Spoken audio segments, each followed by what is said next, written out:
All right, we should be back online here after a reboot. And we should be able to actually get Spire online, too. Huzzah! Huzzah. I see you're trying to disconnect a controller. Would you like some help with that? Yeah, I would, actually. I really would.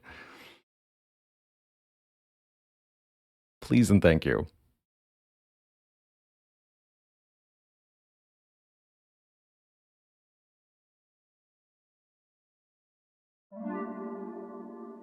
Bit odd to me that simply unplugging the controller is insufficient for this purpose. I have to reboot with the controller unplugged or it does not work. I tried it to death earlier. There's nothing I can do. All right, here we go.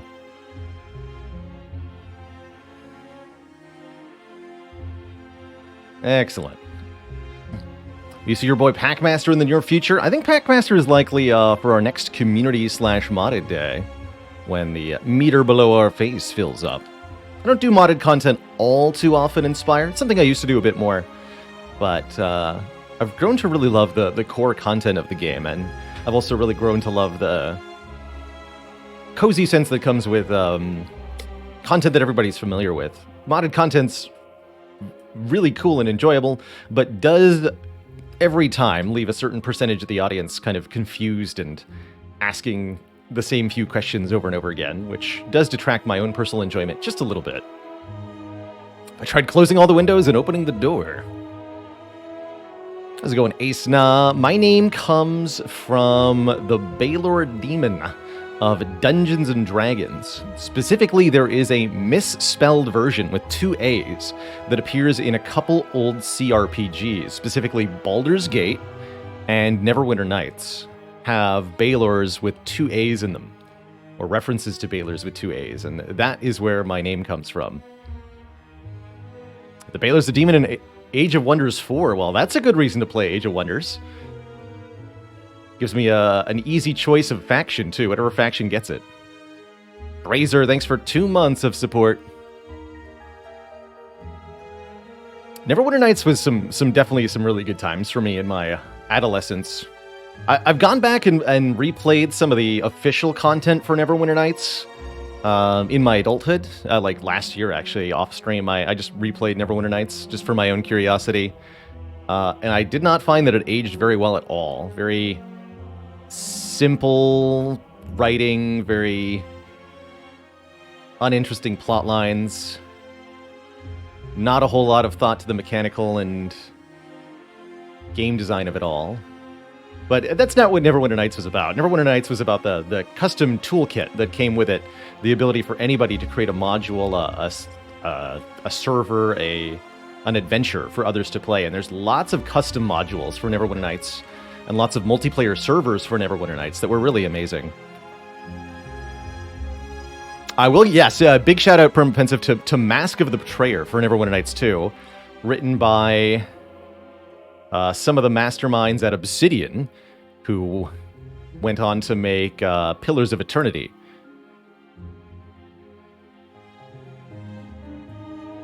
Yes, Olivia 5K, Baylor the Blessed. It was funny to hear that name over and over again in the Game of Thrones show.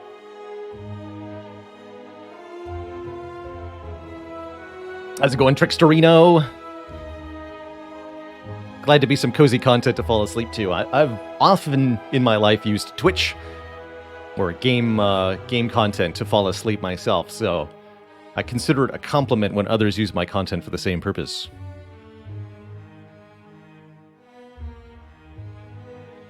Inkaruga, thanks for 13 months. The Bezos button. Boop.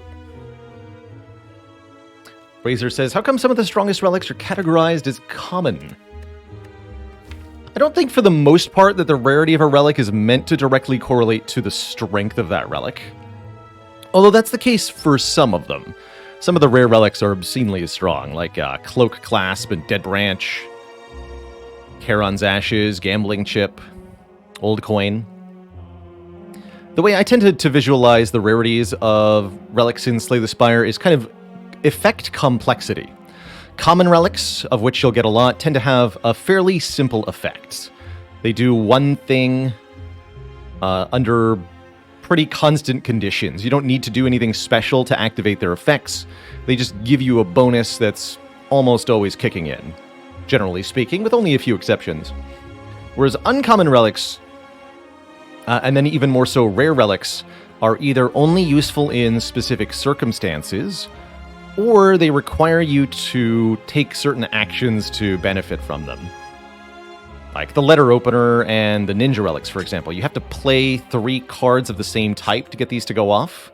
There's nothing in the common pool that does anything like that. Singing Bowl and Question Card change your card rewards dramatically. There's no card reward alterations in the common pool either. And then when you get into the rares, you get some really esoteric stuff. Calipers, Birdface Urn, these are relics that are a lot of times completely useless. They don't do anything from a blank slate. They don't do anything for the starting deck. But as you get later and later into the run, they can have more and more an effect. Whereas almost all of the common relics, with very few exceptions, almost all of the common relics will benefit a character who has no added cards. Just with the starting deck, they'll do something, generally. Let's see. Can I think of any where that's not true? Extra energy is always good. Extra cards are always good. Healing, spikes. Demaru doesn't do a whole lot for the starting deck. Dreamcatcher is weak, but it's still fairly useful. Juzu is Juzu. These are all generically useful. Omamori is a bit odd. I could see this being a different rarity. Yeah, these are almost all quite generically useful.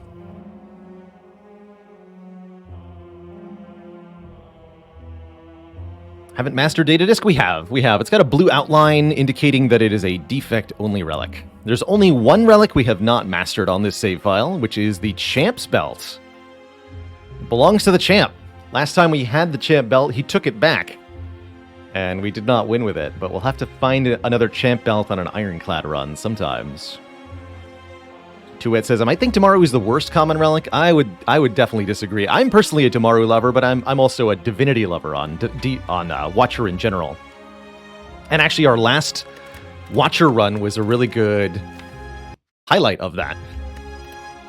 Divinity, for me, is an energy generator for this character. This was a 3-base energy deck that managed to get tons of energy by entering Divinity almost every turn off of this double Pray, double Prostrate, and a Meditate. Pretty cool. This was a sweet run. We had a Metamorphosis to make free attacks, and it gave us 2 0-cost Wallops during the Heart Fight, which alongside the Divinity was just filthy. Filthy, filthy. Cantaloupes, thanks for the 4 months of support.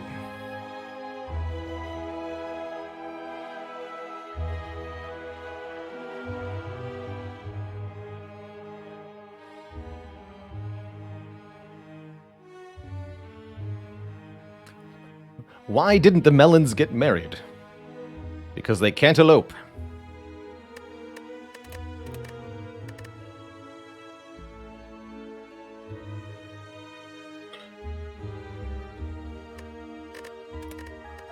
So we're going to play a little bit of the old Slay the Spire today. I'm not sure if I'm going to do 1 or 2 runs. Well, I guess we'll see how long it takes.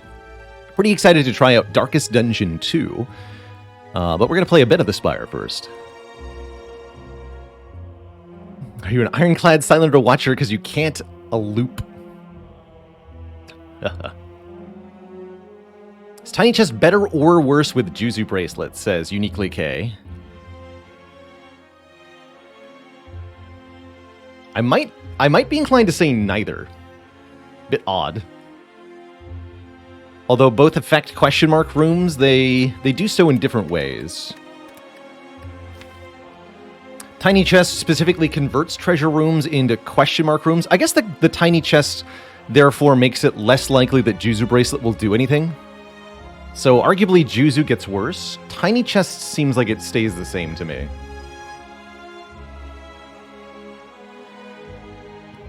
A Juzu Bracelet turns combats you find in question mark rooms into events, specifically. Doesn't quite say that on it.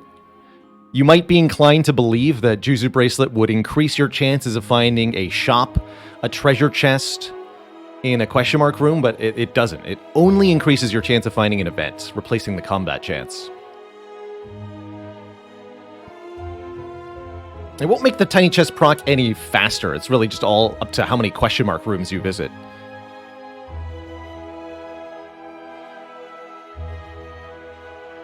Skabatsu, thanks for the 7 months of support. And that Prime sub.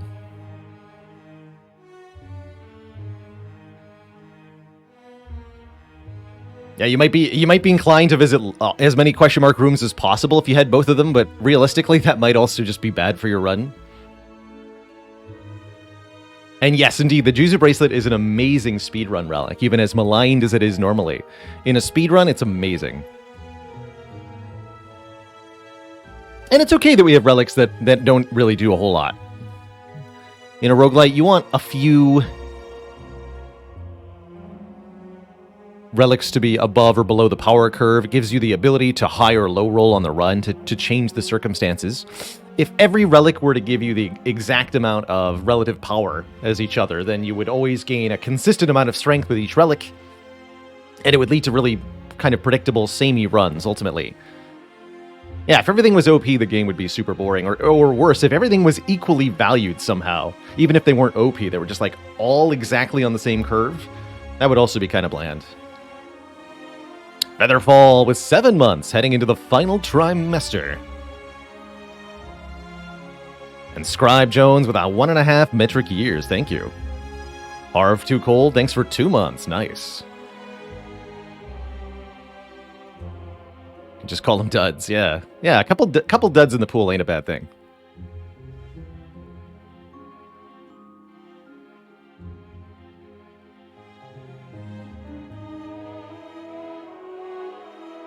That said, I am glad that some of the relics are a little bit too esoteric in their trigger conditions. Darkstone Periapt is a really good example of that in Spire. The effect is strong enough. I've even seen this relic give 30 plus max health on a run before. So it can be one of the strongest relics in the game, but it's just so rare that you even get the chance to obtain curses after finding this thing, such that it's almost always useless. And that could be a real problem. If you've got items or relics or card combos that are just so unlikely that you find interactions for them that you can never rely on them ever, then it just makes things awkward and frustrating, because you either get lucky in high roll or you just fail. But because the relics like this are the exception and not the norm in Spire, it works out quite well.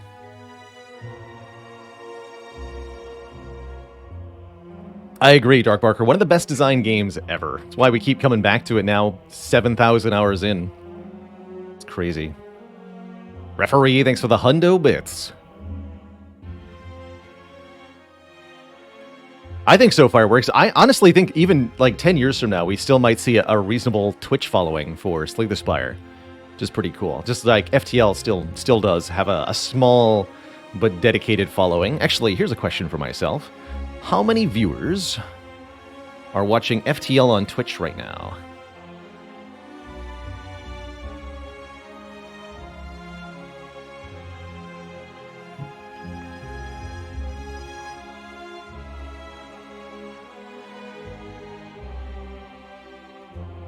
Four. Okay, well, I guess that's not too many. All games have to die eventually. Hollow isn't streaming? Well, not streaming FTL. He's streaming Darkest Dungeon too, just like everybody else. Maybe it's not a good time to sample. Everybody's playing Darkest Dungeon 2, nobody's playing FTL.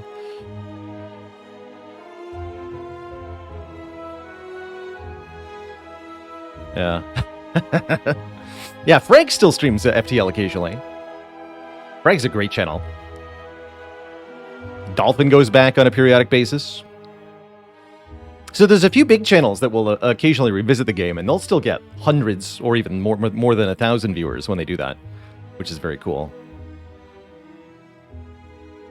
And I could see a future for this channel where we revisit Slay the Spire on an infrequent basis rather than making it a daily occurrence. I've still got a few things I want to accomplish in Spire before we get to that point.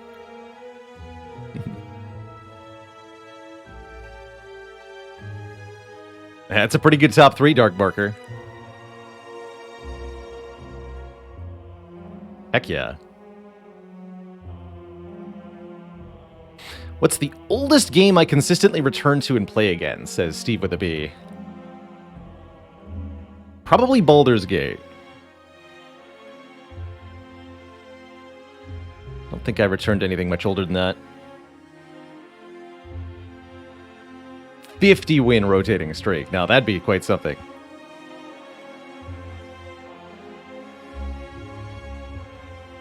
Would I sunset Spire 4 as a main game? I think I'd have to find something new that really captured me, referee. It's not going to be Darkest Dungeon 2, I can tell you that, but I don't know what it would be.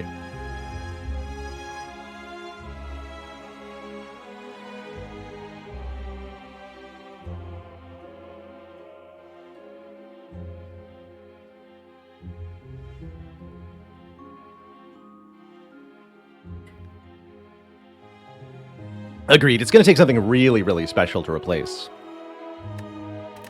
And I don't have any expectations or demands of what that is or when. I could see us just kind of drifting into more of a constant variety broadcast, playing half a dozen different games each week and just rotating through stuff and enjoying it. Any suggestions on how to really immerse yourself into BG? A hard time really getting into it, but you want to. It can be very difficult to immerse oneself in a really old game, especially if it's a game from before your time, so to speak. If you didn't grow up playing games that use the sort of interface design of the olden days, it can be really, really hard to go back. For example, I really can't play any game made 1995 or earlier, for the most part. I find them all just painfully archaic in their design. A best example I can point to is the original 1994 XCOM. Never will I ever even try to play that, just because the UI is atrocious.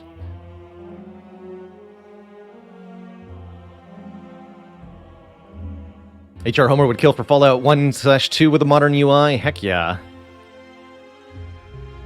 I would have loved to see a more turn-based style to the modern Fallouts, although I did enjoy Fallout 3 and 4, and particularly New Vegas was spectacular. Any interest in playing BG3 on stream once it launches? Definitely interested in playing BG3. I don't know if I'll stream it necessarily. We did actually, I don't know if you were here, we did stream the early access Baldur's Gate 3 release, like in the first week or so, which was not exactly optimized. We had pretty low frame rate for that. That's one of the many gaming projects that will require our new PC to happen, hopefully later this year. Do I ever play first-person games? Occasionally. Have we played Invisible Ink? Yes, we played Invisible Ink on expert mode on stream as one of our game votes. I want to say 2 years ago. And I quite liked that. I ended up not continuing with Invisible Ink 2 beyond the first playthrough when I realized that optimizing one's play meant trying to hang around in missions as long as possible while juggling an increasing number of enemies that you couldn't remove from the field for as long as possible. As some sort of like nightmarish stalling game, rather than trying to finish the mission as quickly as possible, as efficiently as possible. The game does not reward you for doing so, unfortunately. So that's where I lost my interest in Invisible Ink, but very cool game. Love the soundtrack. I love the concept of it. Have I played Hollow Knight? Yes, I've done Hollow Knight all the way through 2 times. Not the true ending of that. Quite enjoyed Hollow Knight. Silksong, that's something that I will likely play on stream when it comes out, is Silksong.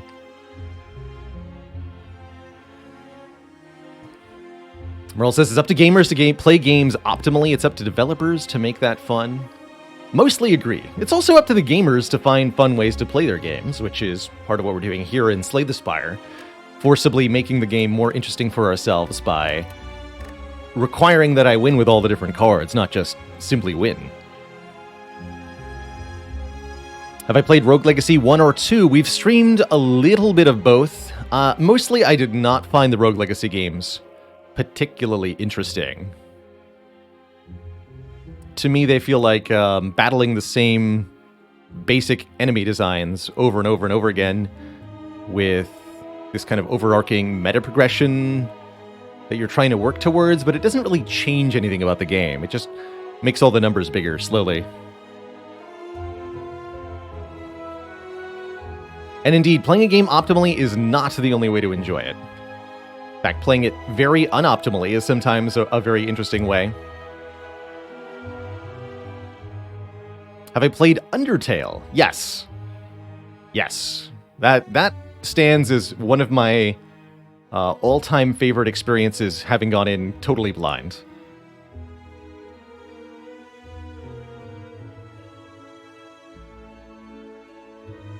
I will not stream it, but I am going to try out when it's finally done completely. Deltarune. I'll be playing.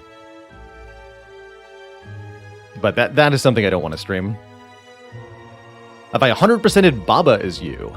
We did every level in the original Baba, and I streamed all of Baba Is You as well. That should be on a playlist somewhere. Zoomwaffle said, I wanted to enjoy Undertale, but it seemed like a joke that wasn't intended for me. There's definitely some specific references and theming in Undertale. It's very much designed for players who have played a lot of RPG-style games before, such that you're used to the tropes and themes in those games. And I think that's where the subversion and creativity of Undertale will really get you, is people who have a lot of familiarity with the types of games it's parodying and expanding upon and getting creative with. We streamed the Stanley Parable, I want to say last year, Brazer. That was another game-voted game. We streamed the completed, what's it called? Deluxe Edition? Where is it? Stanley Parable Ultra Deluxe. Yeah, we streamed Stanley Parable Ultra Deluxe and checked out basically all of the endings on stream. That was a good time. Very delightful. Exactly, as Mr. Ninja says, you can only appreciate subversion if you know what it's subverting. And yes, also targeted at a kind of specific age range, I think, too. Also, and Toby Fox is a particular style of humor, too, and not everybody's going to like that. I found the game to have some truly hilarious moments, but not everyone would agree. God of Thunder. Interesting, Hawkeye. Can't say I've played NetHack. That's one of the older school turn-based roguelites. Or roguelikes, excuse me. That's from my recollection, NetHack is one of the more hardcore rogue games.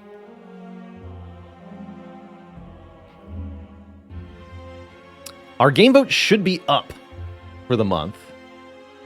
Let's have a look-see here.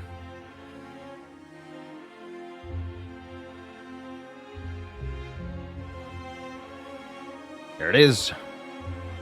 Yes, and the command's even updated. So our May game vote is open. Our usual poll of 8 games, the top voted game on that poll will get played all live on stream this month.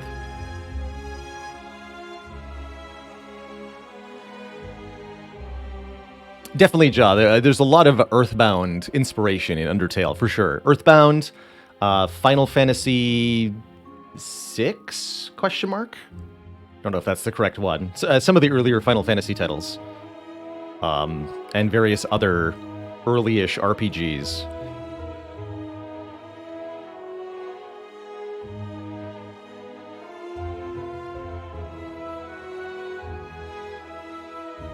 Mooney Firebrand, thanks for the tier 1 sub.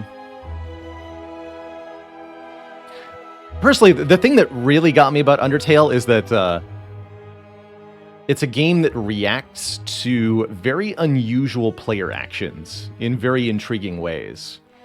Most games don't care if you do something like really weird and off base, but Undertale often cases had a specific and targeted reaction at the player for doing something interesting. Without spoiling too much, as an example,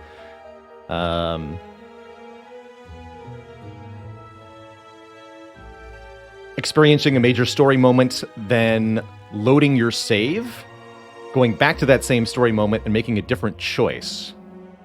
Most games won't acknowledge this at all. It's just a normal part of the save load feature, right? You erase the past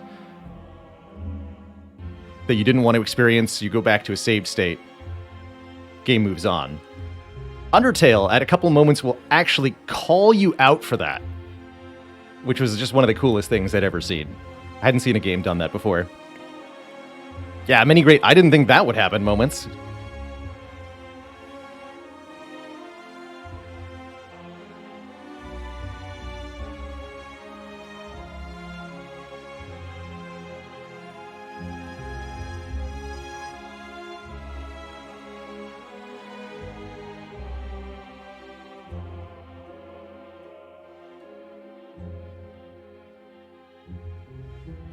Yeah, it could even freak one out, too. It's like, how much does this game really know? Have I played Doki Doki Literature Club? Didn't play it, but I watched a playthrough. That's also kind of a neat one. With some creepy moments, and requires the player to do some outside-the-box thinking with the game, where you have to actually, like, go into your computer and delete files. Another game in the same vein that I'll give a shout out to, because it's less popular and less heard of than Doki Doki or Undertale, is One Shot. Which, if you're the type who enjoyed either Doki Doki or Undertale, and you enjoy games that are going in blind, highly recommend One Shot as a very cutesy, but also very creative. I don't know if I would call it an RPG necessarily, but it's a game. It's definitely a game.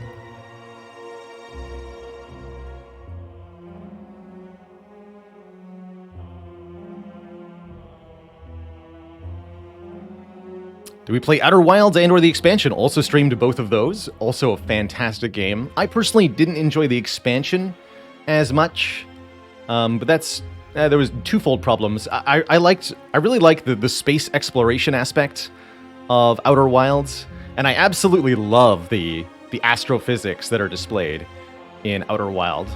One of my favorite moments ever, watching somebody else play Outer Wilds. This will be a pretty spoilery moment, because it's really about orbital mechanics more than anything. There's a comet that orbits the system in Outer Wilds, and at one point, the comet passes by a gas giant planet within the solar system of Outer Wilds. And I was watching, the Interloper. I was watching somebody else play. They were exploring the surface of the Interloper while it flew by the gas giant. And there's a proximity point where, for any two bodies in space, if they get close enough, and one body is much larger than the other, the gravity on the surface of the comet, the Interloper, is less than the gravity of the gas giant, even though you're further away. So what happened was that this guy's exploring the surface of the Interloper. It flies by the gas giant, and the gravity is such that you fall off of the surface of the comet and fall onto the gas giant. That's so cool. Super, super cool. Just like the sky pulls you onto the gas giant. And that's a real orbital mechanic.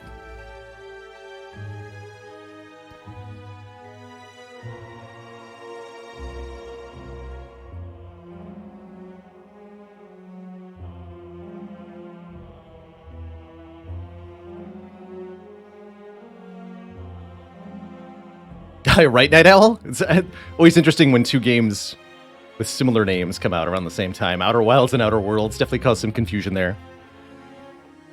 Cheesy Wiz says, I heard that Outer Wilds was originally a physics simulator for a physics dissertation. Definitely. There's a lot of love put into the physics there, even though a lot of the physics actually end up irrelevant because of the tiny scale of the solar system. For example, flying the ship operates under like true true momentum rules in space. Object in motion continues in motion until you accelerate in a different direction, sort of deal. But you can just sort of brute force fly the ship around because you have effectively unlimited fuel, and you get to sort of ignore the trajectories you would usually have to take under such rules, but it's still incredibly well done. Outer Wilds and Kerbal Space Program are highly linked in your mind. Highly recommend Kerbal Space Program if you want to play a game that will teach you how to orbital mechanics. It's quite a fun time, although a bit complicated to get into.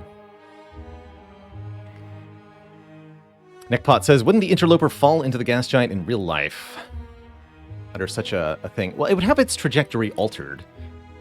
Wouldn't necessarily collide with the planet, because it's got its own momentum, right?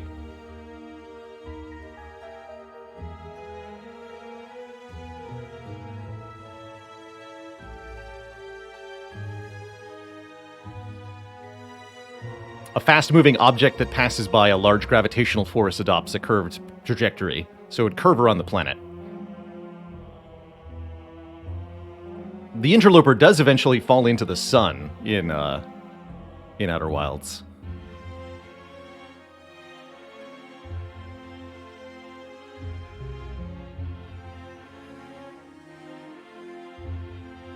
Distracted by physics. Good stuff, Rakbar.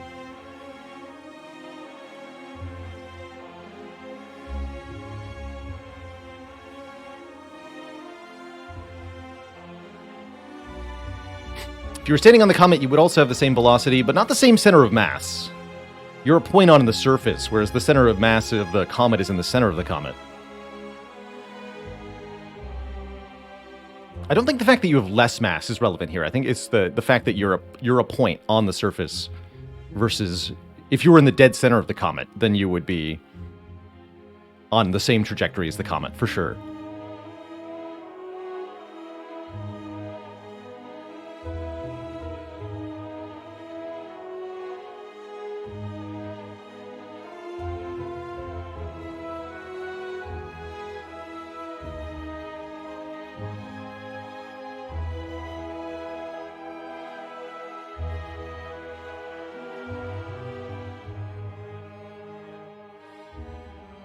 And Karuga says, my favorite part of Outer Wilds was that it felt like the universe existed regardless of you, the protagonist, existing. Definitely. Definitely. Curious of my thoughts on Undermine. Great question, K10G. I have actually played Undermine. We did even stream a little bit of it, but I don't blame you for not being able to locate it. I think it was only 1 or 2 streams, and it was a long time ago. Undermine is quite an interesting title, very much inspired by Binding of Isaac and all the crazy item interactions of that game. Ultimately, I found Undermine to have a couple core problems. The first one is that you are given a really uninteresting base character with abilities. Like you're deliberately this kind of like boring ass peasant. You've got a pickaxe swing and you can throw the pickaxe. And that's kind of immediately where Undermine kind of falls apart in comparison to Binding of Isaac. Because you've got all these different items that you're supposed to collect and get modifiers to your abilities for. In Binding of Isaac, the whole point is that you have this tier shot that your character has, and you get to modify it with items in all these sorts of ways. You get a splitting shot, bouncing shots, extra large shots, tiny, really fast shots, piercing shots, shots that move back towards you, shots that orbit and circle around you, all that kind of cool stuff, exploding shots, and combining 3 or 4 of these makes each run like truly interestingly unique. And Undermine ultimately just failed to replicate that, although it was trying to. It was absolutely trying to copy the crazy item interactions of Isaac. I think in part because of the sort of generic pickaxe swing and pickaxe throw that you're given, the creators couldn't come up with interesting ways to modify these, and so you don't get runs where you get interesting combinations that create unique attack effects. You just get a bigger and bigger and faster pickaxe swing that you spam at every enemy. And that's kind of every run of Undermine from what I saw. And then most of the interesting item interactions in Undermine go towards, like, letting you do weird game break stuff by drinking potions and to get curses and then clearing the curses and then getting more items. But none of it actually leads you to have an interesting build. It just gives you big numbers on that basic pickaxe swing.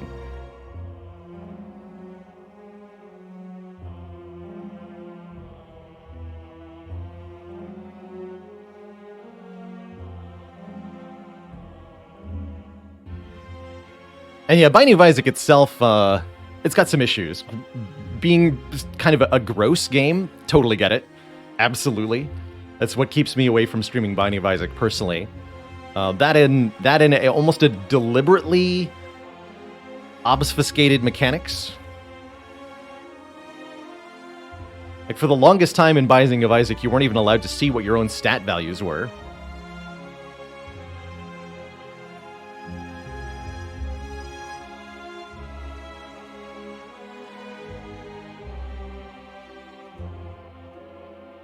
Item descriptions are inaccurate or sometimes completely wrong, if the game tells you what they do at all. Very much a game you have to look up things on the wiki to even understand what they do, because the game's certainly not going to tell you. You can science them, but it's still not going to tell you what they do. And at this point, there's so many items, it'd be impossible to, like, trial and error them anyway.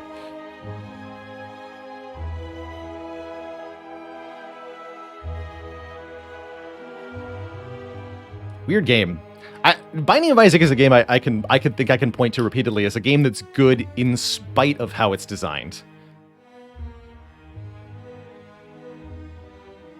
It's almost like Edmund McMillan made many terrible choices that kind of counteracted each other somehow. And it somehow ended up being a good game.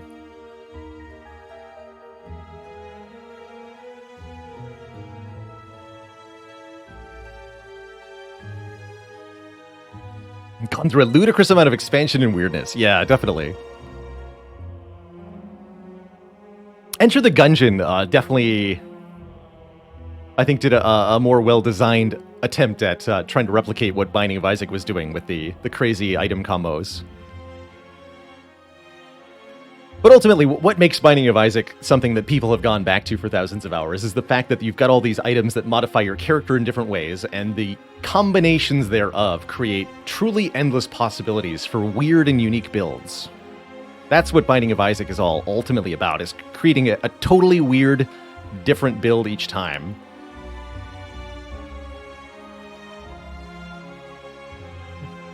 Not so bad, Andy says, a friend asked me about Binding of Isaac a while back, and I described it as a chef threw a bunch of random ingredients into a dish and somehow created the most delicious meal ever. Yeah, that's right. Like Slay the Spire, but not as good. But honestly, Escapo, much respect to Binding of Isaac when I say this, Binding of Isaac has way more build diversity than Slay the Spire does. Partially by virtue of just how many items there are, but also partially by virtue of all the different interactions that they've coded in and created. There's almost an infinite number of game states you can arrive at. It's pretty ridiculous.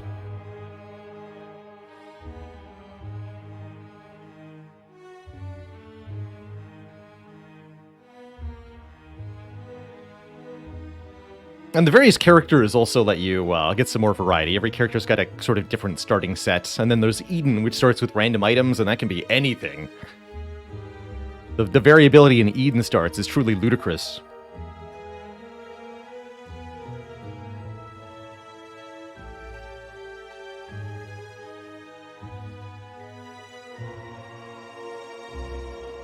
I tried Hadean Tactics. I can't say that I have. I've heard that name a few times. And yeah, I agree, Wadley Dolphin. The aesthetic of Binding of Isaac, as I've said, the thing that's kept me away from it for a long time. I mentioned earlier that I wasn't planning on replacing Slay the Spire with Darkest Dungeon 2, and aesthetics are also part of that. From what I've seen of DD2, overall, actually, I really think Darkest Dungeon 2 has some gorgeous art and animations. But it's also got some, like, weird-looking gross stuff that I don't necessarily want to look at for thousands of hours. I definitely don't mind fighting him a few times, but thousands of hours? No.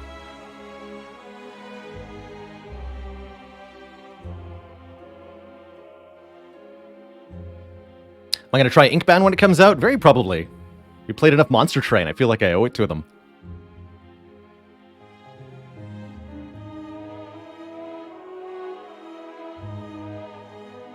Not so bad, Andy. Spending a lot of time on Brotato lately. Brotato does a really good job of capturing that sort of build variety that Binding of Isaac had. You can get all sorts of crazy modifiers to your weapon attack and such.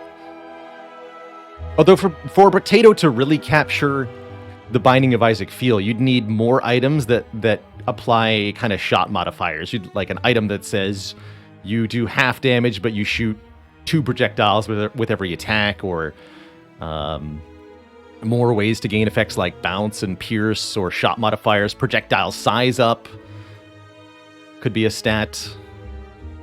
Stuff like that.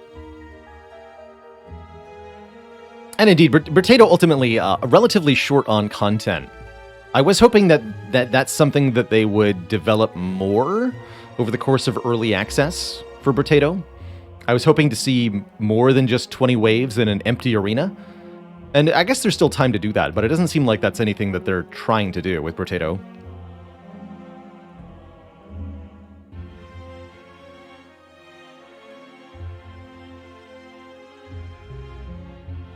SenQ says, Act 2 on A20 is so hard. How do you make it look so easy? Practice. Act 2 is definitely hard. You need a lot of front load. You need to...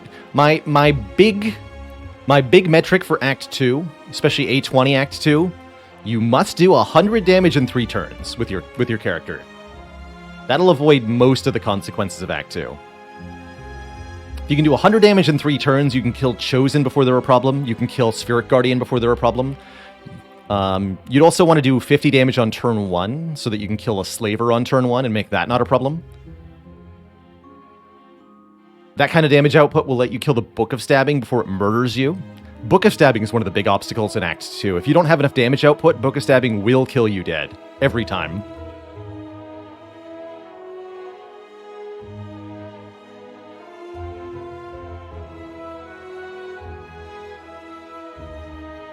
If they made a Brotato 2, I'd be pretty excited to see what that looked like. Artwork says, I died so many times to Slavers before you got that in your mind. Yeah, it's really a damage check in so many ways. Trying to block Act 2 is just unreasonable. In part because your ability to block is neutralized. There's so many enemies in Act 2 that apply Frail. And there are enemies that apply lots of statuses, the Chosen and the Slavers, which make blocking kind of untenable. And there are enemies that scale their damage up too rapidly. Triple Cultists and the Book of Stabbing. You cannot outblock these fights. They will kill you if you try.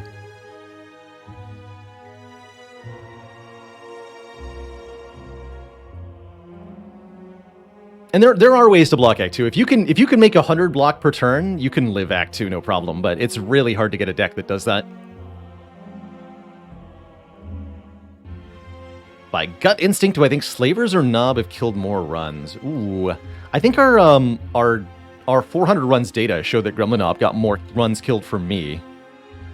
Was it data? Yeah, there's the 400 wins retrospective. And that's partially because Nob's in Act 1, right? So in order for a run to get to Slavers and die to Slavers, you had to already get past Gremlin Nob, probably. So Gremlin Nob gets first chance at killing the player. Ever play poker? Only casually with friends. Not very often.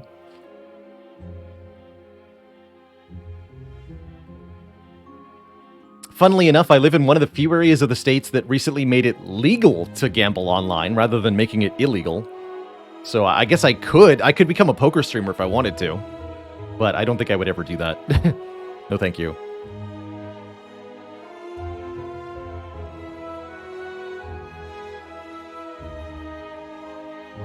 Laugh, laugh. Thanks for the $5 tip. Longtime YouTube watcher here, stopping to say thanks for all the vids. Just got your first A20 heart kill last night, and you feel like a god of the Spire. Improved so much from watching my stream. You're heckin' welcome.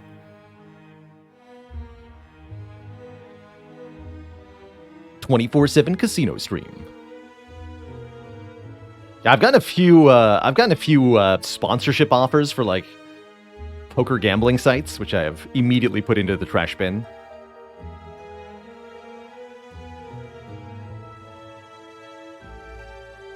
We lost a run with spot weakness. It might show unmastered on the spreadsheet, but we mastered spot weakness on the most recent run of the Spire. Have a look-see here. To the spreadsheet.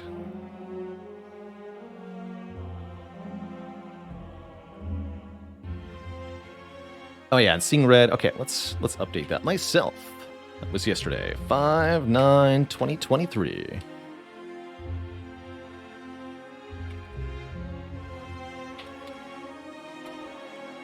And what else do we get? Rampage. That's right, we got Rampage done. Matchhead, thanks for the 100 bits as well.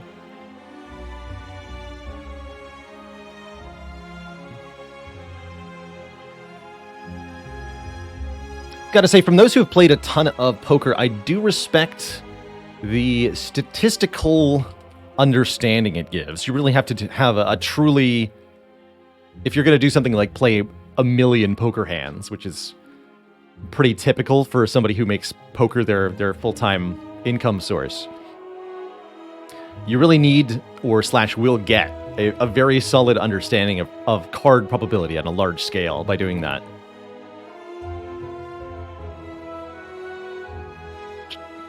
Jidson says, started playing Brotato. Any general tips? Adding luck and harvest really highly.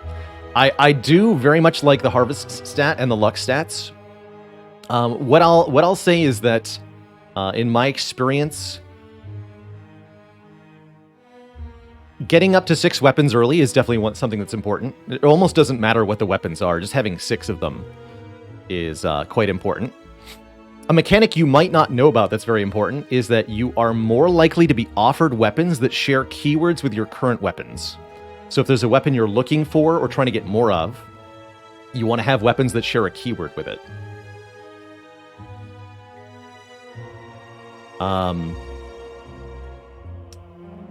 And your strategy is definitely going to need to depend on the character that you're playing. Some characters can get away with things a lot more easily, particularly characters who have a strong stat bonus for the early game, like Bull,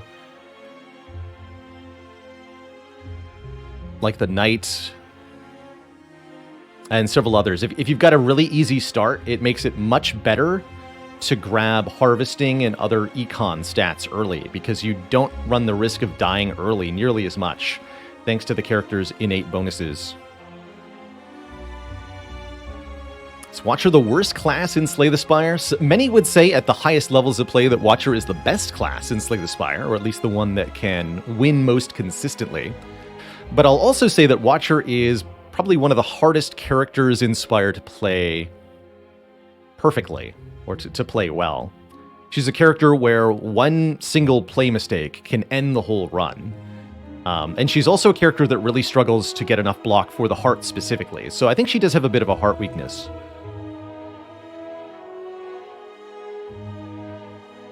But absolutely a very, very strong character. My early advice for Watcher, remove your defense first. Lean into strikes, upgrade Eruption, and do as much damage as you can. Writer Geek, thanks for 2 full years. Heck yeah. Is Talk to the Hand a joke to you? It's a good card.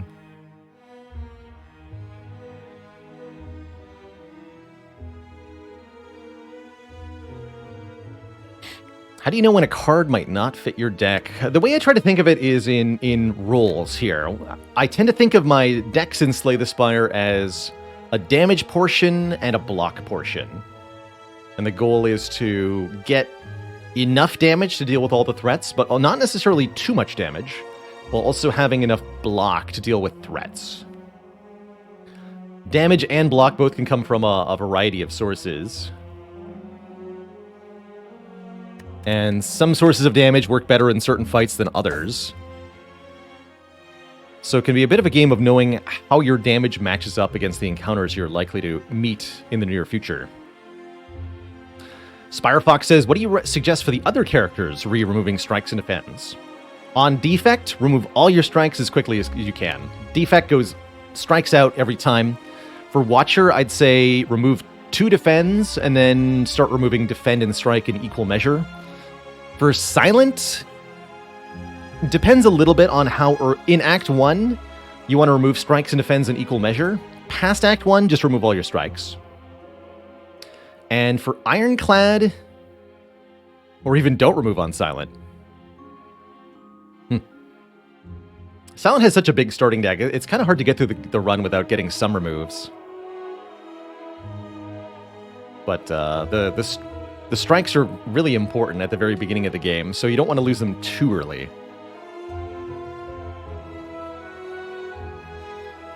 And for the Ironclad, I tend to keep my defense on Ironclad because Corruption exists. Corruption making the defense 0-cost exhaust is really, really nice. So I usually go with strike removes, but if you have something like a Perfected Strike, it can be sometimes worth it to remove a defender too. Ironclad has access to so many different attacks, though, that I'm usually really happy removing all my strikes and replacing them with something else.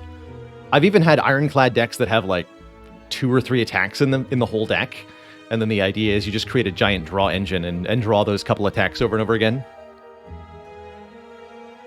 For example, you can have a very successful Ironclad run that has 1 Body Slam plus as the only attack.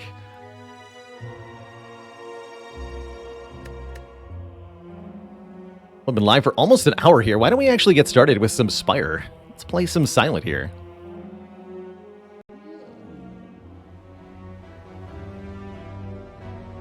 Once Ironclad finishes his cards, I think we'll keep playing Ironclad, because Ironclad is still one of our best bets for mastering curses and colorless cards. Silently starts the run. I also really enjoy playing Ironclad, so I have no intention of stopping Ironclad play. So, Silent A20 here. As ever, the goal is win and master cards according to our Slay the Spire Mastery Challenge. In order to master a card, we need to win the game with 2 or more of that card in the deck. Easier said than done, unfortunately. I see here in Act 1, we are facing down the Slime Boss, who is definitely a challenge for the Silent. Though not an impossible one. Yeah, I think Ironclad's probably our best bet for mastering Pain, for example. Ironclad could often make that into a beneficial card. In our last Ironclad run had a Pain that was quite useful, because we had a Rupture. I do think Transform 2 can be a very powerful start. Get rid of 2 starter cards, and get 2 new cards. Kind of like a head start on your deck building. Here at the beginning of the run, almost any added card is going to be beneficial, although there are a few stinkers. I think Common Relic starts are also very good on the Silent. There's quite a few good Common Relics. And many of them give additional benefits on turn 1 specifically, which can be quite nice.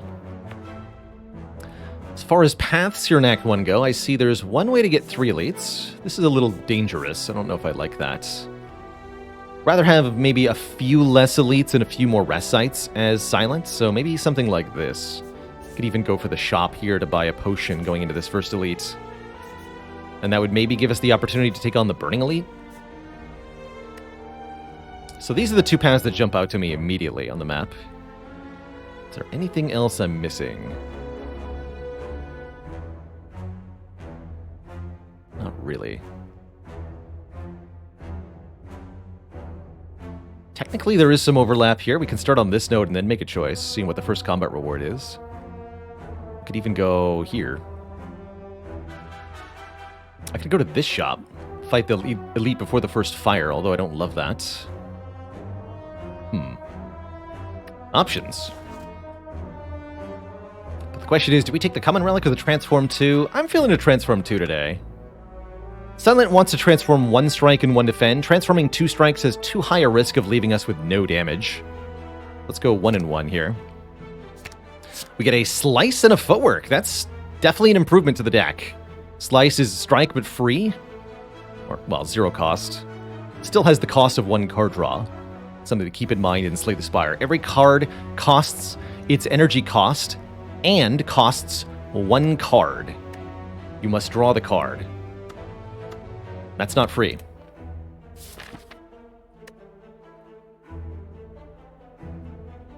And the footwork adding additional block is just spectacular. Silent really likes footwork. Let's take this first fight here.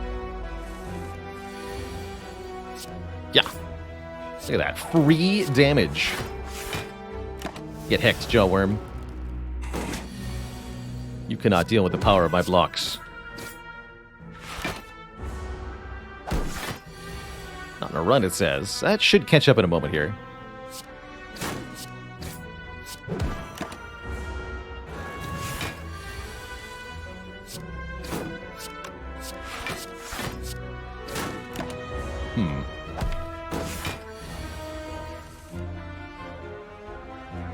Oh, I know the problem. I didn't reboot the bot script when I rebooted the PC. I see the problem here. To the bot folder.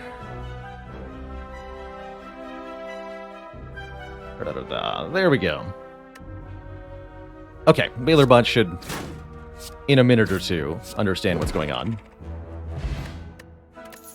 So we get no potion and either Sucker Punch or Quick Slash as a first attack.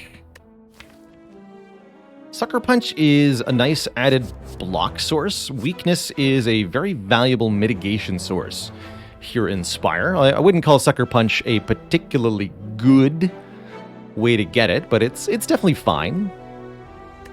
Meanwhile, Quick Slash is slightly better damage and 1 card draw, which is not to be completely underestimated. It's slightly better because we have the Slice. But overall, I find Quick Slash pretty weak. My main beef with Quick Slash is that it doesn't scale into the late game. 12 damage, draw 1 just doesn't cut it in Act 3, whereas in Act 3, having access to weakness on the Sucker Punch is far more useful than the Quick Slash. So this might perform a little bit better in the short term, but long term, Quick Slash falls apart. It doesn't have a useful secondary effect for the late game of Spire.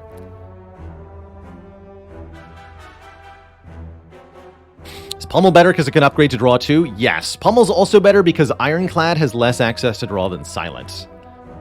So why would you want a Quick Slash when you can take a Backflip or an Acrobatics? Whereas Pommel Strike, I mean, Ironclad doesn't really have any other good draw cards, especially not common draw cards.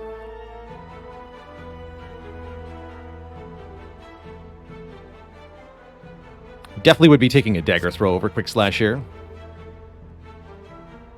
Dagger Throw is a lot better than Quick Slash because, guess what? That secondary effect is useful in the late game. Discard 1 has all sorts of possible interactions with relics, with other cards. You can discard bad cards too. So it has a secondary effect that you can synergize with. Quick Slash, not the same. Does Warcry count as card draw? I don't count it as card draw because although you draw 1 with Warcry, putting a card back on top of the deck ends up negating the card draw that you draw. So it doesn't actually decrease the number of cards in the draw pile, although it does let you look at another card on your current turn, and it does draw 1 when upgraded, kind of. I'm going to grab this Sucker Punch. And how do I feel? Do we want to go for the Burning Elite or 3 Elites? This is a question of the shop or not. I feel pretty strong to go 3 Elites with this deck, actually. Let's go this way. Let's do it.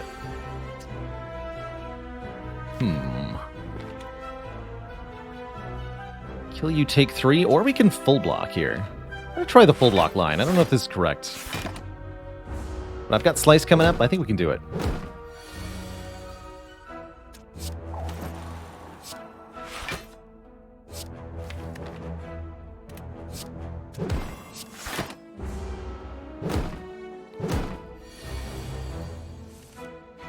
Use you.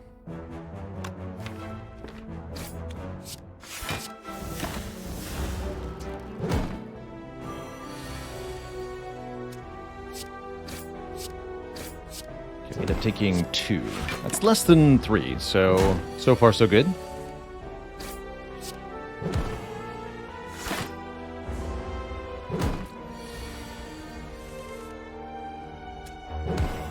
Yeah, surely this had to be the right way through the fight. Cool. 2 is less than 3. 2 damage taken. Speak of the devil, and it shall appear acrobatics is here to let us draw cards. That said, Riddle with Holes is the better damage card at the moment. Generous air quotes. It's also an unmastered uncommon, something we should be thinking about. We do want damage as much as possible right now. This is one of the less good damage cards Silent has. There's a few fun interactions with Riddle with Holes, but by and large, not much. Riddle with the Boot is very good. If we get any strength, it can be quite good. Here's the bot. Let's do it. I'll take the Riddle with Holes. Cloak and Dagger is also a very reasonable take, given that we have footwork and we're down to defend. It's a completely reasonable add. But let's try with Riddle with Holes. I suspect this will not be all that good, but we gotta give it a shot. Caw.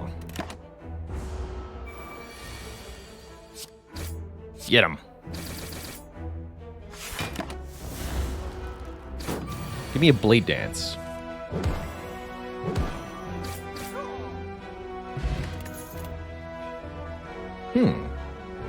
Finisher, Calc Gamble, or Poison Stab.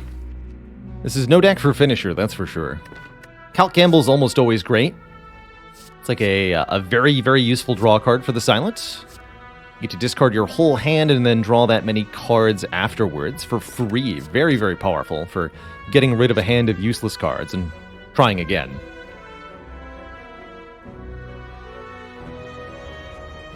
Wow, J. Dublinson. 7 strength, Chemex, 4 copies of Skewer, Silent. That sounds ludicrous. Truly ludicrous.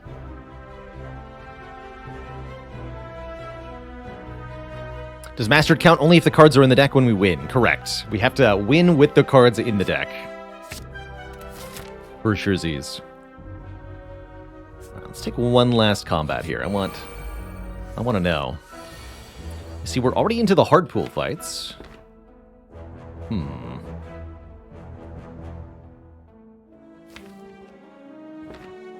I definitely want to strike this middle louse. Need to be able to kill one of them next turn. So is it strike, footwork, survivor, or strike, defend, survivor? I don't think it's ever footwork, defend, survivor here. What are hard pool fights? Mr. Molto map. Not pull, but pool.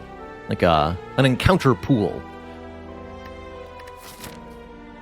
In each act of Slay the Spire, there are 2 sets of encounters that you can run into in enemy rooms. The so-called easy pool, which are the fights you find at the beginning of the act.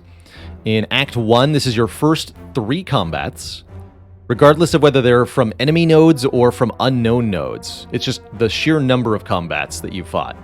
Elites don't count for this purpose, only regular fights. We've even got a command for it. Excellent. So, for example, in Act 1, the easy pool, quote-unquote, consists of the cultist, the single cultist on their own, the single jawworm on their own, 2 lice, the medium slime and small slime, and I think that's it. Whereas the hard pool contains... these are all encounters that are... the easy pool contains encounters that are easily defeated by the starting deck. The hard pool encounters are more challenging. They have additional enemies or more challenging enemies, and usually require you to have added cards in order to do well against. Examples of hard pool encounters in Act 1 are 3 lice, the 4 gremlins, the 5 small slimes, the large slime that splits into 2 medium slimes, or you can face a red or blue slaver, sometimes with an ally also.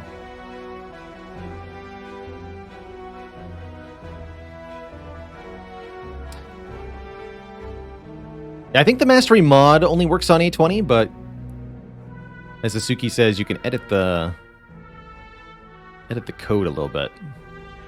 But yeah, our mastery mod, I think, only counts 20 wins.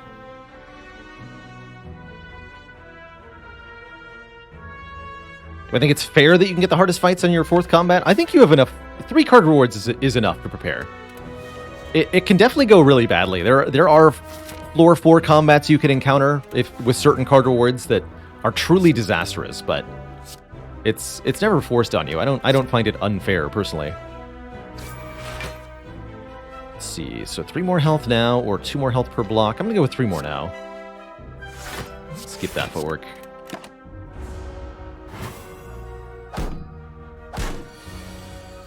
Of course, you buff. Rude. Dang. Chose the wrong one to target. Fair enough. Alright, we'll sucker punch you. And strike you to kill. Take more damage than I would have liked here. Ow.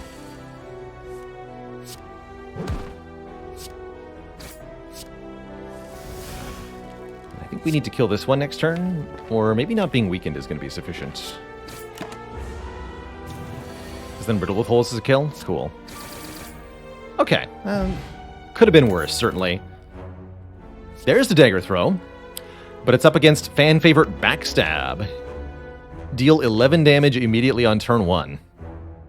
For 0 cost is very nice in almost every fight, especially for getting through early nasty elites. FBI's Most Unwanted, thanks for 44 months of support.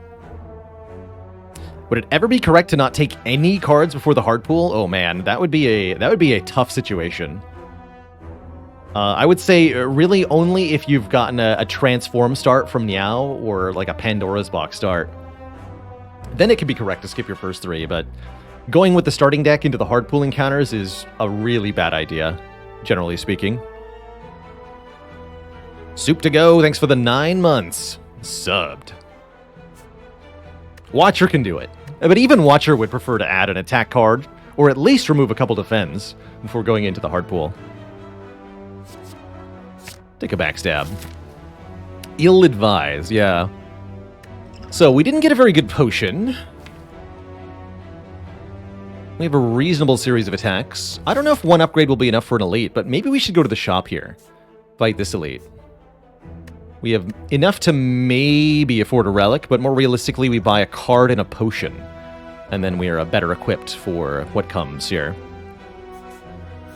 Let's do that.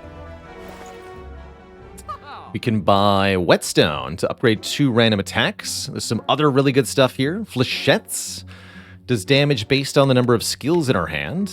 I actually don't think that's very good right now, but is an attack that can do quite good things later on. Noxious Fumes to apply 2 poison to all enemies, also pretty good. Very nice against the slime boss, especially. Distilled Chaos Potions are okay. I am contemplating just taking Whetstone here. 2 upgraded attacks would help a lot. That's like the rest site, but better. And we'll like those upgraded attacks for slime boss, too. Funny, the War Paint's also here.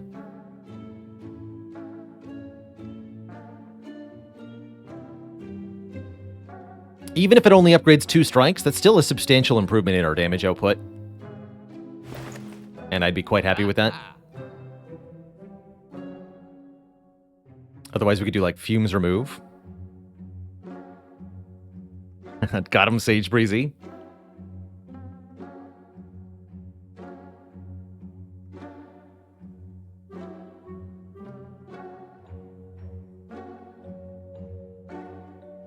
There's no power Whetstone. That's correct. There's no relic that upgrades random powers.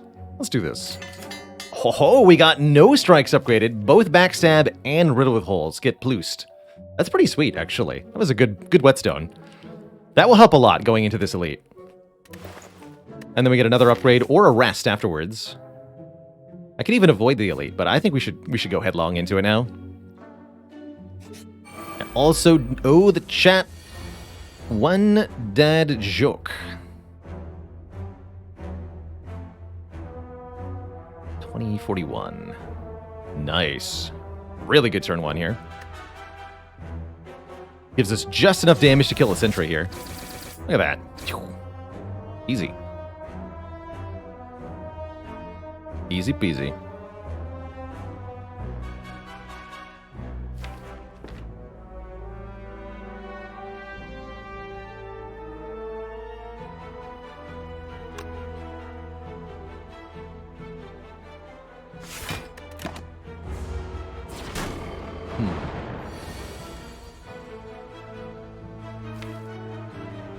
Really good draws, too. Let's work on you next, I guess. Confirmed. Whetstone is a block card. What happened to the naughty silent stocking at Christmas? It was riddled with coals. Why did the silent have to hire an exterminator for her yard? It was riddled with moles.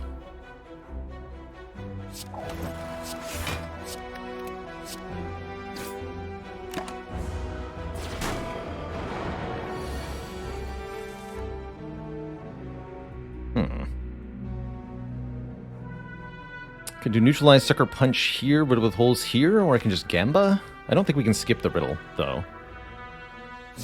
Need to kill you. Maybe just take 10. Just be okay with it. No, that's ridiculous, surely. Not a gamba here. Fair enough. Take 10 it is. Blah. Targeted the wrong sentry. At least we drew this defend. That's not too bad. Could have been better, could have been worse.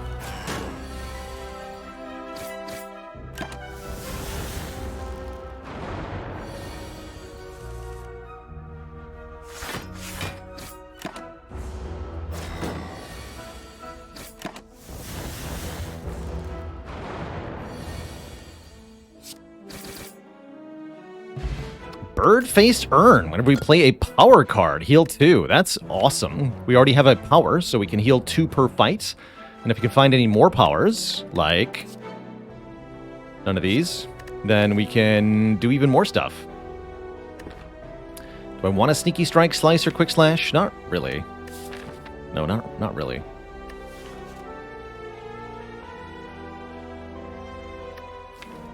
Sneaky Strike can be a pretty good card. We would like an attack that does high base damage to deal with Lagavulin here. Currently, this deck just kind of dies to Lagavulin after one strength debuff. We might have to take Sneaky Strike to counter that. Our only real discard is the Calc Gamble, though. I really don't feel like I get a whole lot of a choice here, so sure, let's do it. And then 2 more elites without a rest site, huh? We don't have to do the second one.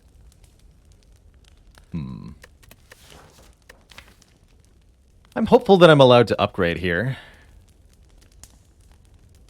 Could upgrade Sneaky Strike to make it substantially better damage. That's probably wise. Sneaky Strike gets +4. We need to do as much damage as possible here. A big fish heal from the question mark room. I feel like I need another card, though. Maybe this will be a heal. This is a bit nasty. Hiya! Actually, this seems like a fine fight, considering our turn 1 output of damage. The power.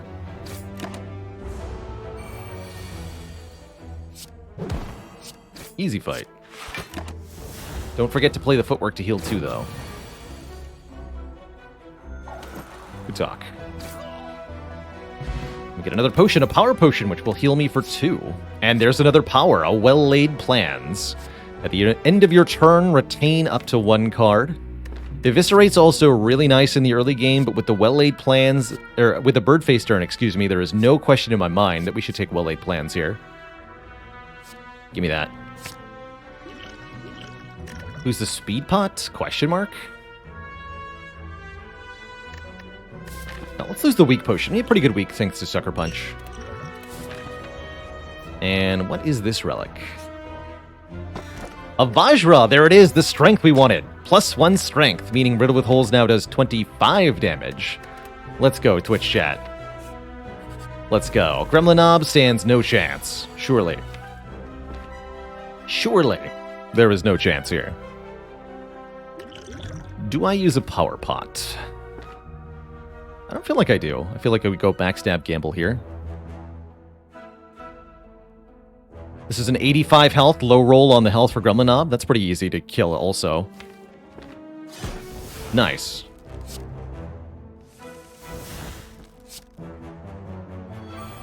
So we can retain the neutralize to weaken next turn rather than using it now. We should do that. Saves us 2 health.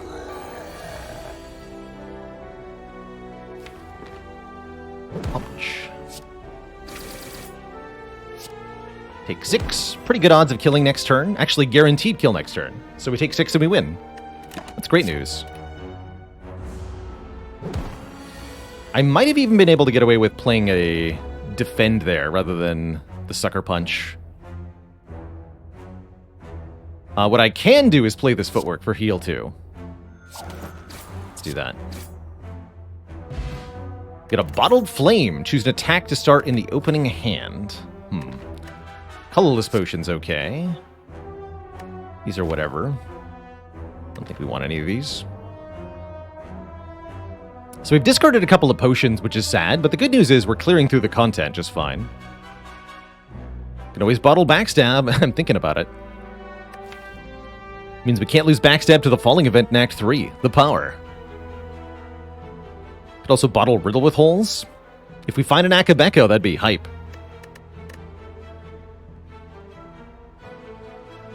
Maybe that's what I want. Bottled Riddle. Let's do it. For fun. And I still like these potions quite a lot. The Speed Potion is a really good block pot, especially versus the Lagavulin. And the Power Potion will be very good against the Slime Boss. I'd like to push my luck and go for a third Elite fight. I'm going to do that. It's not a heal. It's a whatever the opposite of a heal is. Every hit point matters quite a lot here, so I don't think we can afford to lose any health. At all. I'm gonna leave. Normally I click some number of times there, but I don't see it happening here. Oh, look at this hand, dude. Look at this hand.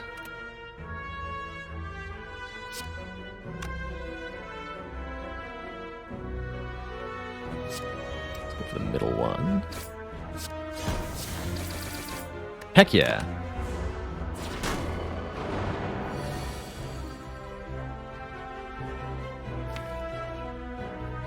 Not the world's worst place to use the speed pot. We get 5 HP out of it. I think that'll have to do. Probably should have used it a long time ago.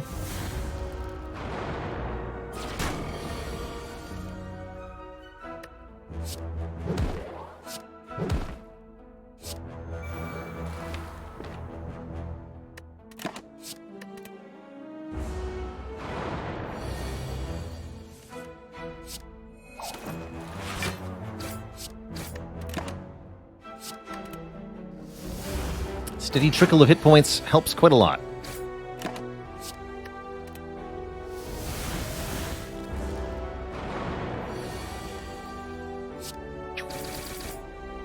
Sweater Kittens, thanks for 5 months. Of course, now we get a Preserved Insect. This will be really good in Act 2, if nothing else. Elites have less health. And what a set of rewards. Masterful Stab, Bouncing Flask, Malaise. Unfortunately, only the Masterful Stab is any good against the Slime Boss, really.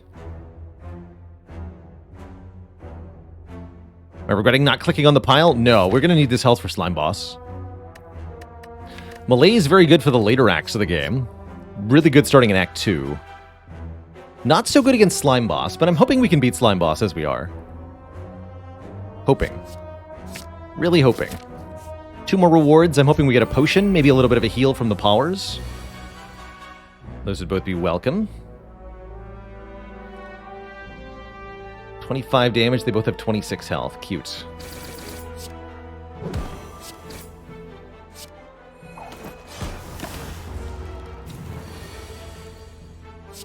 Easy heals every time. Plus 4 HP from that fight. And an explosive potion, very good against Slime Boss. And a second backstab? Yeah. With Ring of the Snake, I'm pretty happy with, generally speaking, 2 backstabs at most. If we find the Bag of Preparation or another way to draw more cards turn 1, we can go to 3 or 4 backstabs, but usually I limit it at 2. That's going to make us very deadly in Act 2. We talked about, before this run started, an important threshold for Act 2 is 100 damage in 3 turns, and 2 backstabs with Vajra definitely helps us get there. The Preserved Insect also helps us get there. We should be able to kill some elites on turn 1. We can also do things like split the slime on turn 1 with a big damage.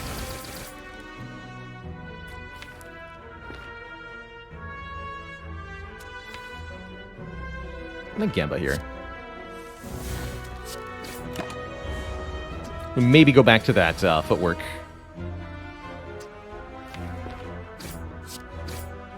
Have some weakness.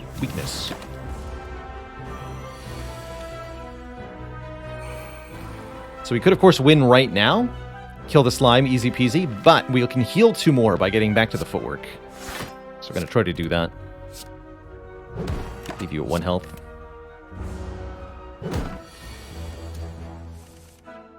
Oh. Well, now I have to take 2 to stall. That's not going to be worth it anymore. See you later. 2 more powers, accuracy and caltrops. Actually, I love caltrops here. Caltrops do damage back whenever you're attacked. And my general opinion on caltrops is that they're better the better your block plan is.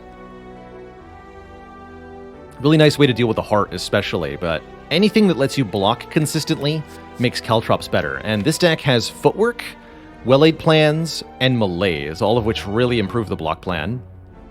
So I think a Caltrops is going to be a good damage source alongside those, and is yet another source of healing for us, which is just excellent. Bronze scales you pay for, that's right. That said, they're not very good against the Slime Boss. I think versus Slime Boss, I probably want to upgrade well-laid plans to retain 2. We could also maybe consider upgrading footwork. With this much health and these 2 potions, we shouldn't need to rest going into Slime Boss. Could also upgrade Calculated Gamble, actually. That's another good one for the Slime Boss. Use that multiple times. Yeah, actually, let's upgrade Calculated Gamble.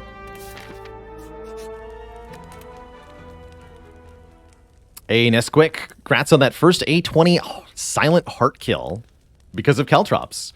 Barely outlasted the heart on the 6x15. Well done. Yeah, well done. Break yourself upon me. What boss relic am I hoping to see? I would like...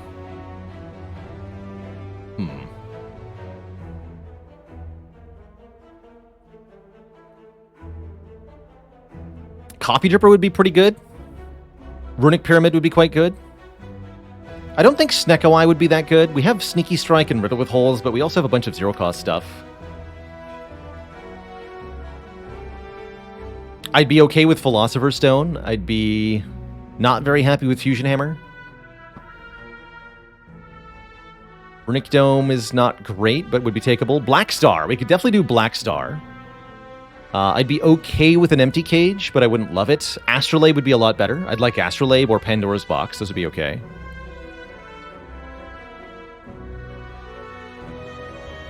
But I think my top picks would be Pyramid, Coffee Dripper, Philo Stone, Black Star, Astrolabe.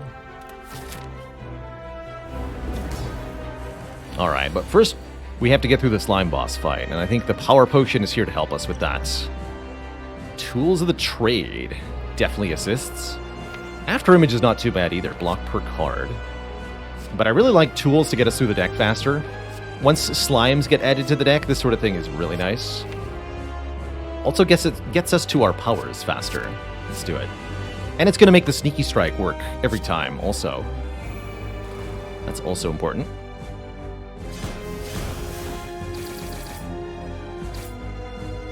Slime Boss splits in 2 upon reaching 75 HP.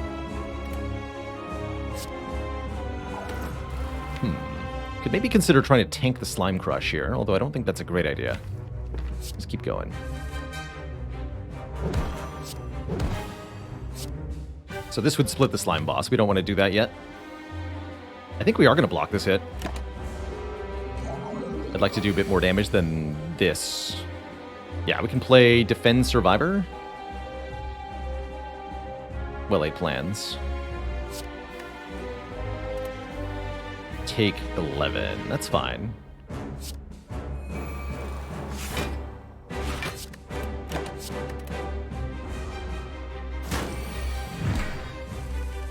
Yeah, now we can Sneaky Strike Slice and get rid of some Slimed. That's a much better split.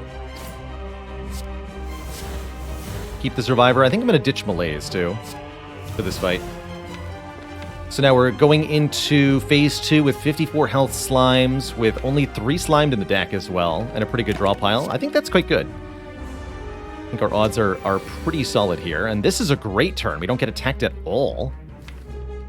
Love that.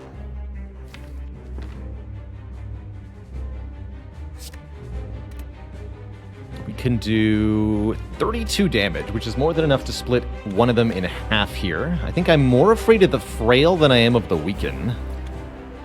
And I bet we are going to have to use this at some point. Actually, I don't have to split either of them. We could save this split for next turn. Maybe that's a bit better. Strike here. I could even Calc Gamble. Howdy, fast-ass panda. Now let's do that. Take the Frail. Keep the Survivor. Try to prevent the Spike Slime from attacking us on this turn. We can always do that with a potion if we need to.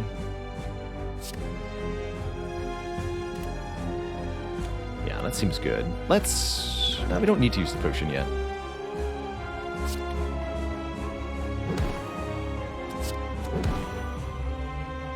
Let's do this. Take a bit here. 18 health Gray Slimes. And nobody's attacking again. Really good luck from Slime Boss here. Normally this is not very likely to happen.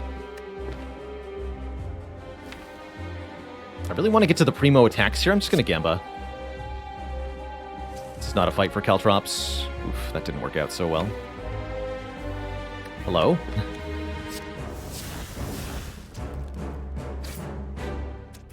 Okay, you die to the Explosive Potion.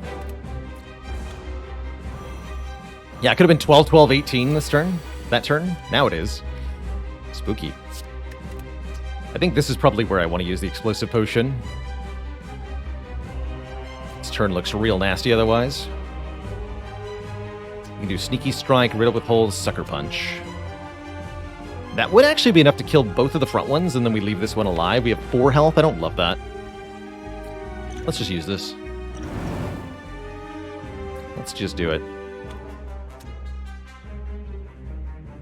And then maybe I want to do as much damage to the back one as possible. Take the hit from the front one here. That's what I want to do now. Can almost kill it outright. Almost.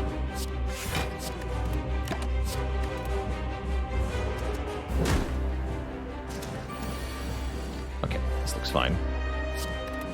Kill you. Kill you. Kill you. GG. Alright, Silent has survived Slime Boss. That's always something worth celebrating. We're offered Doppelganger, Adrenaline, or Nightmare. Nightmare making additional copies of things. Quite interesting. Very notably, with Bird-Faced Urn, Nightmare can be a healing card. However, that's a pretty expensive card. I'd have to get a Snecko Eye for that to be, like, reasonable. Adrenaline is far more broadly useful. Gain 1 energy, draw 2 cards. Really nice, especially if we don't get an energy relic from the boss. Doppelganger is kind of like a delayed version of Adrenaline. I like Doppelganger quite a lot, but it does require an upgrade, usually.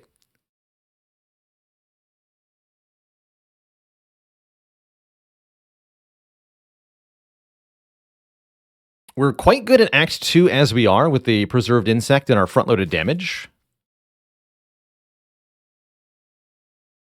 Adrenaline is strictly never a bad card. There can be downsides to Adrenaline. If you've got Velvet Choker and your cards per turn are limited, or if you're fighting Time Eater and your cards are limited, the Adrenaline might not be the best thing.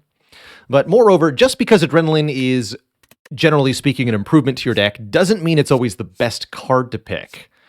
Adrenaline can be good and all, but if there's a better card, you'd much rather take the better card. You know, if Adrenaline's plus 0.5 and another card is plus 2, 2 being, I don't know, some goodness quantized value, then you'd much rather not pick the Adrenaline in that case because you have a better option. But I would say Adrenaline is almost always better than Skip. Almost.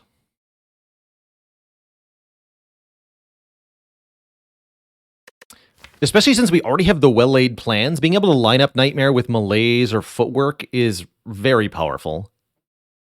And so this can be a win condition for the deck. That's also an important thing. Another card could perform a critical role for the deck that you don't have fulfilled. Adrenaline's never a win condition. It just gives you a little bit more. Nightmare can absolutely change the course of your run. That said, I do think this is probably Adrenaline. I like that it can power up the Malaise a bit more. I like that it accelerates our draw. The Nightmare's quite expensive. I'll take Adrenaline here. Then we get Snecko Eye. No, we get Wristblade, Sozu, Empty Cage. Well, it's not going to be Sozu with no potions, so I'm actually quite happy we took Adrenaline, as it looks like we're going to be going into the next act with relatively low energy. Nightmare can also lose a run, absolutely. A big, expensive card instead of an attack or block card can be a real problem. Do like the Empty Cage for its ability to remove 2 starter cards. We dunk 2 strikes. Then we go to a shop and dunk a 3rd. That leaves us with mostly the refined upgraded attacks that we have. Upgraded Sneaky Strike, upgraded Riddle with Holes. There's also Wristblade here. 0 cost attacks deal 4 more damage, which benefits Backstab, Slice, and Neutralize currently. Not to be underestimated. That's actually pretty substantial. If we were to find a Wristblade, it would a Blade Dance, actually, it would be much stronger with the Wristblade. And if we find any way to make the Riddle with Holes 0 cost, it'll also substantially improve the damage of Riddle with Holes. And that'd be pretty cool. Isn't going into Act 2 without 4 energy usually just a loss? It's definitely a tricky situation, but with the right deck, you can absolutely make it work. Either by having one-time energy boosts, like Adrenaline or Relics, that can help make up the difference, by using potions to get further ahead, or just by having really efficient cards. You can definitely survive Act 2 on 3 energy, although it's not easy.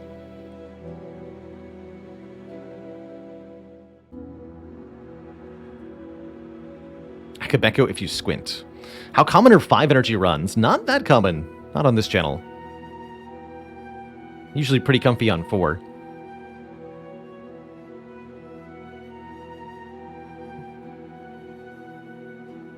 I think I want to try this Wristblade. I think the Empty Cage is very good to dunk 2 strikes, but I'd love to see the bonus damage on our 0 cost cards, and I'd love to see what other 0 cost cards we can pick up. Let's try it. Give me a Wristblade.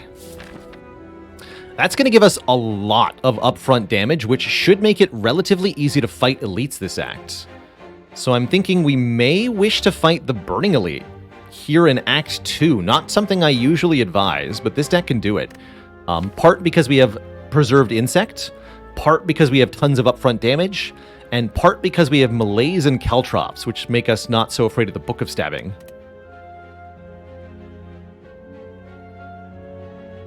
So for that, I'd like a path like this. This lets us get 3 elites, we get a couple early upgrades. We're going to have lots of healing from the Birdface turn. These are all good things.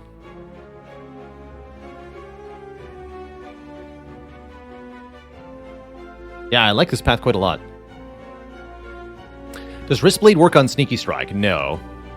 But notably, Wristblade does work on any card that becomes temporarily 0 cost, such as being created by an attack potion, being discounted by Mummified Hand, or being discounted by Setup. These all make the Wristblade kick in.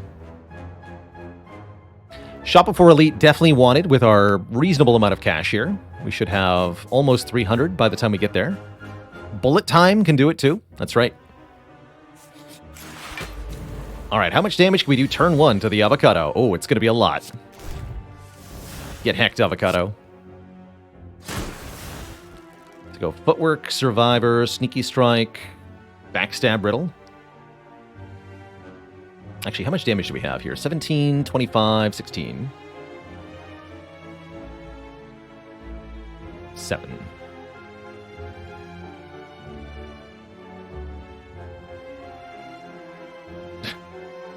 $65 damage. Damn it. Of course it's 65 damage. What else would it be? Of course. Of course. Always one off. Alright, that probably means I don't play the riddle with holes. We go sneaky strike, strike defend, take 4. As much as it would be nice to strip 5 plated armor off this fool.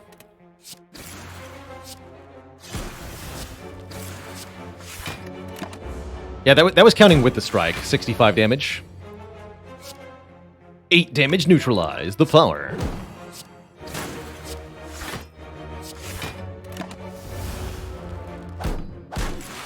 How's it going, Artemis Skylight? Welcome. Welcome, welcome. If I gamble, I draw exactly these 4 cards, which is, I might just want to go Well-Laid Plans Malaise. I guess so.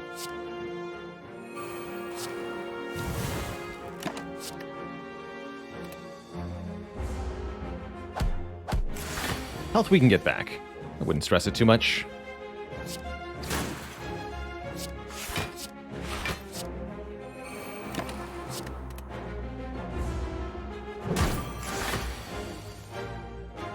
Hiya! Get a potion, although not a particularly good potion. We're offered an upgraded distraction. This is not a card I normally consider really at all, but with a free upgrade on it, it's actually not too bad, especially on a 3 energy deck here that's a little bit desperate for additional sources of utility. Distraction can create Blade Dance. The power. Fab's Magic says, should I skip an Act 2 Elite if I don't see yourself surviving any one of them? Definitely, yes. Recognizing when you can't take elites and avoiding them is a very important skill, I think, in this game. It's absolutely possible to win a run without fighting any elites in Act 2, or even without fighting any elites at all. As long as you build a deck that can beat the boss fights and the hallway fights. It's going to be pretty hard to do that without the extra relics and income from beating elites, but it's doable. It's absolutely doable. I find this most often the case on Defect. Defect can definitely end up in an Act 2 where you have no hope of beating the elites. But you can beat the boss because you have really long-term slow scaling with like Creative AI or something, or just Frost Orbs. You can beat the champ with that easy, but you can't beat Book of Stabbing. My personal line of thinking is usually to avoid elites if I see myself guaranteed dying to any one of them. So if we can't beat Giant Head, then we can't take Act 3 elites. If we can't beat Book of Stabbing, we can't take Act 2 elites. Can't beat Gremlin Knob, you can't take Act 1 elites. You have to be able to answer all 3. Inloth, please. You must be more reasonable here. These relics are too important to me. Why didn't you ask for the Bottled Flame? Come on.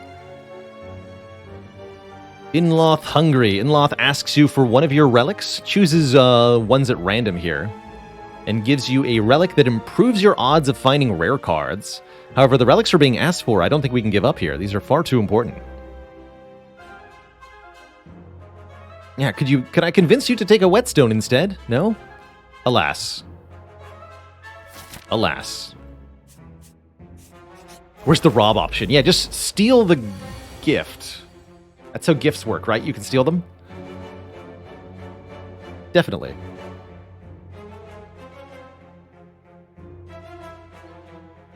Do like Riddle with Holes here. Knocks a bird out of the air, guaranteed. I think we go Riddle, Defend, Double Backstab. Can Inloth take your starting relic? Yes. If he takes the bottle, does the card stop being bottled? Also, yes. You do get to keep the card, but it will no longer be bottled.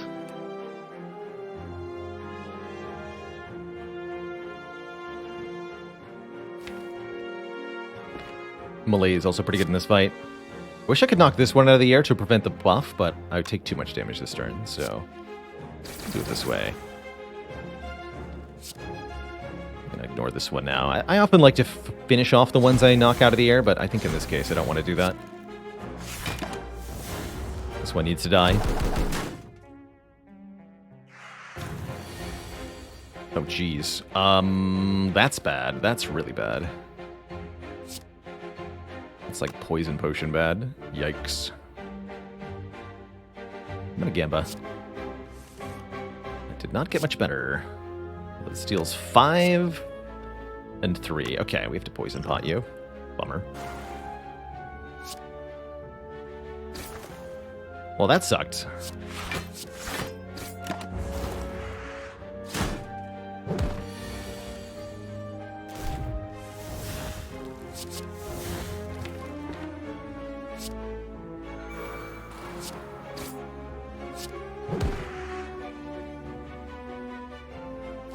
Leave you at higher health. Want my hit points back? Bird nerd. Hey, stop doing that.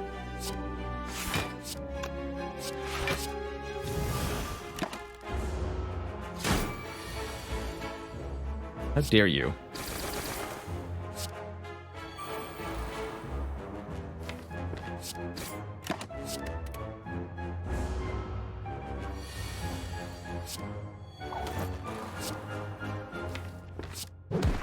Okay. Thanks to the bird face turn, we're at least kind of keeping the HP at a steady pace.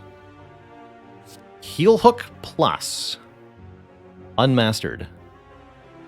The enemy has weak, draw a card, and gain 1 energy back. Does 9 damage. We have 3 sources of weak in this deck. That's actually pretty decent. Another card I would never take under normal circumstances, but with the free upgrade, looks a lot better. Does Skewer do 4 damage if played for 0 energy? No, unfortunately, Skewer and Wristblade do not interact. Even if you have Chemex and play it for 0, it doesn't work together. Is this the fabled heel hook run? It could be. It certainly could be.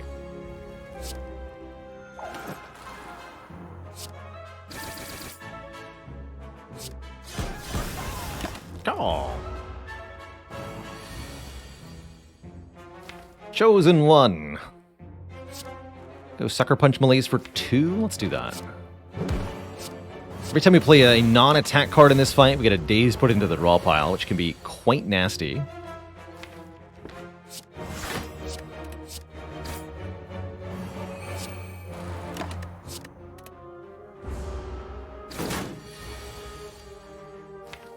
Get him, Heel Hook. Like, Distraction's really not worth playing.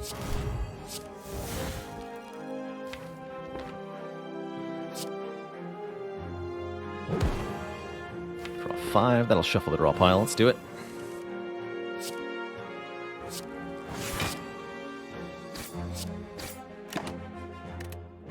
Next turn could be bad. 24, it sure is. Ah, dang it. This fight was almost good. If it had been anything other than the cultist, bummer. Bummer. Dang.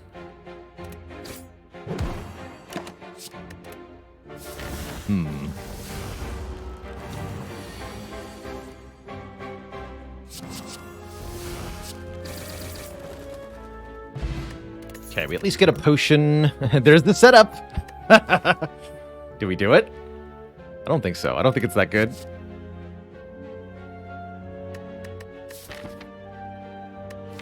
We could set up Riddle with Holes for 45 damage.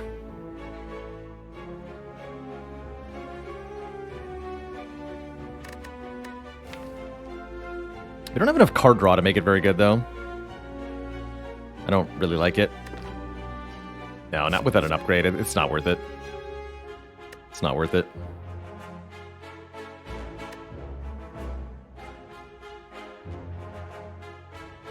Yeah, no. They want it, but it's no good.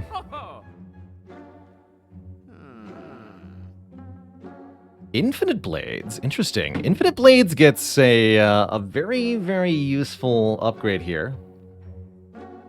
Forethought. It's cheaper than setup. Just saying. Corpse Explosion's quite nice. Lets us use killing one enemy to kill all. Very, very good for Act 2, actually. Good against Bronze Automaton also. Probably going to buy this on sale.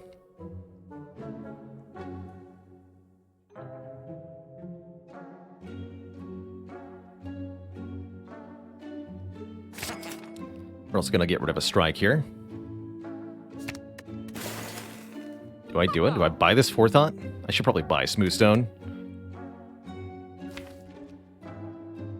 We actually don't have that many block cards. We need to get a few more. We've added all these non-blocking cards. Need some backflips, man. Forethought is an unmastered card. Definitely gives it some utility. It's a weird thing, though. Going to the bottom of the draw pile makes it kind of hard to get.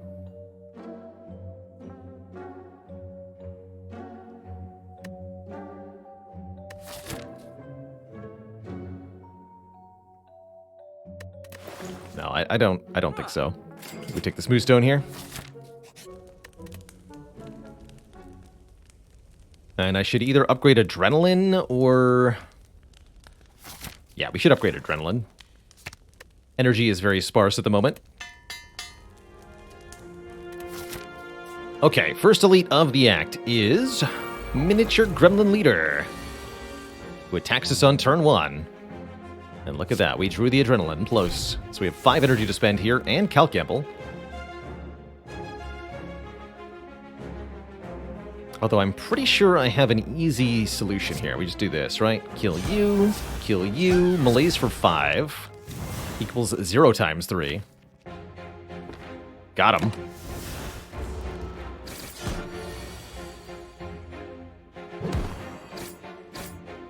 Swing it at me again, please. Dang. Would have been convenient. Does not quite enough damage to kill the minions, which makes me want to use the explosive potion. Yeah.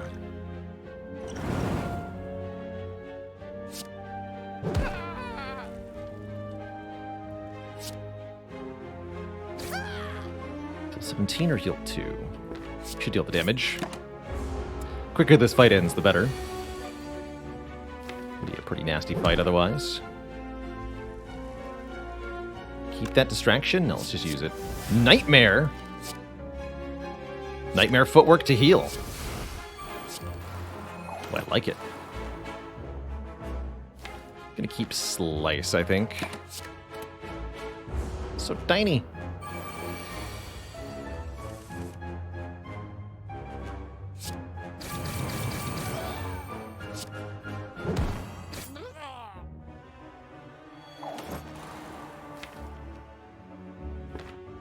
I'll do more damage, though.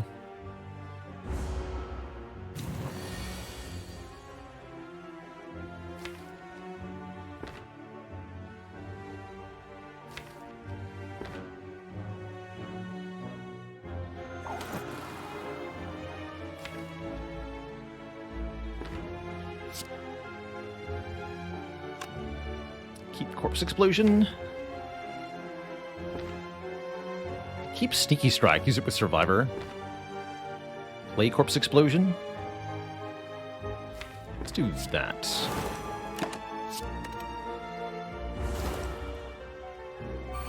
Gotta win soon. It's inevitable that Gremlin Leader eventually attacks us.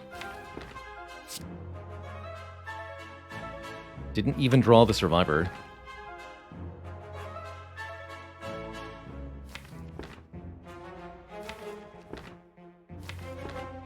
So I could try to kill the minions here, or we can just focus damage on the leader. And try to kill next turn. And block this turn. I think I should probably do that. Finish this fight now.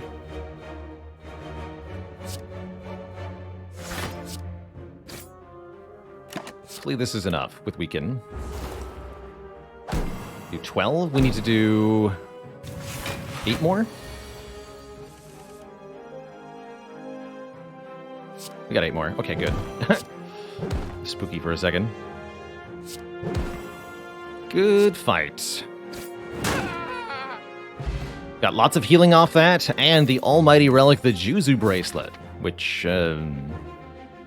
yeah. A Shiv card. Also a block card. Cloak and Dagger's not too bad. Doppelganger, kind of interesting. Guess we'll take the block/Shiv card, even though it's kind of whatever. It's a pretty good upgrade. Gets 8 additional damage when upgraded. That's pretty powerful. Let's do that.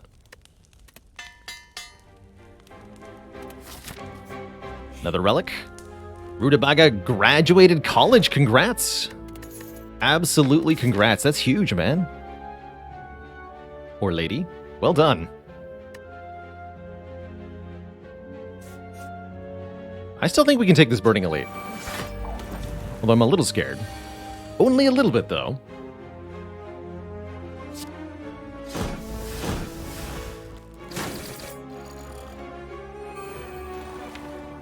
Only a wee bit.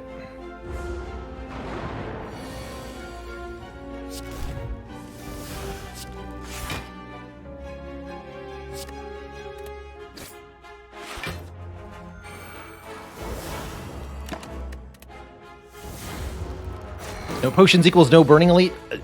With the Preserved Insect, I think we can get away with it. Normally, you'd be right. Normally, that would be a bad idea. But I think we have it. With all the powers, good. We've also got pretty good health at the moment. We can survive Slaver's turn 1, even in the worst case scenario. Upgraded Predator, or there's the backflap. No, this deck needs a backflap. Stat. Yeah, we need the backflip. Can distraction give you another distraction? Yes. Behold, the miniature regenerating Book of Stabbing.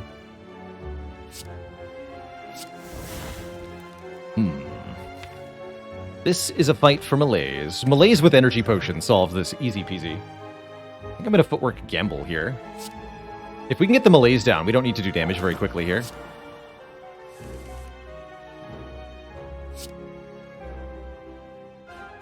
This could also be energy potion now to play Sucker Punch Caltrop Survivor. I don't think so, though. I'll take a small amount here.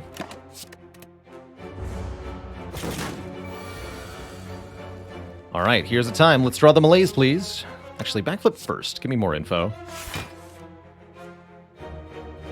right, we'll do it. No luck. No luck. Bit of a bummer there. Still acceptable.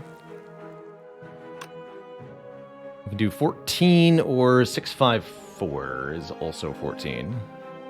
Actually, that's 15. Maybe even more than that. Okay. Not the draw order we were hoping for. Still no Malaise. Come on. Bottom card, really? At least I can get it into hand here.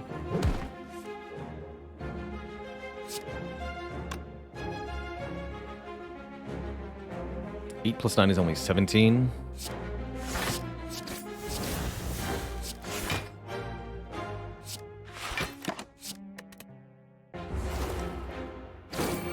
Maybe I wanted to keep Sneaky Strike?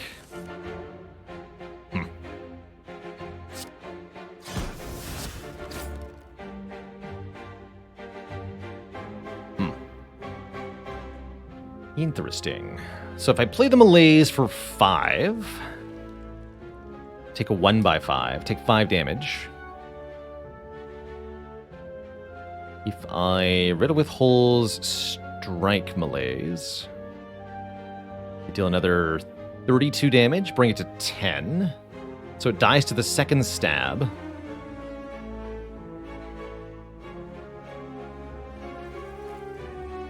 Actually, we just kill it outright, don't we? Strike Riddle with Holes, Corpse Explosion is exactly lethal. That's pretty good.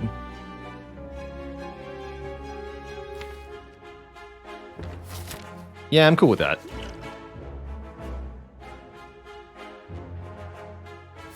Yeah, I'm cool with that.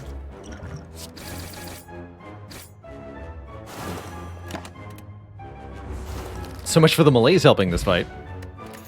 We're now immune to Weaken And we get another Cloak and Dagger with an upgrade. That's fantastic. That's very good. Hell yeah. 16 damage.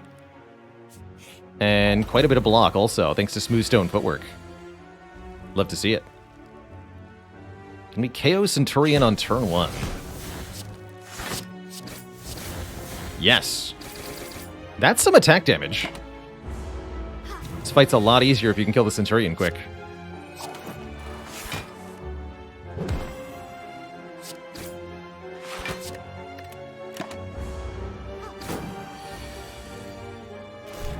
Get hacked, lady.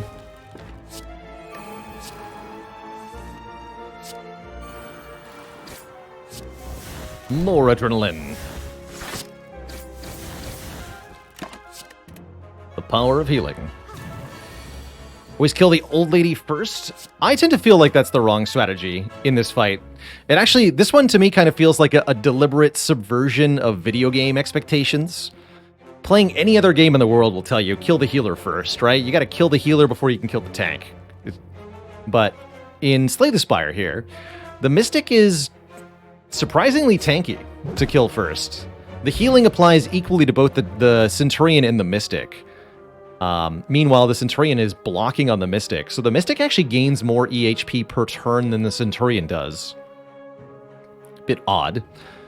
In addition to that, if you kill the Mystic first, the Centurion becomes enraged and starts multi-attacking you, whereas if you kill the Centurion first, well, not much at all happens. Envenom, huh? With Birdface turn. And Riddle with Holes, and it's unmastered? Sure. Sure. Envenom makes all of our attacks... We should go this way. Envenom makes all of our attacks apply poison, which can be quite something. Especially if it's only one cost. Alright, the 3 slavers with no potions. How will it go for us? Can we possibly deal with 3 slavers having no potions? Yes. Yes, we can. Hey, nice Sideshow roll. Probably not going to be able to get back to that footwork to play it for 2 health, but... maybe. Maybe.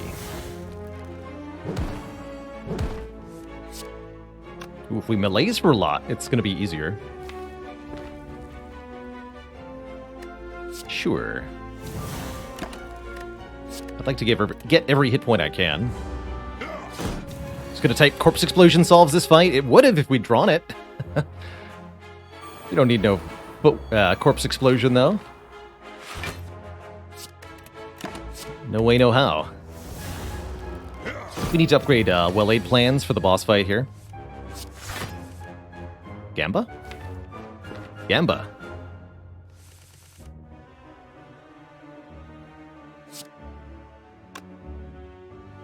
This will kill. Keep this. There's our hit points. Nice. Get a pen nib. Every 10th attack is doubled in damage, and a dupe pot to let us duplicate something.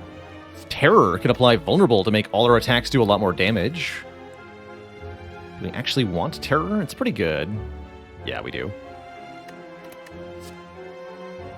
Powelax, thanks for the full year of support. Oh, and a dad joke to Miskatonic Blue. Thank you for reminding me of that Haligonian. I did miss that.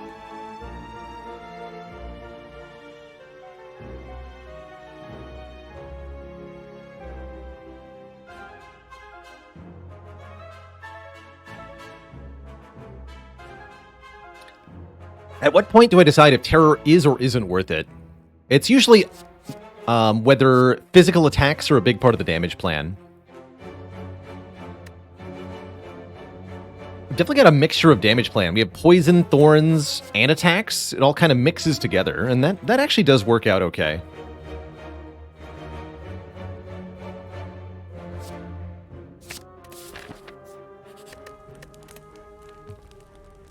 And we'll upgrade well-laid plans.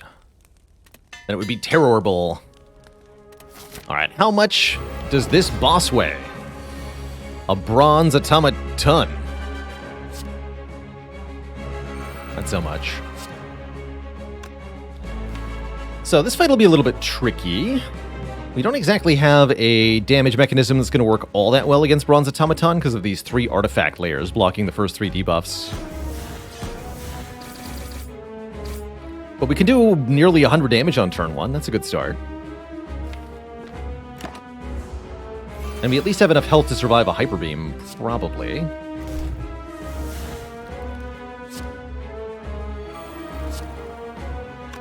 Maybe not.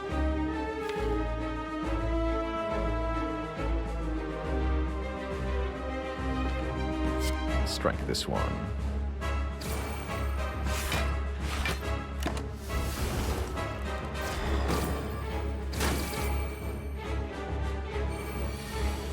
Okay, this one is going to steal Corpse Explosion. That's a bit of a bummer. We'd like Terror to be applied to the boss. Maybe we just ignore the minions here? I don't think so.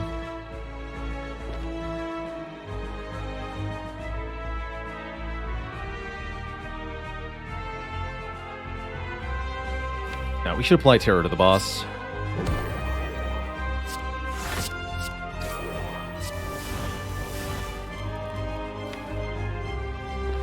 Next turn's gonna be weird. I hope we're gonna forget this orb. Just kill this one.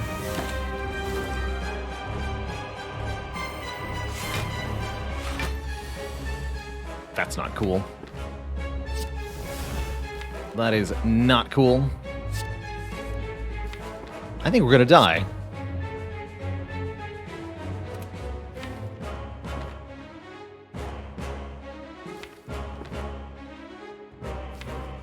We don't have enough energy to deal with this. We could dupe footwork, but I have no idea if that's enough. I think we need to use the potion for sure. I just don't know if it's gonna help.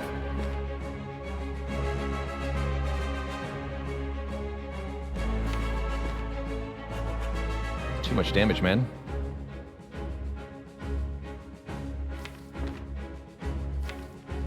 Gamba and Prey. I think we need to kill the boss before the Hyper Beam arrives, if we're gonna have a chance at doing this. So I think that means we go backflip, neutralize, gamble.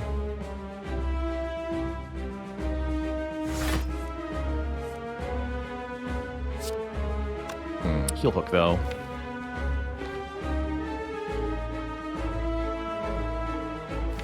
So maybe we could pen nip at something a little stronger here.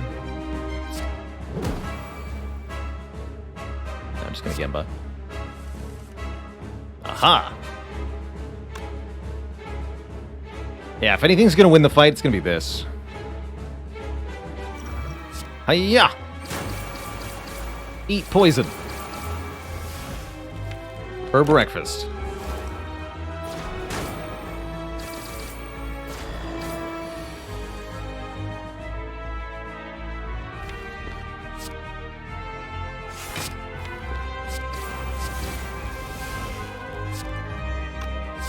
$25 versus 22 and more poison. I don't think it's enough, unfortunately. I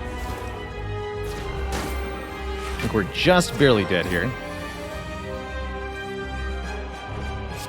Sneaky strike, please. We got it. Oh my goodness. We live? We live. Oh my god.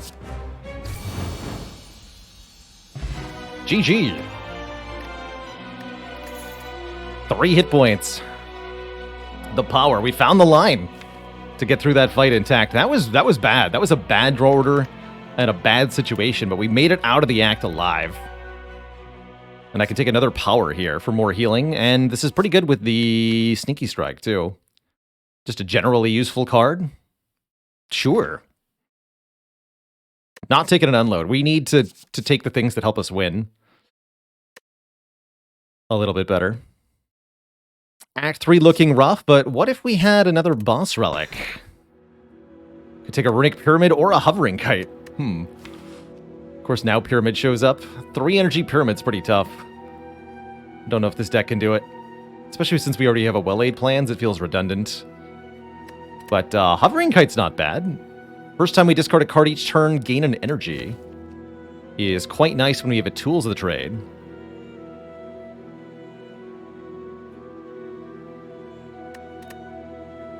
I like it.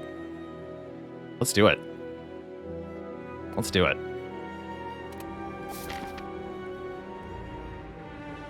I think trying to do Act 3 on only 3 energy per turn is just not very viable, unfortunately. It does not feel good to me. Now that we're in Act 3, the Juicer Bracelet can do some interesting things. How many elites do we think we can handle? Can I even beat Giant Head? Hope so. Our first boss is going to be Donu Deka. We're happy to have Corpse Explosion for that one.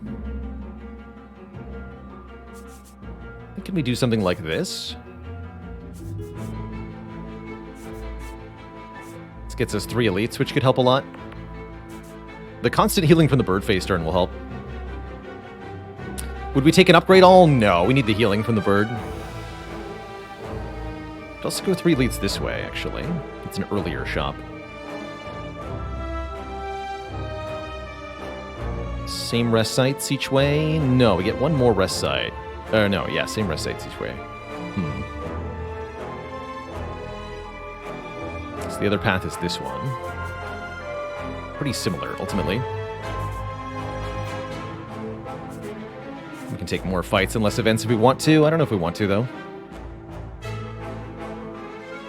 The situation, which second boss am I hoping for? Time Eater. I think we have too many powers for the Awakened one to feel comfortable. I'd much rather fight Time Eater. Although Time Eater could be problems of our own, you know, a bit of an issue too.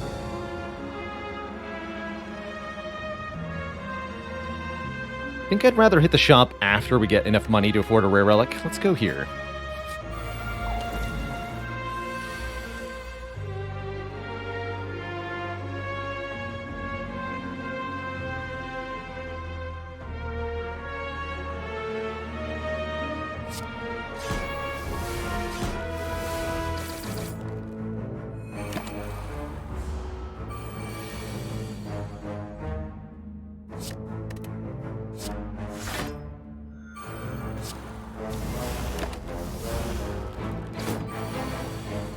Just win this fight with poison. Shouldn't be too bad.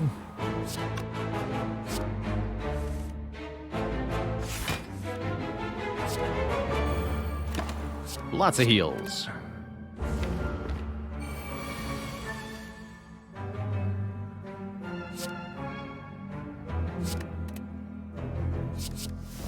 There's the blade dance.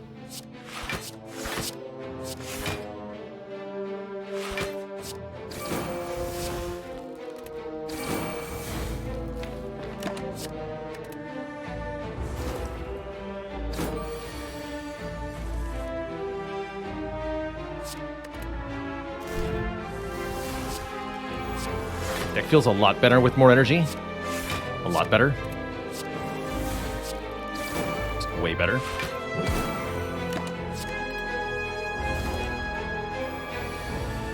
Look how much health we got from this fight. We had 45-ish going into Act 3. Now we're almost back to full.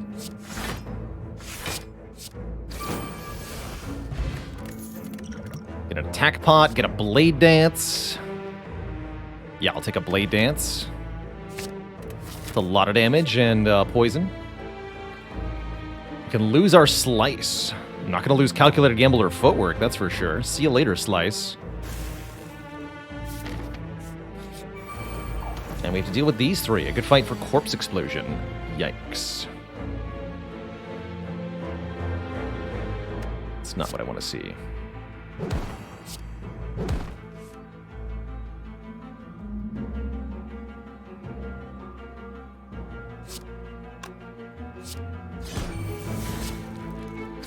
Bring both the front and the back one to very low health so I can kill either of them on demand if I need to here.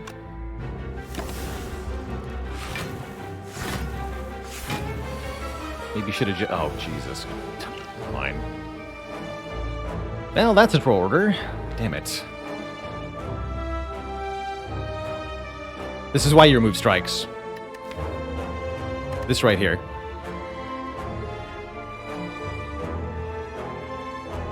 Damn it.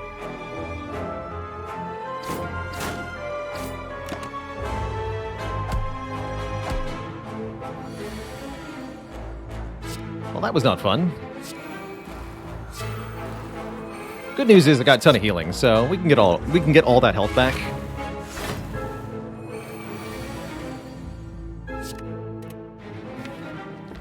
All of it.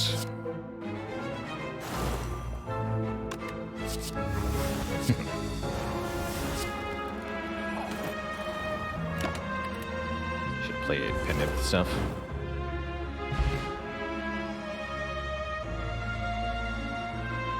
Why no potion on the turn with 3 strikes? Because I could kill one of them, and I don't think the attack potion was going to let me kill any more of them.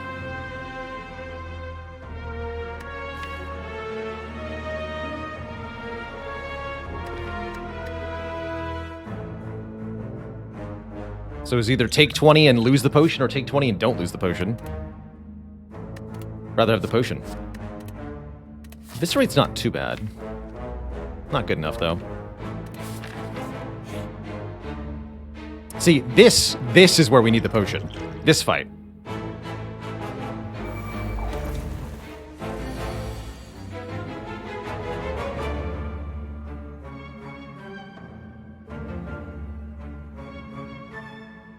Skip? You kidding me? Heck no. This fight ain't no skip. Not on my watch.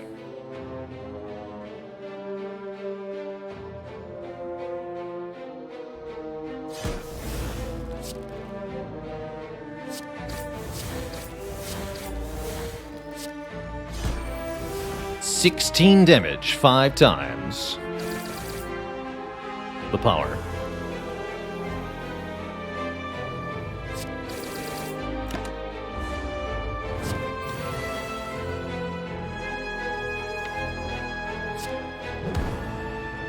Healing does not seem to be happening. Okay, just win the fight. Cool. Get some money and a tungsten rod whenever we would lose health, lose 1 fewer. Second well-laid plans with a Plus is offered. Piercing Whale is also very good. Actually, Acrobatics might be the best here, considering that we have the Hovering Kite and not much card draw right now. I think we want this Acro. Okay, let's try to get some health back here. Seems more reasonable now.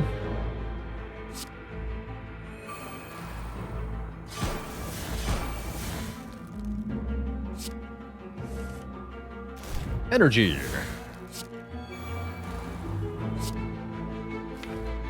you care about the baseball? I'm sure it's fine.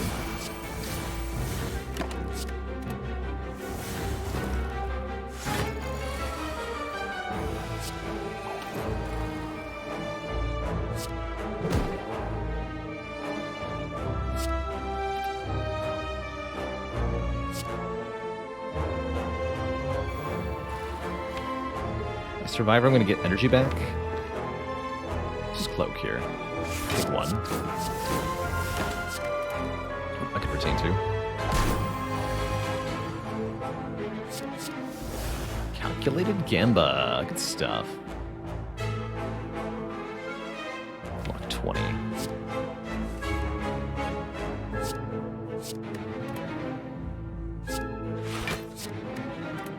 Not too bad.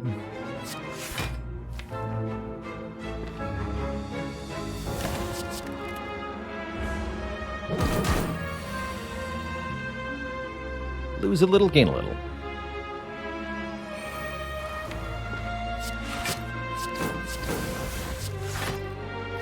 Keep this and this.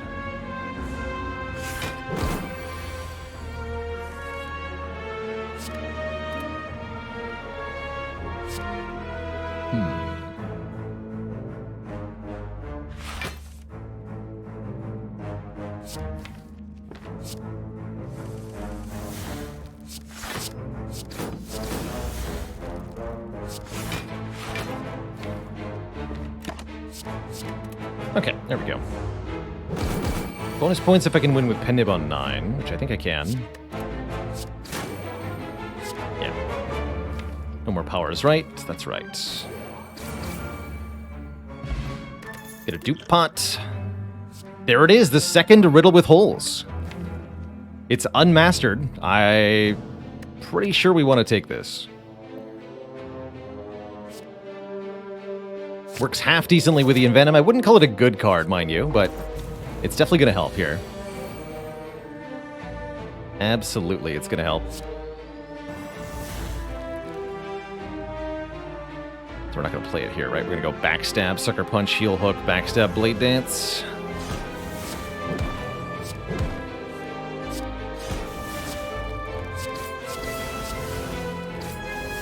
Pretty good turn one.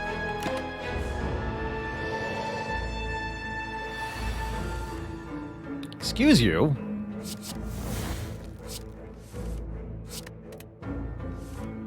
Alright, good. We got Cloak and Dagger, so I can go well-laid plans, footwork for healing, Cloak and Dagger to kill. Blocking this turn is not really going to happen.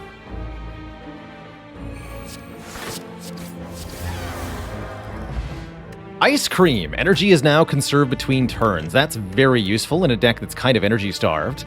And that also makes Doppelganger a very interesting card.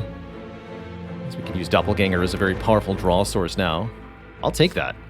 Where's the Chemex? Give me the Chemex. Oh, that also makes upgrading Doppelganger feel really nice.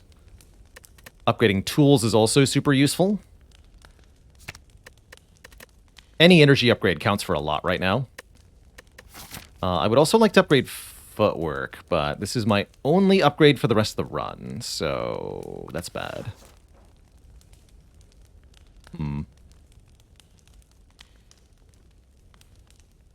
I guess I'll do tools. Both kind of similar.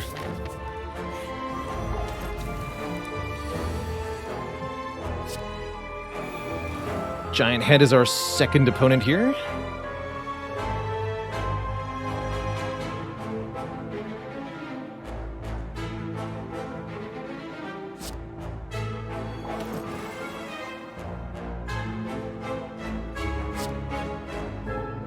Let's take it this way.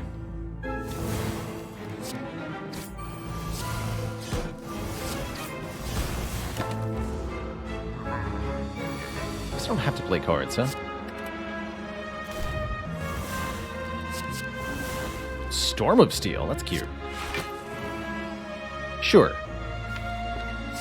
Do damage without spending energy, I like it.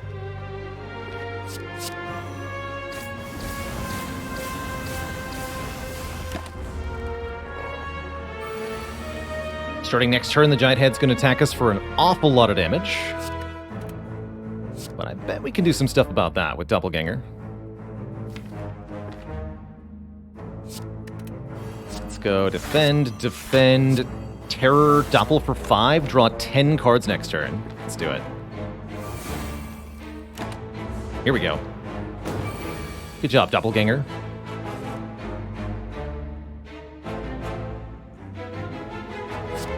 I think that might be the right discard, but I'm not actually sure here.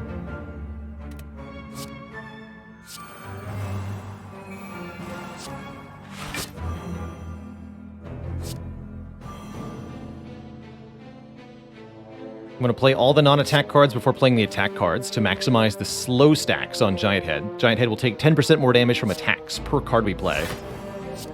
Let's play everything else first here, and then play the attacks in order from least damage to most damage. Although we want to pen nip the Sneaky Strike for 86 damage. Giant Head is dead. We get a Gremlin Horn. Whenever an enemy dies, gain an energy and draw a card, even more energy gain, and an upgraded backflip for blocking and draw, or an accuracy plus to make the shivs hit harder, but I think we have enough damage between the Terror, the Envenom, the Caltrops. We should be okay, damage-wise. Give me the backflap.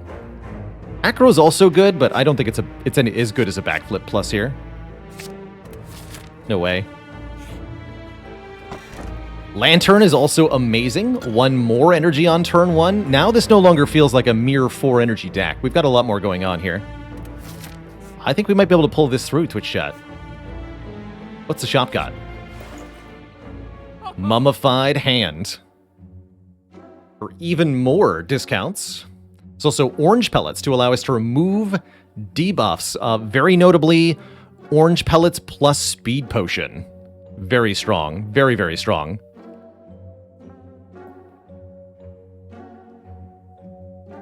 Why are we seeing so many upgraded cards? Yeah, just random chance. It's a 25% chance per card for a card to be upgraded in Act 3 here.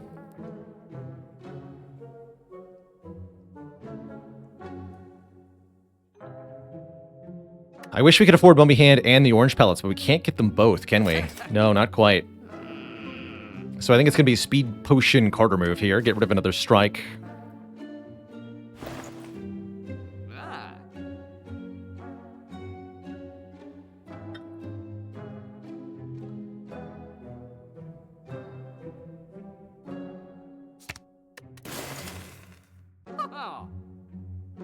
Orange pellet's better than Mummy Hand? I think so, especially with the speed potion here. I think so.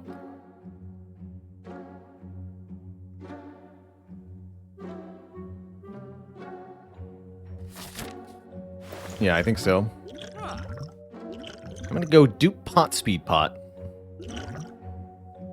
Who's the energy pot?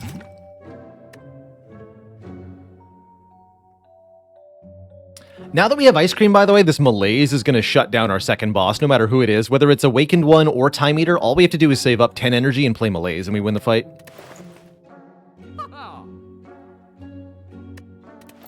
So I'm starting to think of ways to beat Act 4, and that's what pellets and the speed pot are for. Oh, pellets are also going to help a lot here. That's kind of cool. Nightmare, you say? Interesting. Probably get a Nightmare Backstab Plus. Good job, Distraction.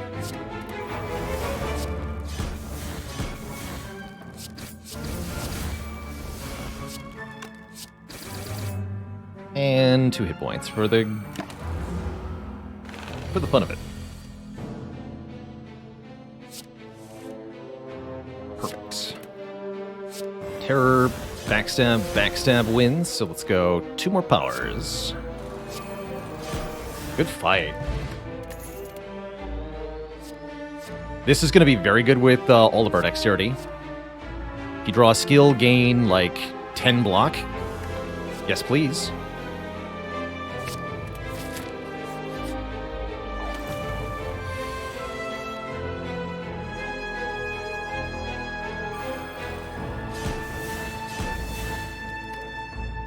And I think in this fight, we're going to hold on to our energy with the Ice Cream, so we can Malaise for a lot.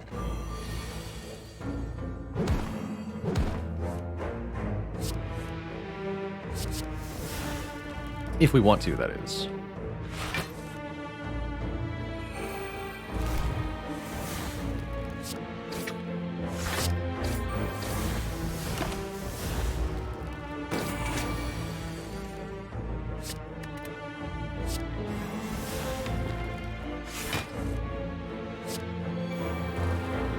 Back to full. Like the Darklings never happens. Easy. 35, huh? Can't say I love what you've done here.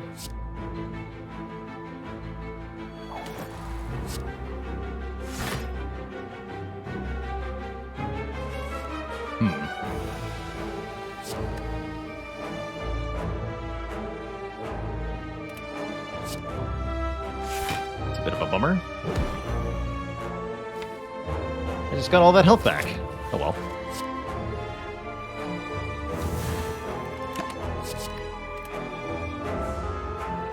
I'll take 5. No biggie.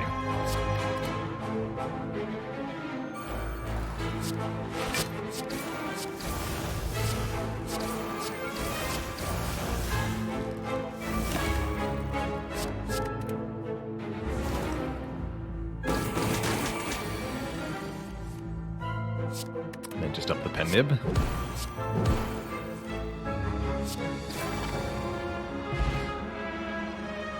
Urfo, thanks for the Prime sub. Welcome to the Cozy Sub Club. I do apologize if I just butchered your username there. One piercing whale for the road? Sounds good to me.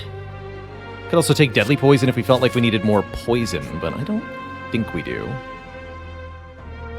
Hey, now we're at full health. Easy. Could also try to take madnesses here for the cost reduction, but I think slowing down the draw through of the deck would be bad. Full health. Ultimately, I don't think madnesses were that good. I think they were just going to slow us down. Hopefully we don't get absolutely donked by the Nemesis next turn. We're getting donked. At least I've got block. Ooh, good block. Okay, maybe not so bad after all. Gamble these shivs away for more card draw. Hey, not bad. Okay. Take 5? That's not too bad. I can live with that.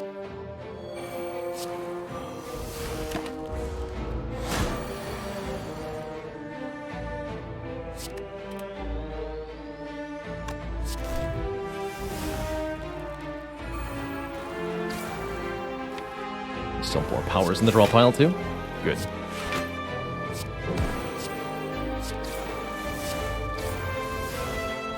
So this would kill.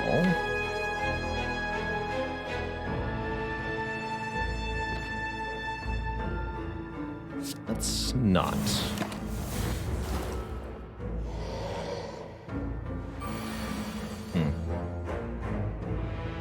Though maybe I should have.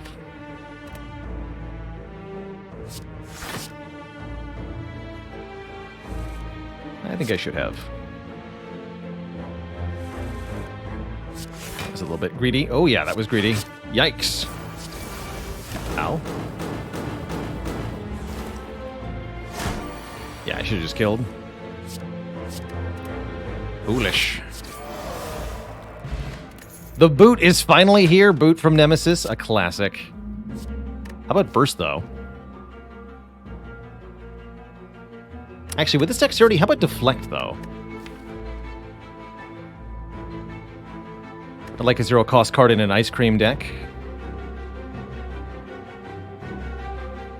Burst Adrenaline, Burst Malaise, Burst Backflip. There's quite a few options, although unupgraded, it's not that exciting. I'm going to take the Deflect here.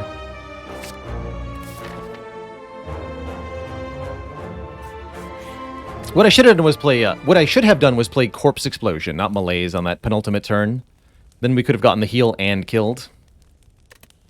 Also, we have to recall here.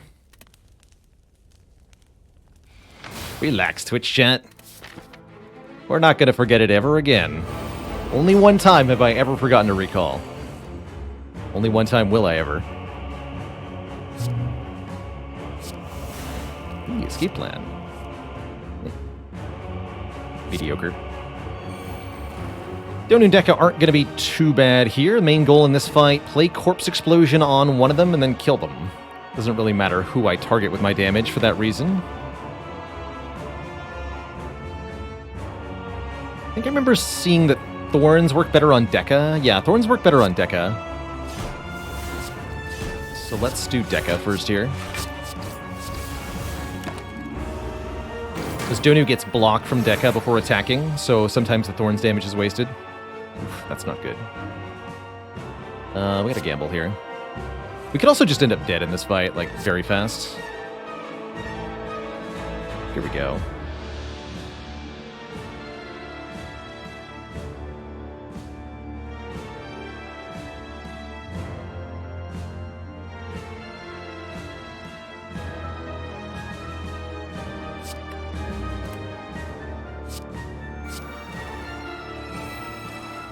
Wait, I was supposed to keep Sucker Punch. Dang it. Did that wrong. Oh well.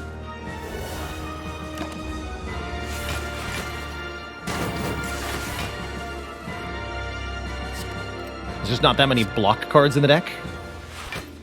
Which puts us in a rather precarious position here. Yeah. Dang it.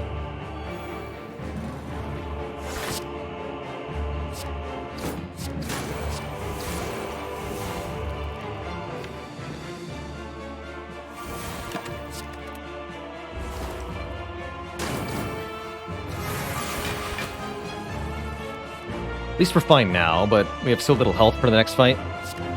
Definitely concerned.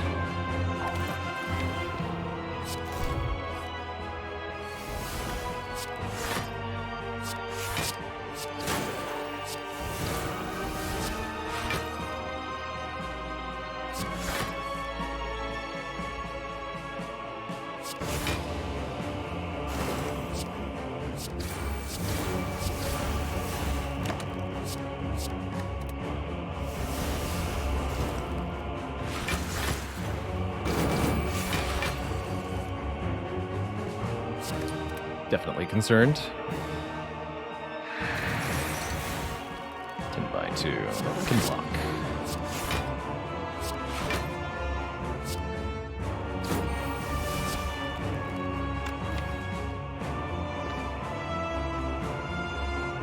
Keep Calc Gamble Shiv, trying to kill next turn. I think we can do it.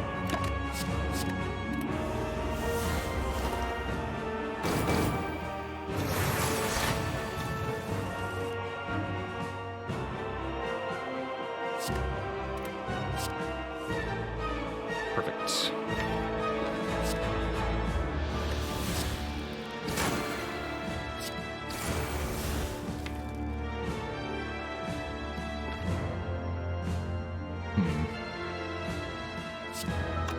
It's not enough, huh? How much riddle riddle with holes would do 7/5. Yeah, that'd be enough. All right, let's risk it for the biscuit here. Oh, I can't do math? Well, I'll just die then. Fair enough. GG. GG. I think this run was winnable, but I did not keep focused here and play well enough to win that. So we lose. GG. Like, sure, we could have used the potions to win this fight, but if this deck goes into Act 4 with no potions, we're dead. 100% of the time anyway. Ultimately, this deck was a little bit too slow. Not enough front-loaded block, not enough dexterity, not being able to upgrade the footwork. Too much stuff. GG.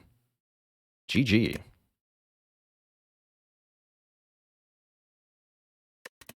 I'm fine with that. Let's play some Darkest Dungeon. Let's do that.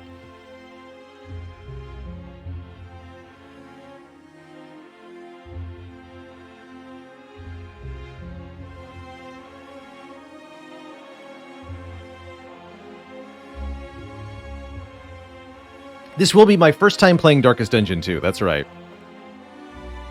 Flax says, this feels like a deck I would lose with because it wasn't fun to play. That's probably why I just lost it. I think I would have played a little better if it was more interesting. But definitely confirm, that deck was not fun to play.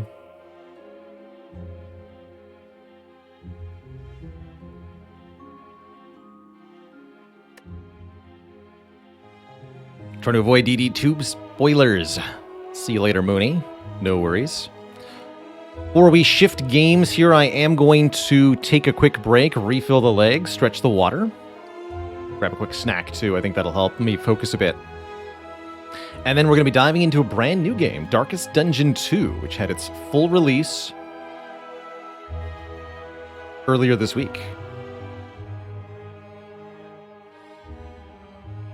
And no worries, Grizz. Totally respect people who want to play the game blind without getting any spoilers themselves. Totally understandable. Totally.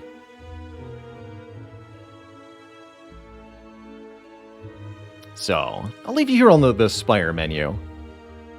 And I'm going to take a quick couple minutes to sort myself out. When I return, we dive into the darkest of dungeons. Be right back, Twitch chat. Don't go nowhere.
Alrighty, everybody, thanks for hanging out. It was a bit of a discouraging end to that run, but I am very much excited for our next game here, Darkest Dungeon 2.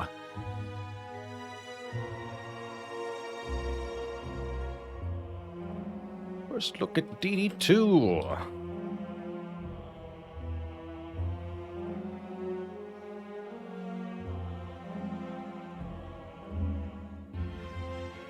Heck yeah.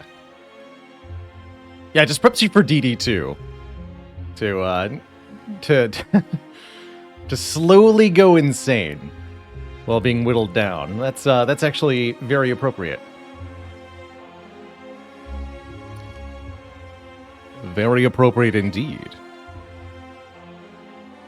Simply get brutalized. All right, welcome one and all to Darkest Dungeon 2. Roboro Snake asks, have I ever played any of the XCOM games? You betcha. XCOM Enemy Unknown with the Long War mod. It was actually how I got my start streaming here on Twitch.tv. It's the first game I played a lot of, and I've played over 1,000 hours of the first XCOM on stream.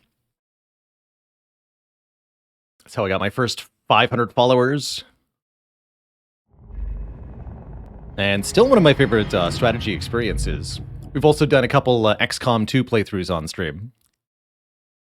Did I ever play Guild Wars or any MMOs? My MMO of choice, I had a phase for MMOs, just like I think most people did. Mine MMO of choice was City of Heroes, a superhero MMO that I really delighted in.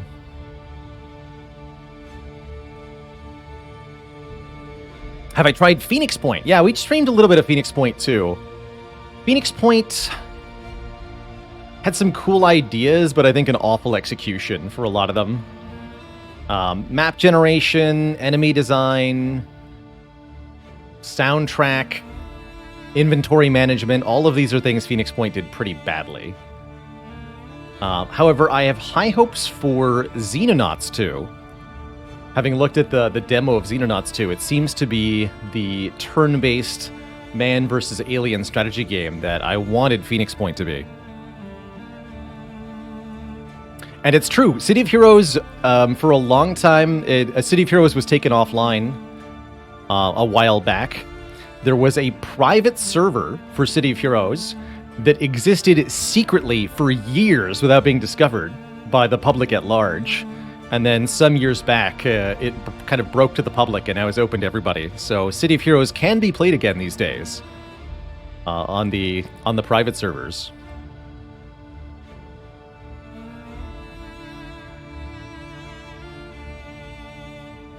Have I played the Casey's mod for Inscription? No, we did Inscription, but not Casey's mod. Welcome to Darkest Dungeon.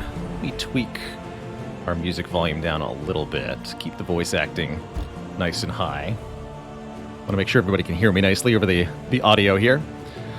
What a cunning hat. Thanks for 17 months of support.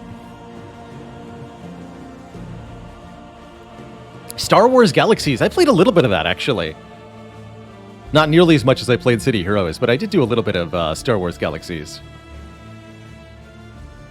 HG Forest, what do you call an adventuring party made entirely of nerds who try to deal with eldritch horrors? The Dorkest Dungeon.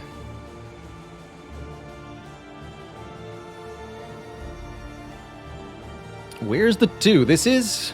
I think the 2 is here, under the torch. It's behind the cloud, I guess. Theatrical replayability. Your act says, in Spire, I often find myself looking past the art straight into the mechanics, but Darkest Dungeon's design really keeps me in there. This game has some gorgeous animations. Darkest Dungeon 1 was kind of a cel-shaded look with 2D art. But they went to 3D models, still cel-shaded for Darkest Dungeon 2. And for the most part, I think they did a really good job. I've watched a couple other streams, just seen a little bit of this game. Most of the enemies and player characters look amazing. I do think some of them look pretty terrible, though. Bit odd.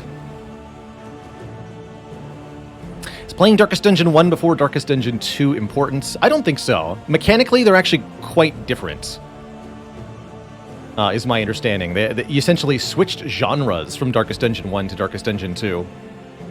Darkest Dungeon 1 had an overarching campaign format where you were kind of trying to earn experience and currency and build up a roster, kind of similar to XCOM, but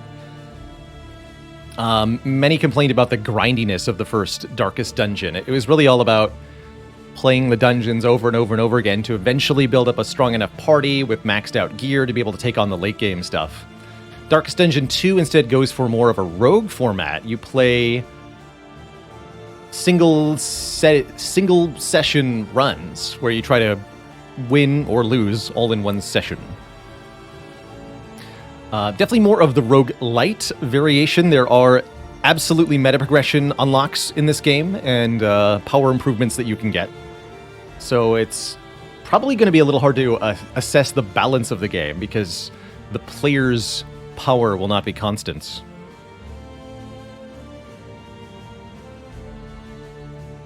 Some of the dungeons in Darkest Dungeon 1 were also like a real slog. For example, the Crimson Court. Just go ahead and like Google the dungeon maps for the Crimson Court. They're absolutely enormous, and if you didn't know where you were going, it could take you hours and hours of searching to find the boss in those stupid dungeons. Although it's kind of interesting, right? Darkest Dungeon 2 doesn't even actually have a dungeon, really. That was kind of the whole gist of the first game. You're exploring a dungeon, trying to find stuff, but you don't do that in DD2.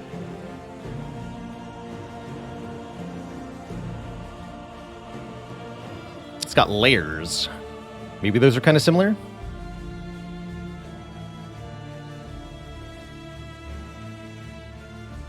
Lost the will to live upon each return to town. Honestly, that just fits the theme, Dunk. Slowly losing the will to live as you play it. Gradually going insane. Getting more and more stressed each time you play. That fits, right? That's the whole theme.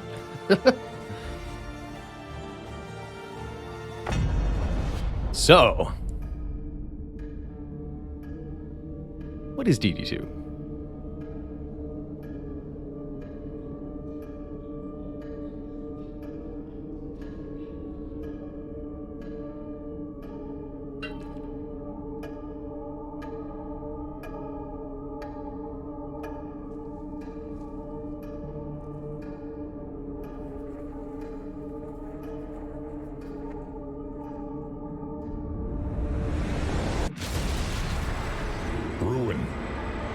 Found you at last.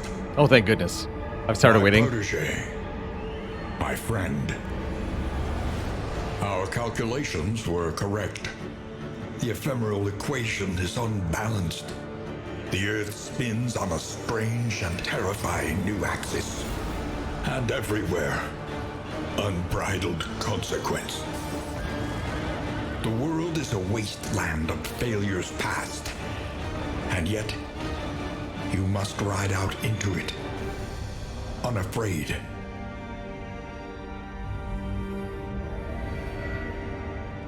Take this.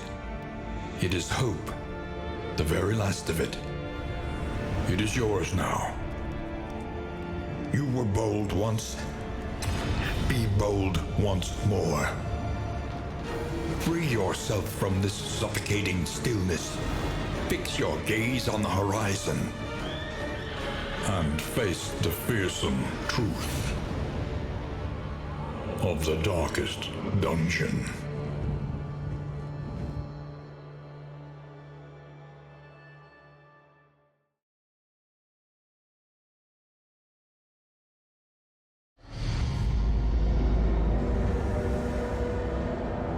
Did I do the voice work for this game? I wish. Adrift in this bituminous nightmare. Coal-colored. by 2 Minutes Nightmare. I like that phrasing. Begin your confession. Seems we must play the prologue. I hereby acknowledge and accept the fullness and severity of my mistakes.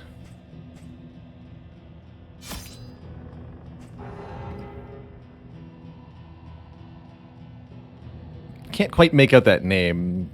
R. Capt. something.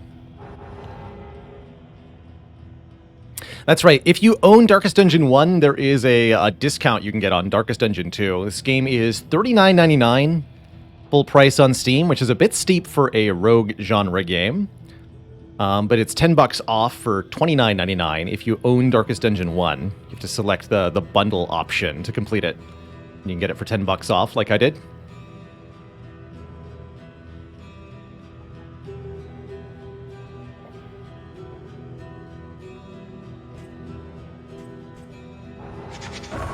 Got a sign on the dotted line.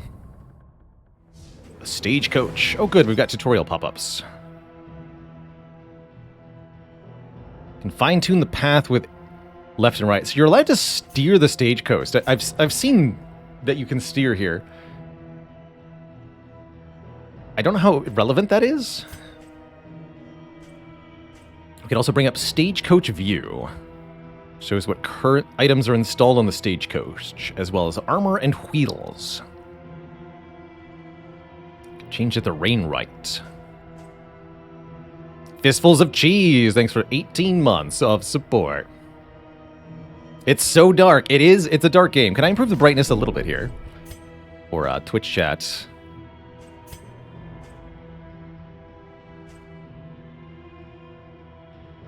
No?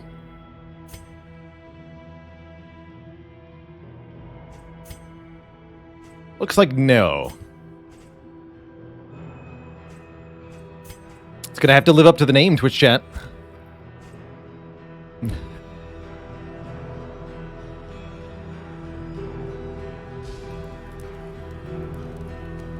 should make it so you can only lower the brightness.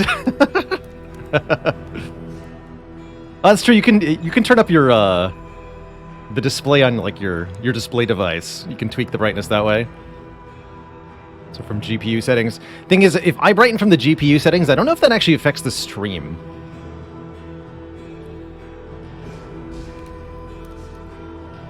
Begin.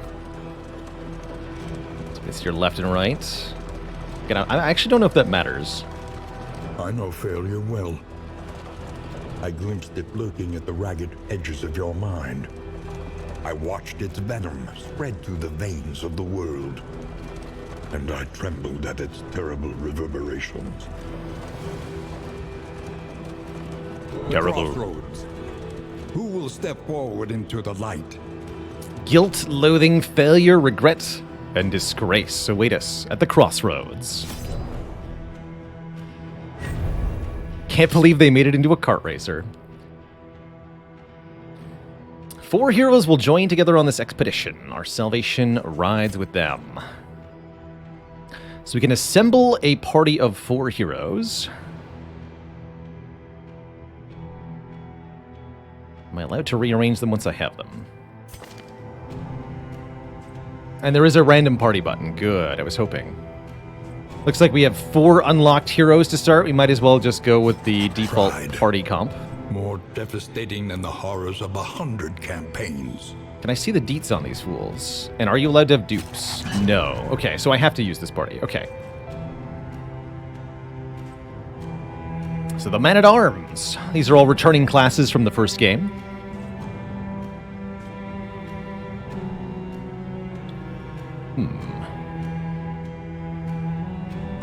Interesting.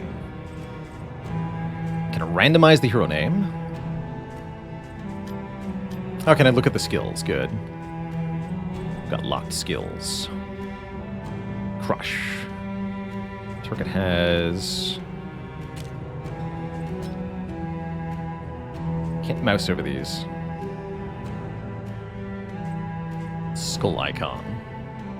Rampart. Strike an early enemy. Self moves forward 1. Knock back and stun the target. So my understanding is that the heroes in this game don't level up, but their skills kind of do. Lots of iconography here, but without being able to mouse over the tooltips, I can't get more info on them yet. Hold control. Oh, here we go. Oh, look at that. Combo. Block is half damage, 75% damage reduction. Crit. 100% crit. Counterattack the next damage. Chance to dodge. Ooh, 50 and 75. Those are going to be... Ew. This is going to be stupid. It's going to work every time for the enemies and never for you. That's how 50% works. Damage up. Faster. Next turn delayed to the end of the round. If stacked, converts into stun. Stun is... Okay, this is stun. This is not stun. This is stun. 50% chance to miss. Bridge down. Okay, these are pretty good to be aware of. Immobilize is pretty straightforward. Taunt. Winded persist till end of combat. And then these look like class-specific stuff.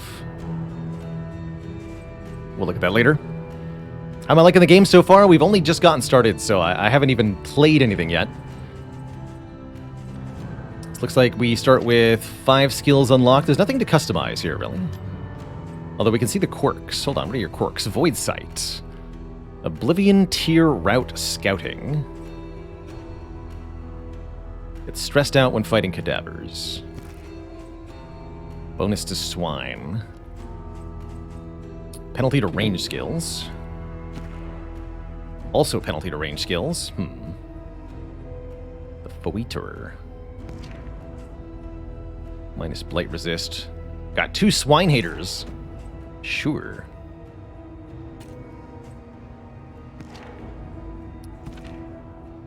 So you want to put the Plague Doctor in the back. Not sure who wants to be in front between these two. Hands. The usual... No, the unusual suspects. I like that as a name. You can see paths. So we don't have an understanding of the path mechanic until we get to the second inn. Okay. Cool. So not a lot of choices to make here. We just start a run with the 4 beginning characters.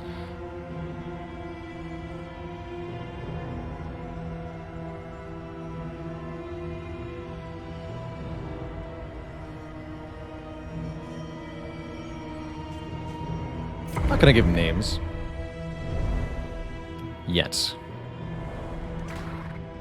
Uh-oh. Okay, good. The Valley.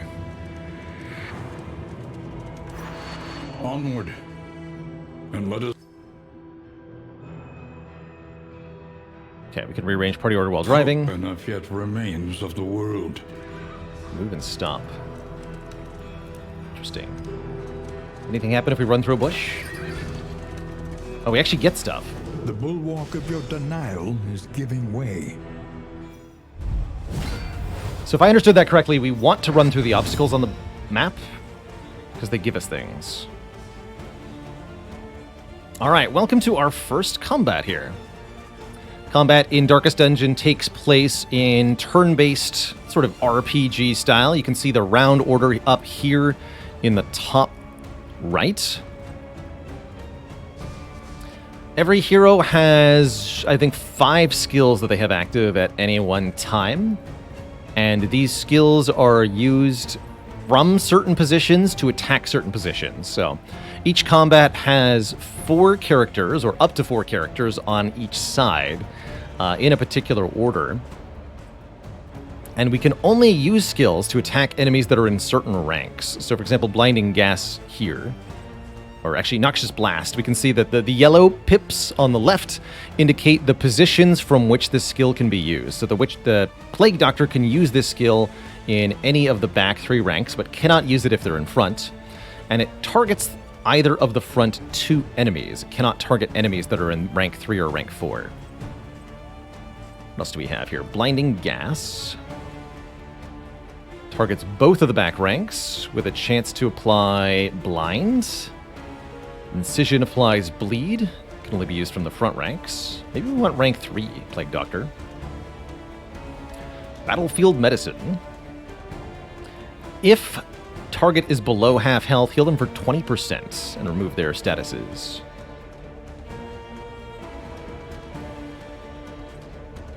And an ounce of prevention is worth a pound of cure. Target gets bonus resistance to various effects.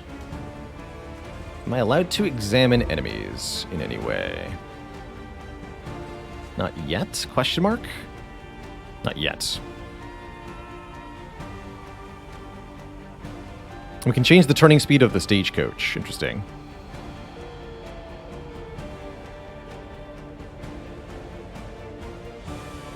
Alt. There is beauty in our imperfections. Not you. You. Okay, and we can't see what they have. I think we need to fight them at least one time before we're allowed to see the deets. All heroes are human. Is that so? Okay, cool. And we can see the resistances, too, in the bottom here. I'm covering some of them, but 40 blight resists. Okay. Pretty basic combat. Combat in Darkest Dungeon is definitely a game of damage prevention, taking out high-threat foes quickly to prevent your party from getting overwhelmed or stressed. Enemies can deal damage. All of our characters have a varying health amount. But in addition to health, we also have a stress meter, these little white pips. They're going to notch up below the health bar. Various demoralizing enemies will increase our stress, and if stress gets too high, we'll have some special consequences. So there's sort of 2 combat resources to manage. A brilliant conclusion. Have a blast. So this enemy has Blight, which is damage over time. What does our Grave Robber have? A Wicked Slice. Target one of the front 2 enemies for...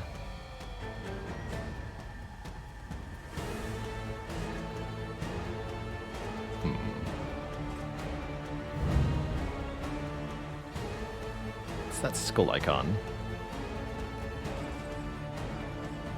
Death resist. I don't think I understand what that means. Pistol shot stun dazed targets that have combo on them. Can hit any of the back 3 ranks. Duelist's Advance. Gain 2 riposte. Yes, gain 2 riposte and move forward, but don't do much damage. Tracking shot ignores dodge. Apply combo to the target. Gain crit and dodge. Remove blind. Okay. I think we just want to slice the front enemy there. We score a crit and kill it instantly. Easy. Death's Door resist. Okay, that's right. I've seen that enemies have Death's Door in this game, which seems like an absolutely ridiculous mechanic to add for the enemies, but we'll see how it plays.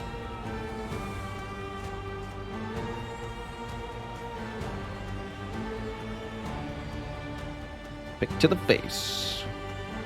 Higher crit chance with combo. Ignores shield. Throw a dagger. That's a range skill. When stealth, ignores dodge if you're stealthed. Flashing daggers hit the middle 2 ranks. Poison dart hits anybody and applies blight. And absinthe. 3 uses. If less than 25% health, heal for 33%. Gain 3 dodge and speed. That's quite a boost. Seems like they changed how healing works. It's mostly percentage heals now instead of flat heals. It's interesting. And often requires you to have low health before the heal even works. Probably discouraging you from trying to top yourself up constantly. That front enemy that we killed turned into a corpse. A corpse continues to occupy the rank that the creature was in, and has a separate health pool. You can attack it again to get rid of it. The purpose of corpses is twofold. First and foremost, it allows enemies to keep their formation as a way of discouraging just stacking front row damage with your heroes. Secondly, corpses are also used by various player or enemy abilities to activate special effects.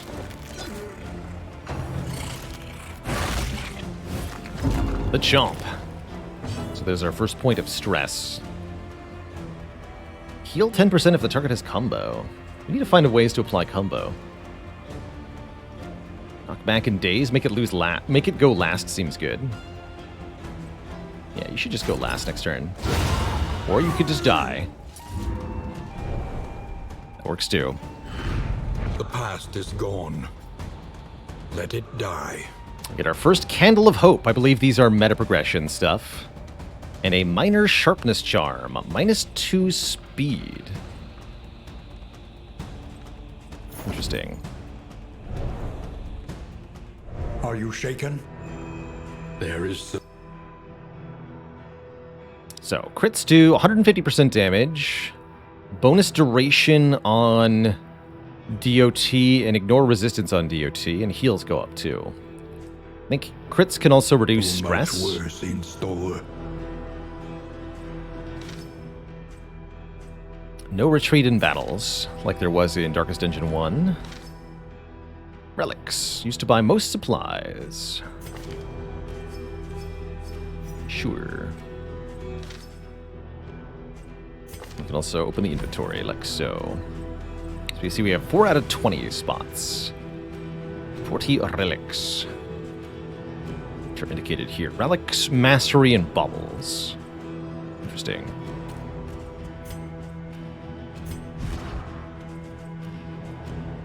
-2 speed is a bit odd. Let's try putting that on you. Oh, I see. You've got... This is a normal base speed. So this is the speed stats. 5, 5, 4. Okay. Sure, whatever. I think that determines the turn order, essentially. Appy, thanks for 17 months of support. Crit is 100%, 150% of your max damage. Crits are always max roll. Apparently. Seems like a bad item? It might be. Definitely might be. Okay. Continue.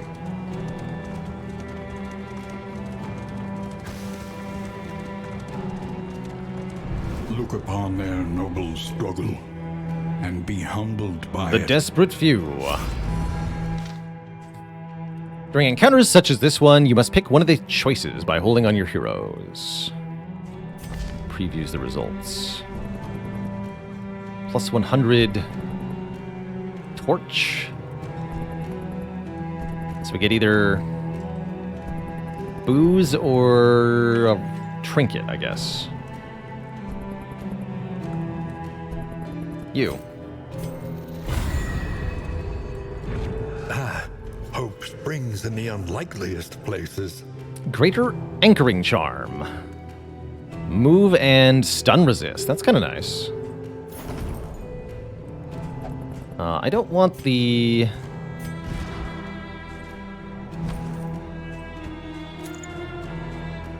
Plague Doctor to get moved.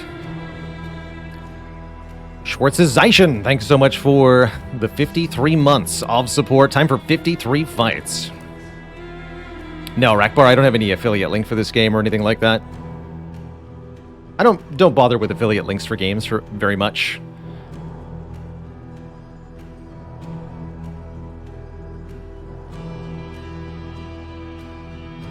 Hold Alt to get textual descriptions of the rewards, says Oxsmith.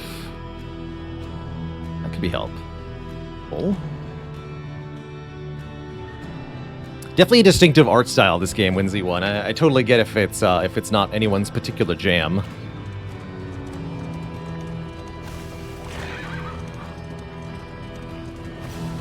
Yeah, we got Glimmer of Hope. Interesting. Combat item.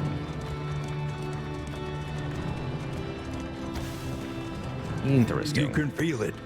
A change in the air. Is there any mini-map or anything? Here it You is. see? Okay. Even your valley is not immune. to the spreading stain. So, combat items equipped in a dedicated skill slot on each hero. Combat items are free actions. One item may be used each hero turn, right before their normal skill. Okay. Light.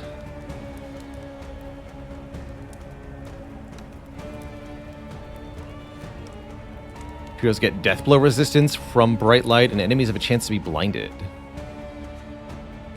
2 gaunt widows and a woodsman. He's a beefy boy. He's a 2-wide enemy. Enemies can be multiple units wide, depending on the foe here. Seems like the low health widows are probably a good first kill here.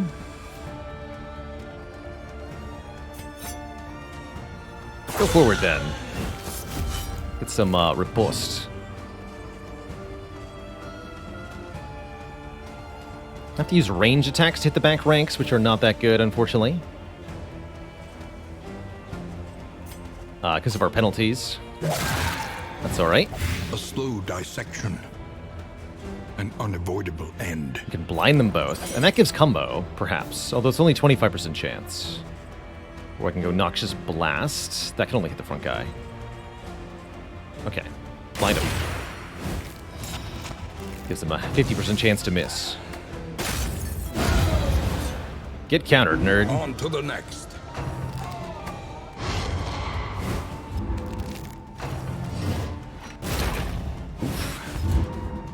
Pretty big hit there. So the Highwayman got Horror, which will add stress each round. I see. Crush can hit the 3rd rank, but not the 4th rank.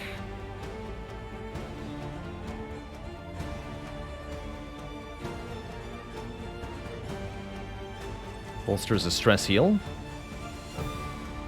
Hold the line. Move forward. Guard yourself and immobilize yourself. Oh, I see. So he can't be pushed back. That's kind of cool.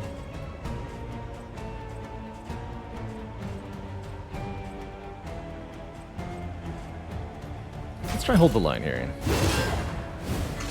Forward. Take half damage from the next hit. And become immobilized.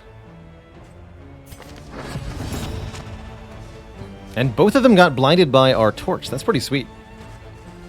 Very good. This is 2 for 3 turns. Okay.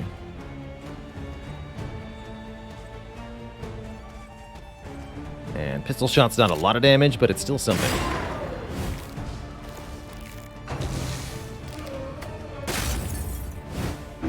Incremental. More horror. But deadly all the same. Blinding gas is a cooldown, that makes sense. Anything that can hit the back rank here? No.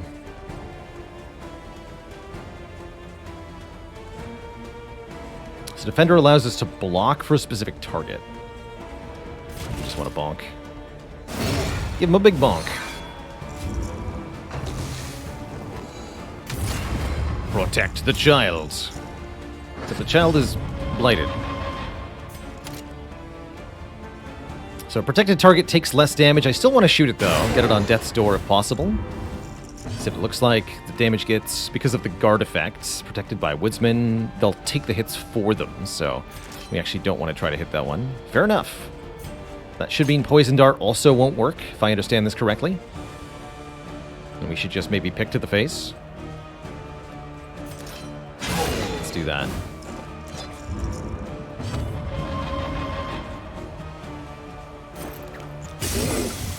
Stack some more blight.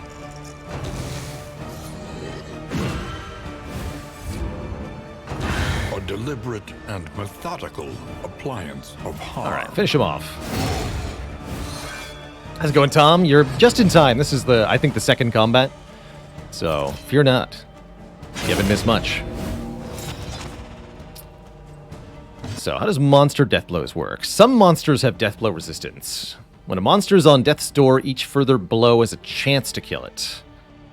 And some skills and trinkets have higher chance to ignore death door effects. Okay. It also gets less speed when death doored. So we can see it has 25 death resist.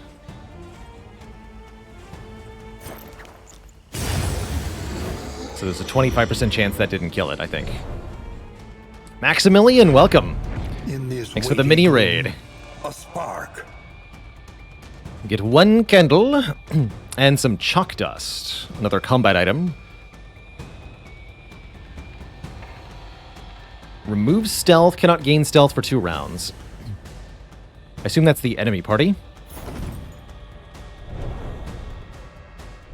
Push on to the For death end. blows, I don't think the amount of damage Rest and matters. Supply await you.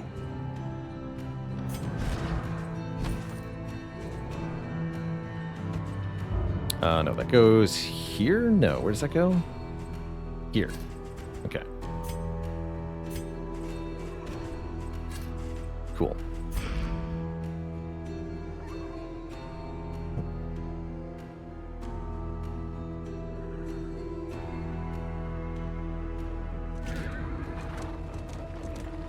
Oh yeah, we had something that ignored guarded, right?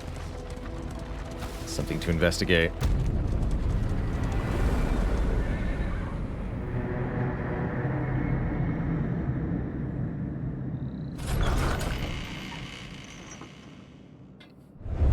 Rest now for a time. The resolute companions reach the Torch and Crown, the inn, which gives us more candles. You have found your fortitude at last. Collect what hope you can and end your expedition here. Just sort of our little tutorial? Sure. For this first venture through the valley, there's nothing left to do. So end expedition at the lower screen. Normally, the expedition can end in 3 ways. Winning, losing, or double losing by abandoning the run. Probably do more Against the Storm on Saturday, One True Leaf. So we all go back to full health. Stress is still here. Close the inventory. No? End expedition. There it is. Sometimes it is wiser to try anew, fortified by trials past.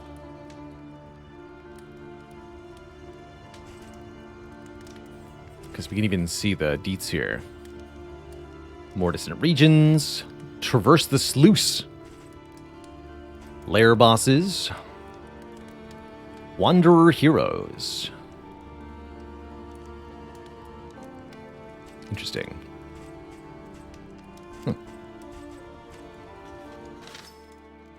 At any point, you can end the expedition and collect your Candles of Hope. During normal expeditions, making it to the next inn is usually worth the effort because it will award additional candles. My understanding is you don't lose any candles when you die, so there's really no consequence to trying to keep going.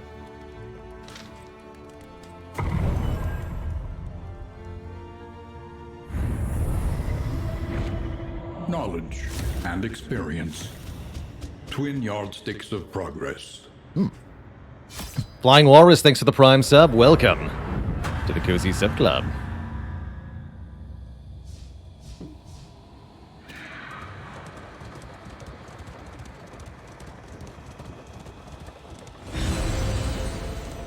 That's an odd little prologue, but I'll take it. Sure.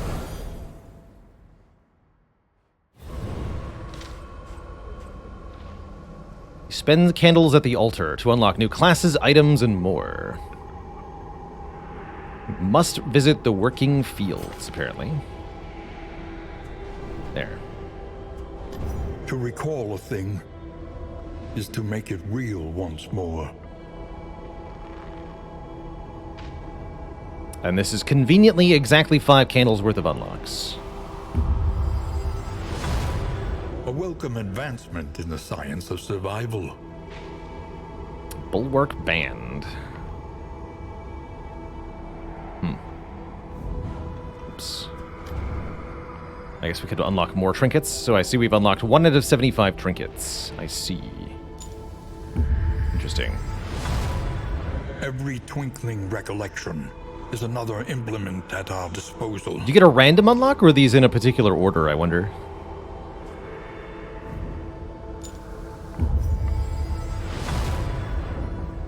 The Sprawl. Random, they say. A drop of sanity in a sea of madness. Okay. Sure.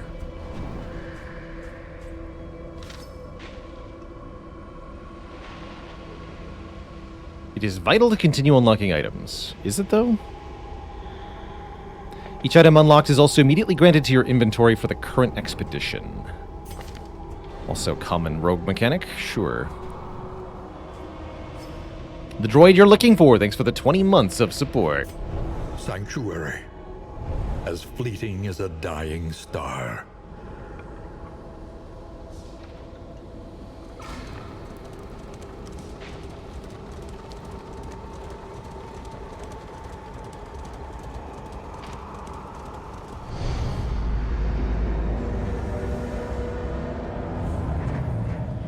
The house on the borderlands, half swallowed by the stain.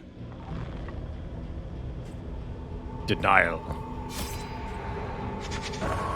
The shackles of denial must be destroyed.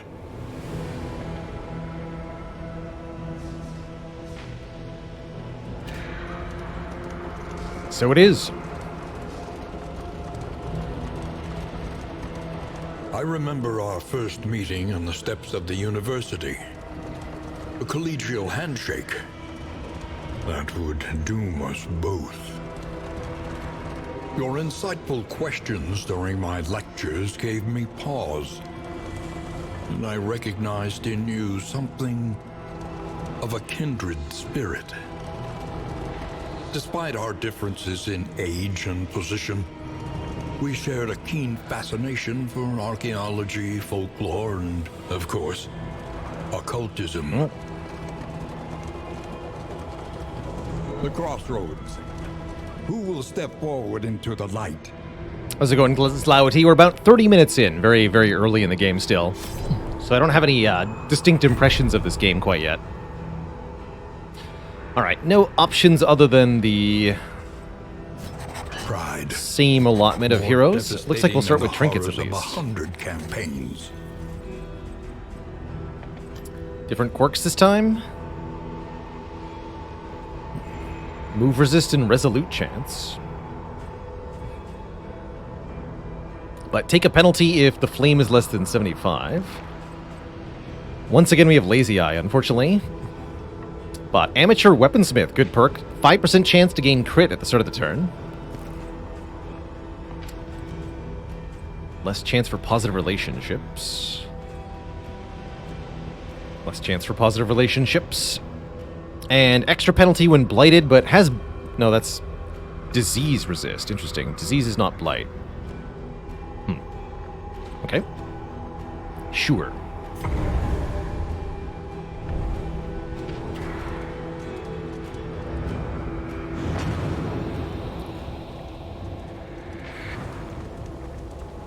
The flame, sacred and sputtering.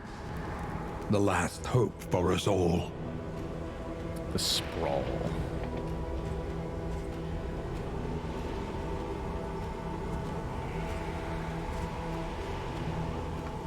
That's dodge, huh? In item. Stimulants. Add strength. No, don't discard it.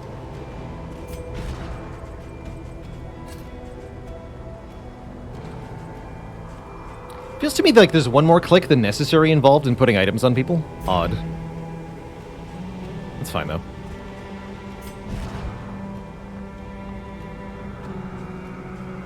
You can have this.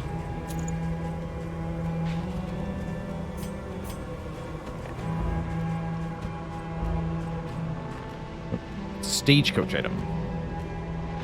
Not a trinket. Stagecoach item. Don't think I understand how to use that.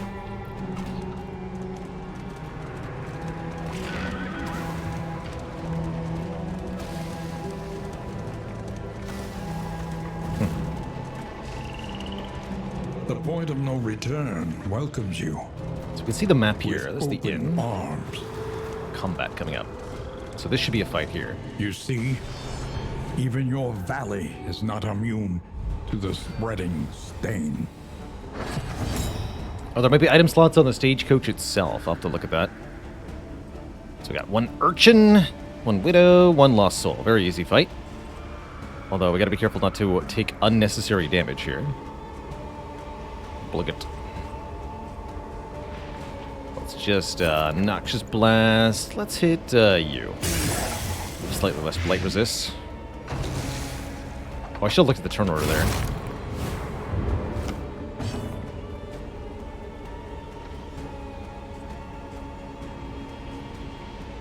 So it's you, then you, then you, then you. Okay, so we should try to kill the front one.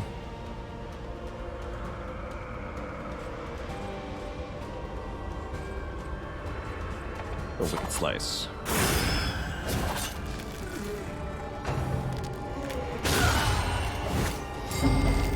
Ooh, stunned me. Rude. Very rude. 47. You have 8 health. Seems unlikely we can kill the Lost Soul, unfortunately. That's fine.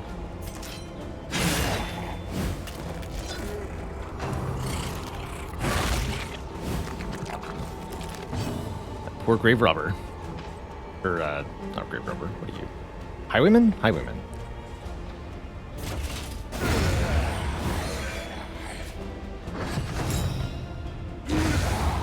Good, we got that one too. Okay, not too bad.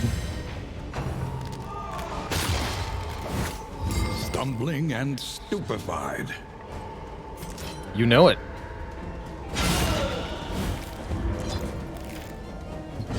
No round limits anymore.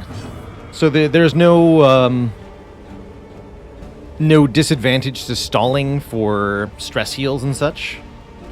It looks like they counteracted this by limiting the conditions under which heals work for the most part. Or even maybe giving a use limit to the heals.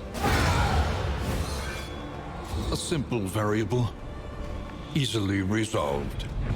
Some enemies will even self-destruct if they're the only ones left alive.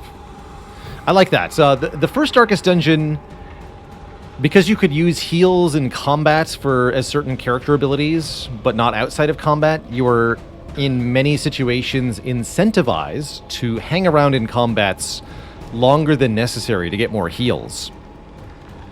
The approach the devs took to this was to add sort of a combat timer that would penalize you with stress for doing the thing that you're incentivized to do, rather than correctly removing the incentive in the first place, which looks like they've maybe done now.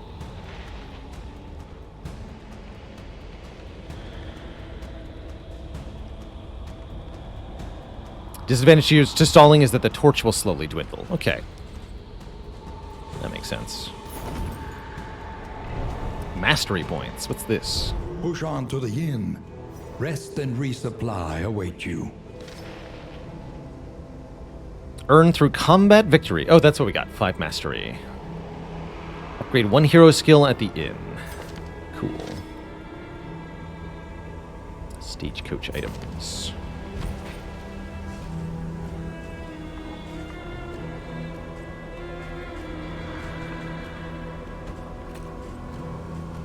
Yeah, I'm not sure how to use this almanac.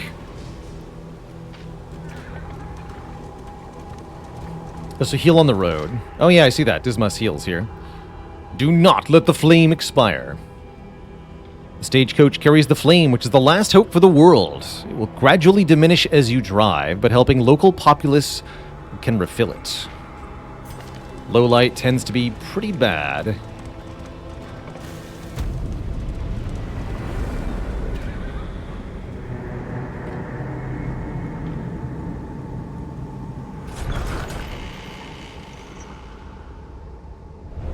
Rest tonight, under the mountain's unblinking gaze.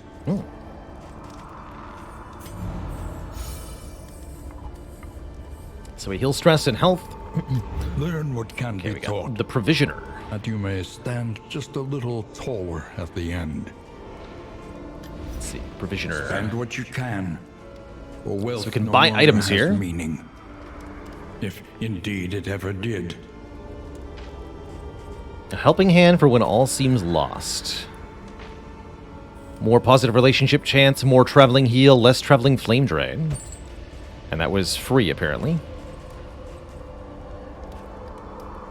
We don't have... Well, actually, we can buy... a minor hail draft, 10% more max health for minus crit. An in item. Whiskey.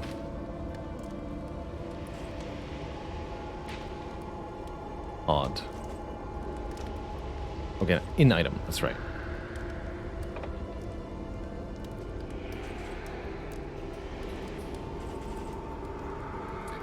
Slime mold. Chance to add quirk.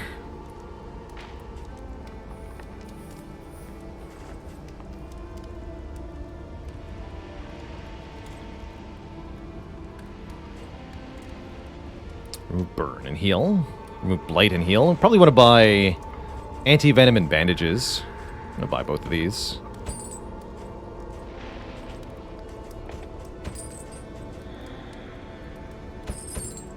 Double click, okay.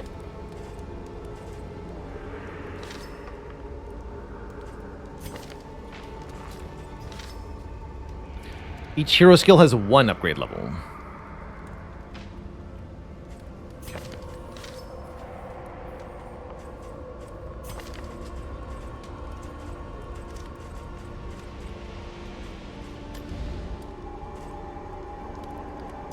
Okay, and I can see the upgrade here. So, Crush does 1 more damage and heals more if the target is combo.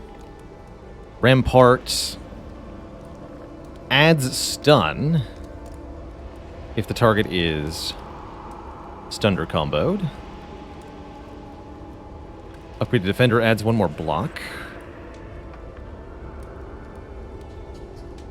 Bolsters a bigger stress heal. Hold the line. Stun the target if they have combo. Ooh, that's kind of neat. Can I maybe find ways to add combo?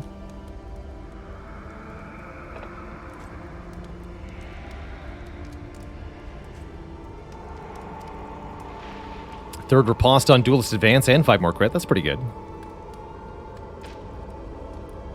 Tracking shot. Target combo, remove, dodge, and stealth. Cannot gain dodge for 2 rounds. Take aim. 2 crit. Ooh. And gain speed up. Take aim seems pretty good. Consider that one. Pick to the face gets a 3 max damage upgrade. That's great. Thrown Dagger, also a huge upgrade here. Crit 30%. Wow. Pretty good damage upgrade on Flashing Daggers. Poison Dart goes from 2 Blight to 4. That's great.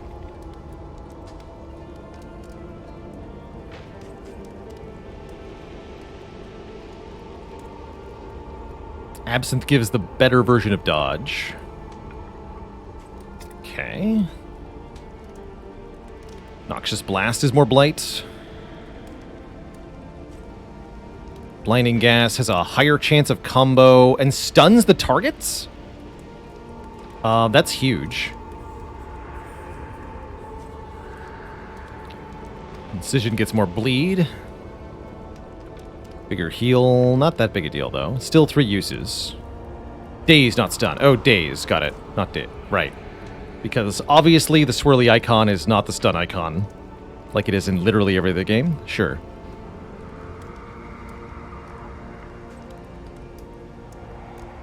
Oh, I see. The upgraded version removes the debuffs from the Plague Doctor themselves. That is good. That is good. An ounce of prevention gets a big buff to the stuff. Okay, I want to improve the main damage skills here. We're going to upgrade Poison Darts. And Noxious Blast. And probably Blinding Gas, too.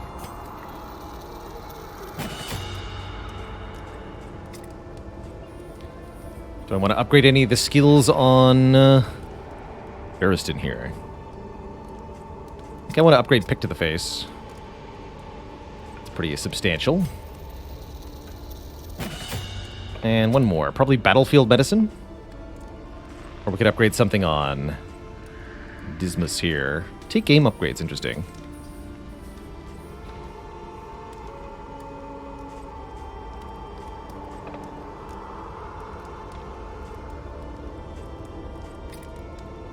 I'll do Battlefield Medicine. Upgrades tend to be pretty impactful, I can see it. The next stop is leagues away. Plan accordingly. So the stagecoach has armor.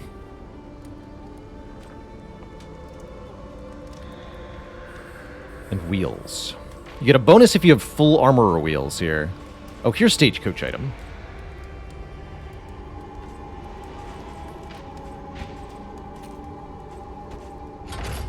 Gotcha. Okay, that's where we equip it. Cool. And we can get new item slots at the Altar of Hope. Radiant or Infernal Flame. Do Radiant it. light will suffuse you with the strength of your convictions. Thank you. And then we select the route. Every road The a Sprawl. winding That's where we get a torment. bonus, so... Every turn bent on our destruction. Although I would ostensibly want candles, I'm definitely going to go for the place that we have a bonus in. That just seems reasonable. If I played DD1, yeah, I'd never finished Darkest Dungeon 1. I found it too repetitive and grindy for me. Big reason I am interested in trying out DD2 here is that they completely changed the format of the game such that it's less about a grindy, overarching campaign and more about individual runs.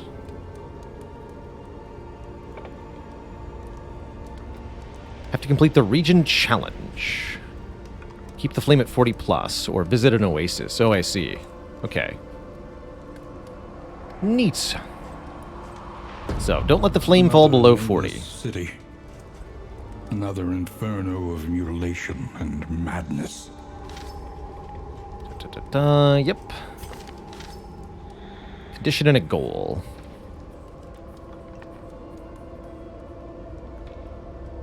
Yes. Beat the goal, get the reward. Only at the Wainwright can we alter our stagecoach items. Gotcha. Okay, cool. Rest. And begin.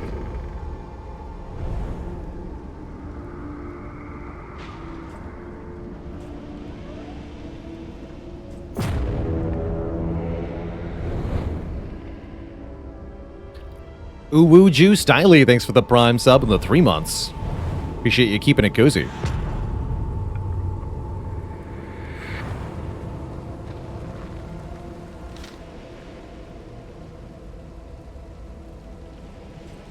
Outside of the valley, the map becomes more complex.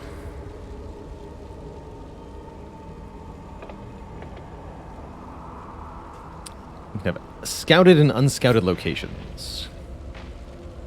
Base chance to scout each location when you enter a new region. Watchtowers reveal all remaining unscouted stuff. Crash through debris to find loot.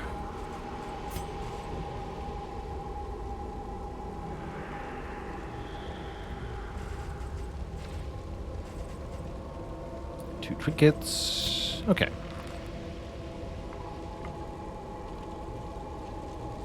Cool. Behold, the great cities of man, ruined and aflame. So there's our map.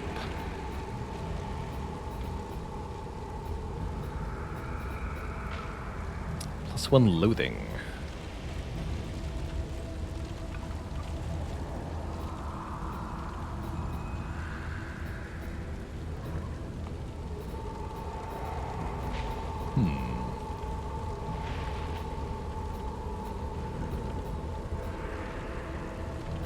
Flame.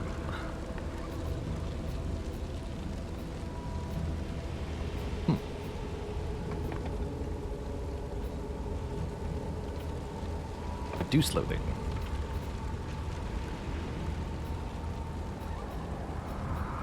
Curious. So I don't really know a whole lot about the location such that I could meaningfully choose a path here. Let's see. Forks in the road. Give 2 or 3 possible destinations. Cool. So what happens if I don't click anything? Oh, we stop. Okay, good.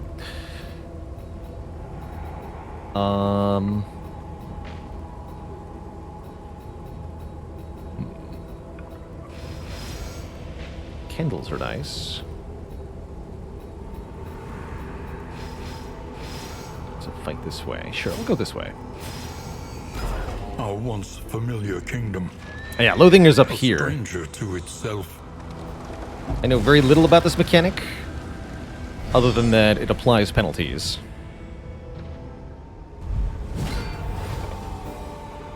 Hey, this looks like a real fight. So we've got 2 Pillager Hatchetmen and 2 Pillager Crackshots. Okay.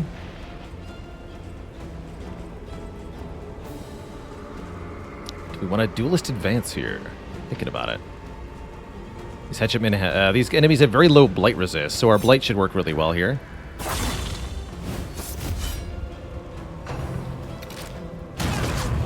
The Shell Shock. Quite rude, actually. So if we defend this guy now, is this going to do what I want it to do? We'll find out.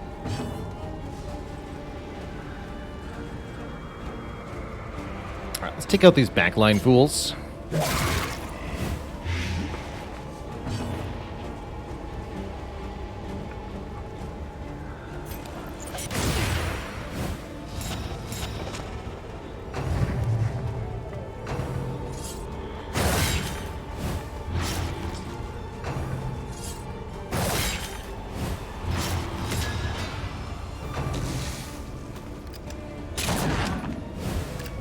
Nice try.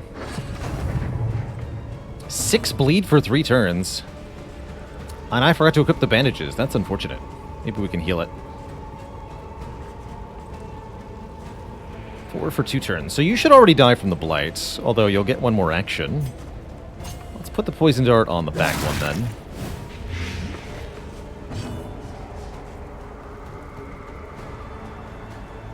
Yeah, so we can heal that bleed. That's a lot of bleed, so I think I want to heal that.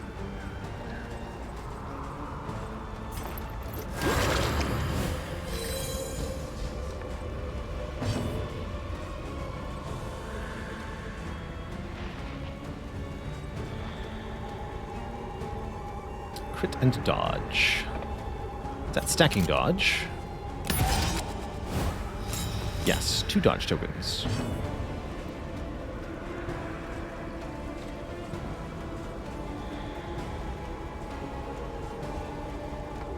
Okay.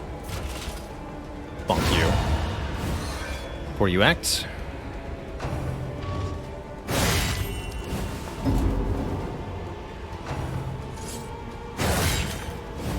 Okay, so protection prevents counter from working. That worked out, though. That's good to know. You don't want to do guarding and counter on the same unit, as that will not work out well. Just go pick to the face, rather than the blight there.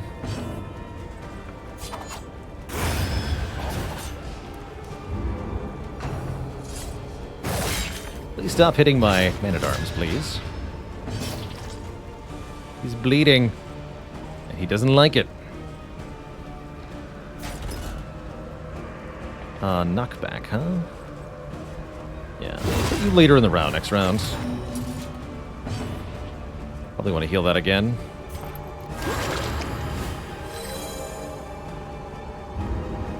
Don't want to take too much damage here.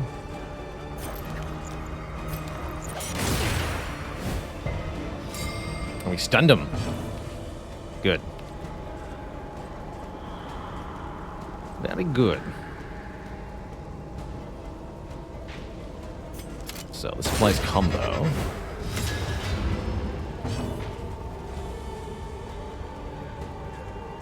Which makes Throne Dagger have a really high crit chance. And so does this. Yeah. That applied 5 turns of 4 Blight. That's strong. Okay.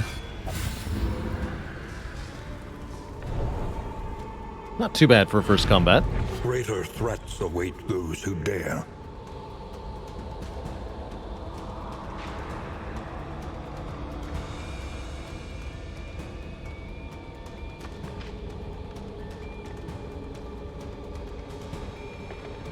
Is it possible to know who the enemy is going to attack? You can know who the enemy can attack by knowing what the enemy's skills are and what ranks they can target. But knowing exactly who they're going to attack, I don't think is something you get the privilege of. Grab the stuff.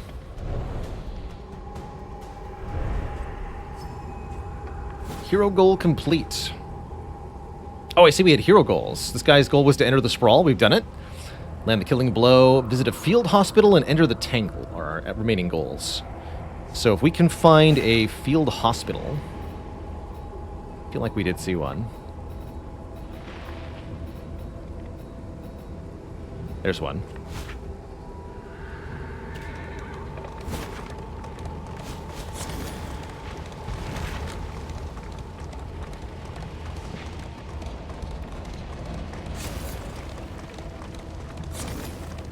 Squish.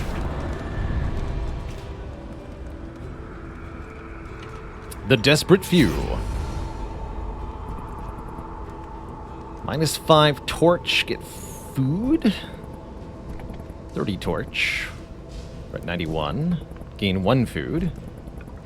30 torch, gain something else that isn't food. What is this? Do it. Bear Trap. Add bleed and immobilize. I like it. Cool. Okay, let's actually equip the combat items here.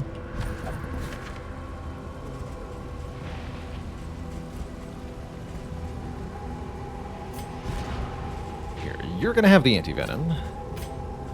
You're going to have these. You're going to have the Bear Trap. Oh no, you've already got a combat item. Okay. I'm going to go ahead and guess that unused combat items don't do anything at the end of the run, so better to use them before we lose them.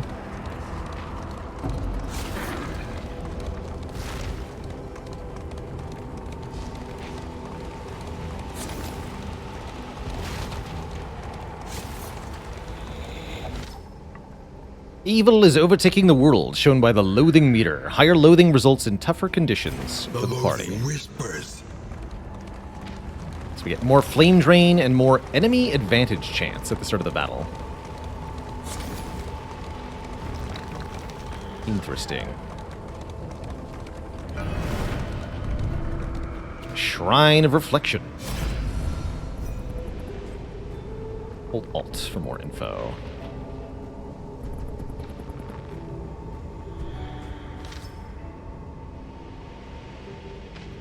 Heroes can revisit their memories. By confronting their past, they unlock new skills. Choose a single hero to advance their story. If the story is completed successfully, the new skill unlocks are permanent. Sure.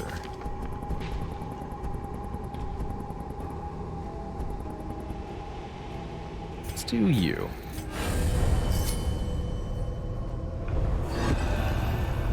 Grave Robber. Chapter 1. Luxury's Lap.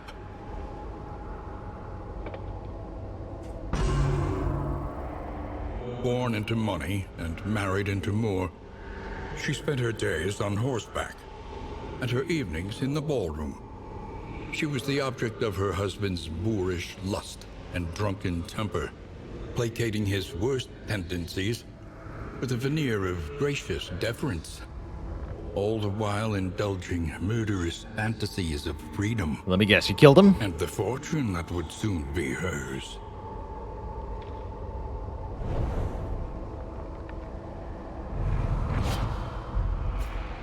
Resolved. So this is what the Grave Robber used to look like. We now get Dead of Night. Clear a target corpse to gain a 33% heal and gain stealth. Ooh, that's a nice skill. Can I equip that right now?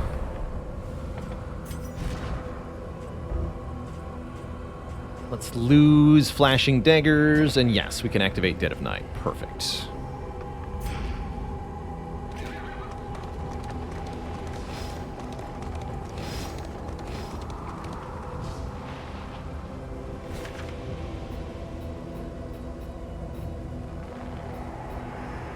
It's going to give me an Oblivion tier.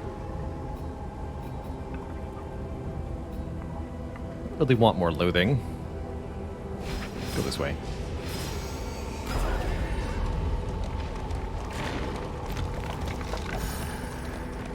Even tougher than you look.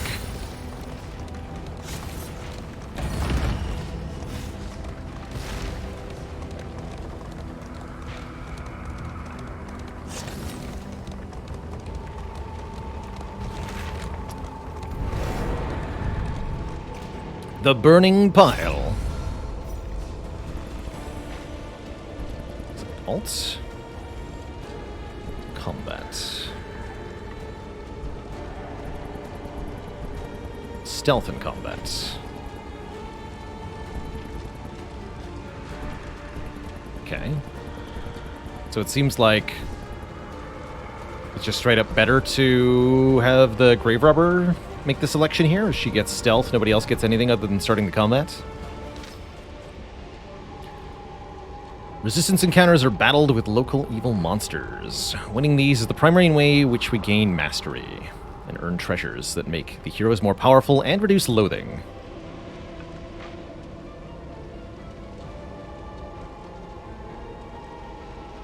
Only decision here would be for relationship purposes, and I don't even know enough about relationships to make a decision based on that, so yeah. An urgent repair battle happens. Okay, interesting. So you get a fight. Immediate question for the chat. Do these urgent repair battles give you rewards? Is there maybe a benefit to doing this, theoretically? No, not really. Okay, yeah, that's the good way to do it. Make them non-rewarding, so they are truly just a threat. Good.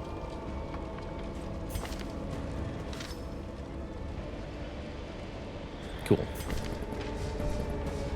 Flame 85. All right. Audrey. Go. Frenzied enemies. That sounds bad. So we have a Whipper, Player, Immolatist, and Sacrificial.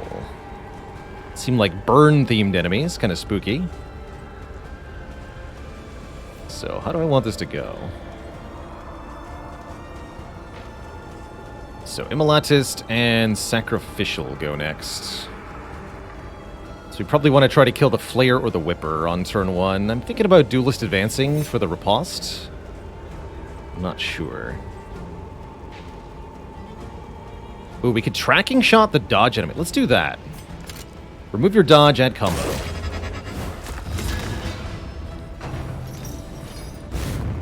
Good dodge, sir. The flame spreads. What does that mean? Means you're powering up, and I don't like it.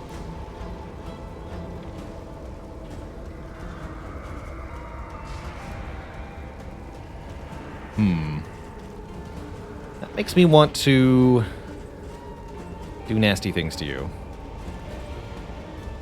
Whipper and then Flayers last. So we should be able to kill the Flayer before it acts.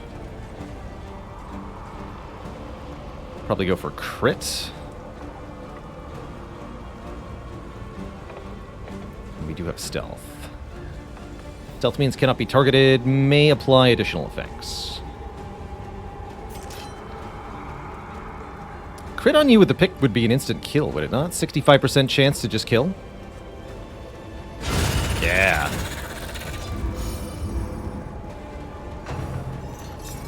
Whip trip. Also missed. Good. Let's blind these back nerds, I guess.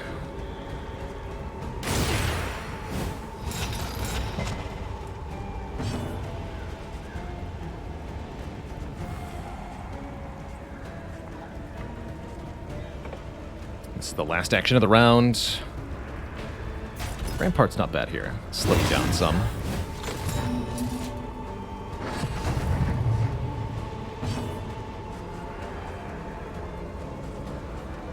And this fool has combo on them.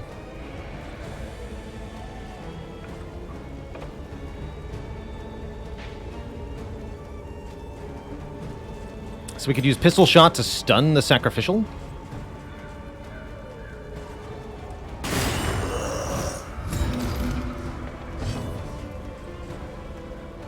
Wait, I know that's days, because I'm dumb. Still not the right icon for that. Malaise, measured and steady.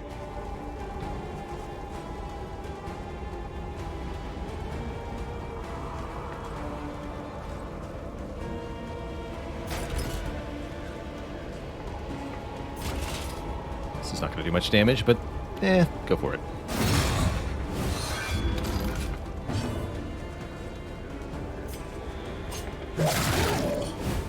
A slow dissection. An unavoidable end. Oh, I see. Okay. So we've consumed the corpse for a bonus here. And now we've got some threatening things happening. Gonna want to finish this off pretty quick here. So let's see. Immolatus is next. That's gonna be a slight issue. Maybe one of... You're already blind, though.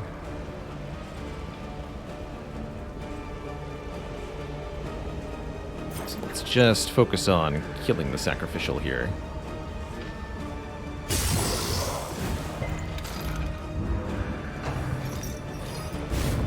Easy.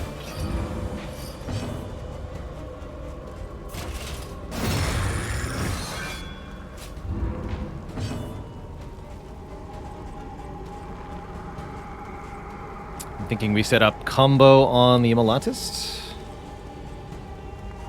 When Audrey can do something nasty to it? Sure. No, not take aim. Tracking shots.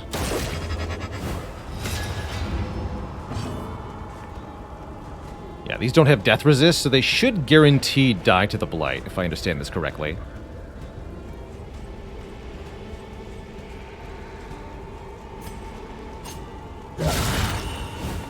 The enemy weakens and wanes.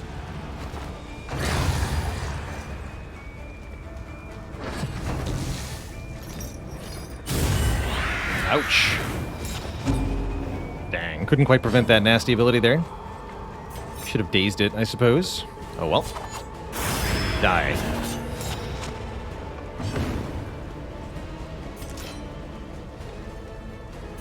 Heal yourself.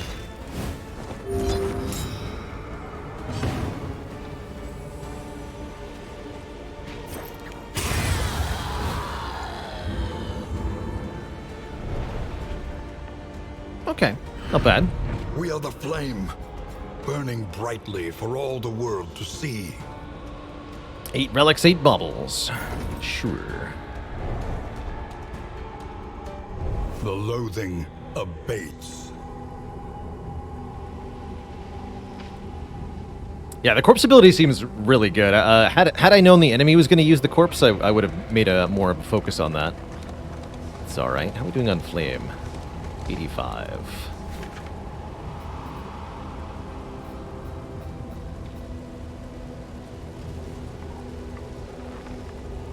Still go to the hospital.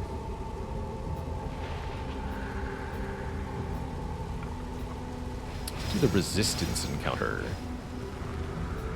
Right? Well, no, hold on. We need flame, right? No, we should do the assistance encounter. Gets the candle, too. Okay, sure. Is your coach prepared for the upcoming obstruction? How am I liking it with first impressions? Looking promising. I like it more than Darkest Dungeon 1 already. Parasite. Opportunists. Oh, that's a big cannon. The implication. Big old gun, massive bleed and blight resist and burn resist. Big armor. Seems spooky. And a pillager hatchetman, just a normal dude. Alright, feels to me like we're going to need to debuff the heck out of the cannon. It's got 50% stun resist. Pretty resilient to everything.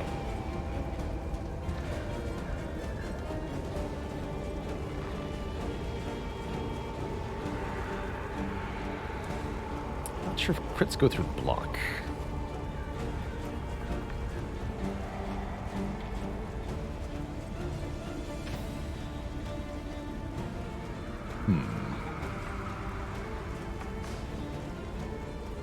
I want to take out this hatchetman quick. We're just going to stab him. And then focus on the cannon.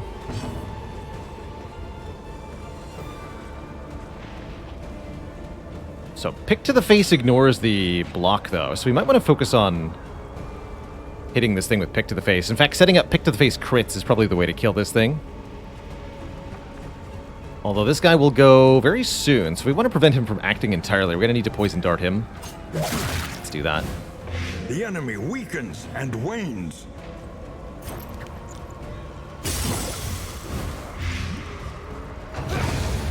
Good. Does the cannon do anything? No, that's the question. Everybody takes half damage from the next hit, so it's all good.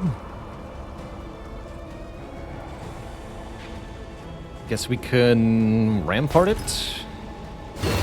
Sure. Okay, yeah, loads shot. So next turn it'll fire. That gives it more block stacks. I see.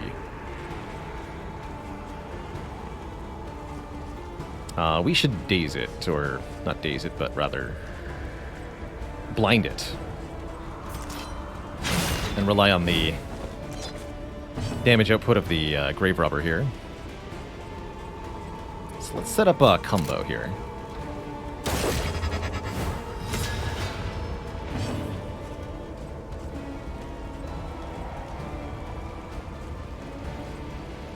We can also set up block on somebody important here. Let's block you.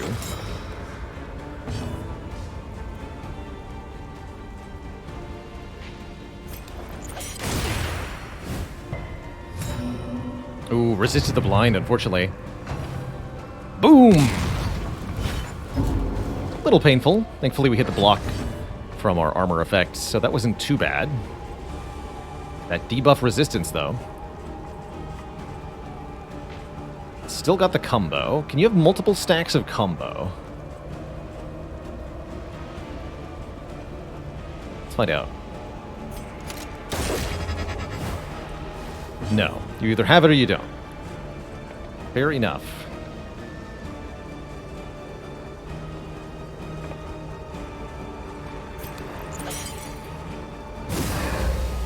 And I want to make sure the combo is used by Gravedigger here. No crit, sadly.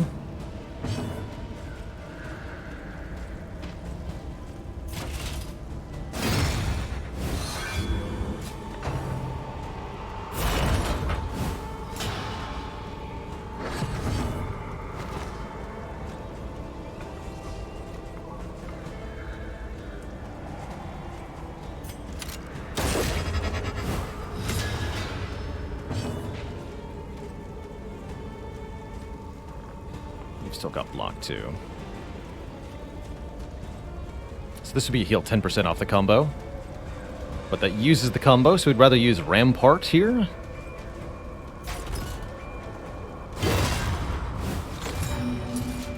And that way the combo is kept for this pick to the face, which kills. Good.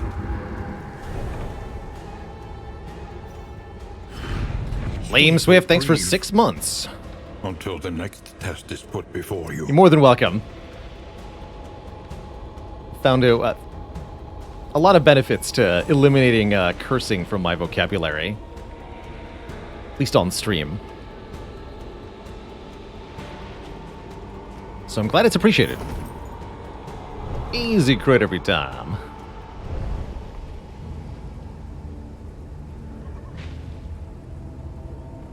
I guess we could go a little bit higher. Actually, what if I go above the status window, like here? That might be more reasonable.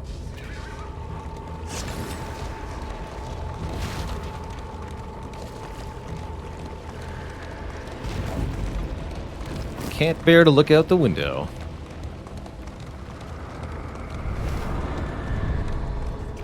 More desperate few. Alt. Combat items. Minus relics for 30 flame and 2 food. Or in items. So combat items, in items, or food.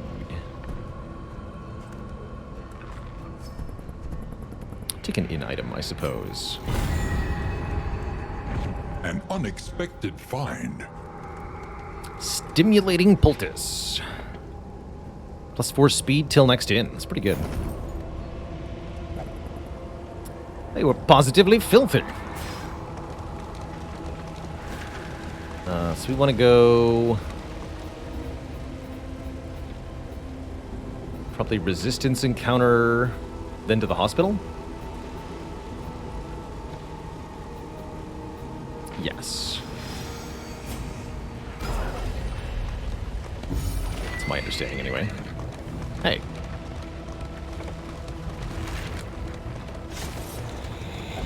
The loathing whispers. At last, someone I can work with.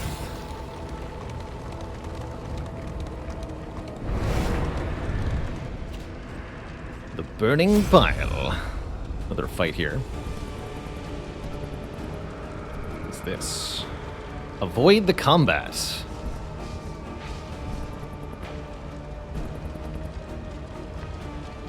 Interesting. They don't want to fight. This is certain death, they say. Is it, though? Is it?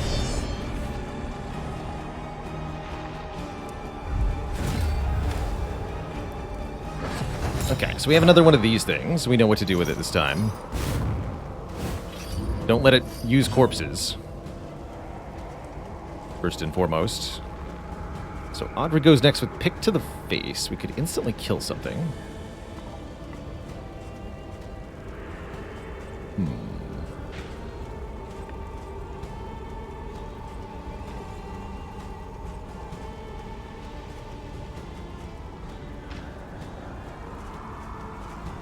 The Immolatus might go again before things happen.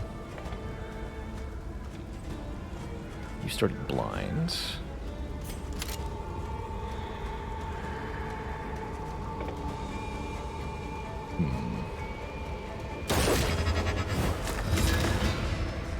Can't pick to the face the back rank, right? But I can poison dart you.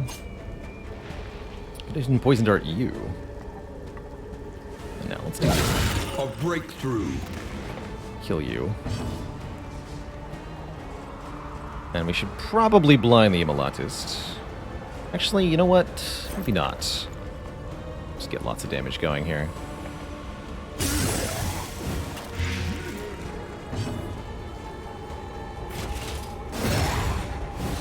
Two kills, round one.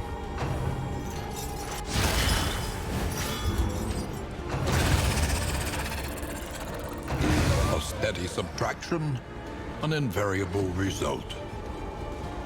And we could Dead of Night before this enemy gets to act, but there's two corpses, so I don't think it'll matter. Let's just start poisoning.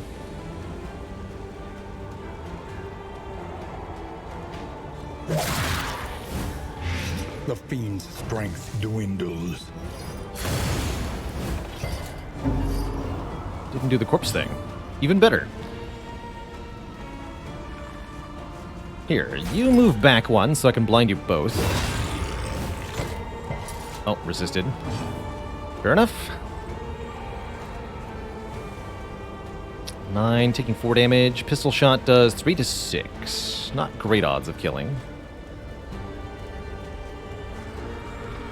Whipper's going soon. Let's kill the Whipper.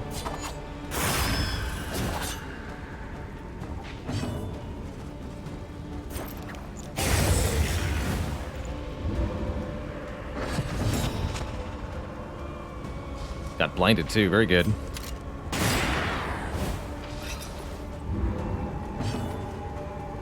You're dead, so let's just eat a corpse.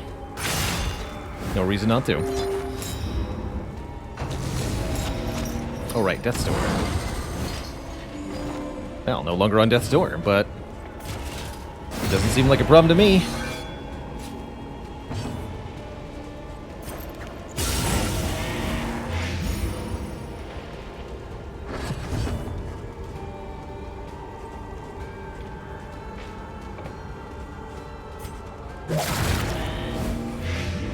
Wait, what's your chance?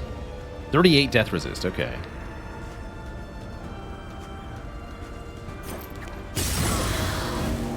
Malaise measured. But it goes down each time they take a hit, so no biggie. And Wicked Slice has Death Blow, Resist Piercing. Doesn't matter. I think you just high roll. All right, there we go.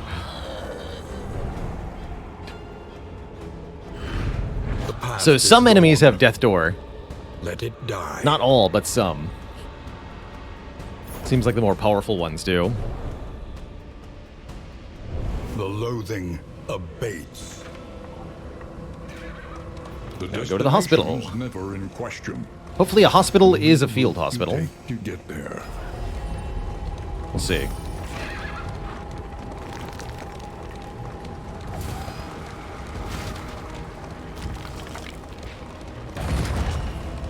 Right Mind your word. wheels. They have nothing left to give.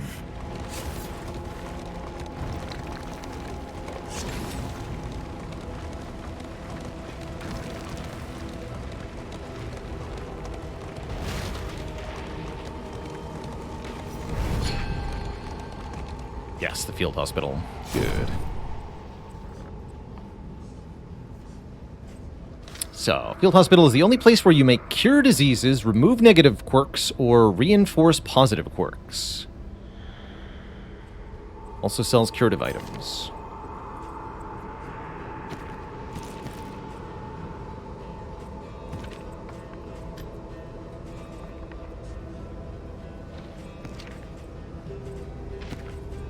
And get rid of Lazy Eye, maybe? And here's the items for sale.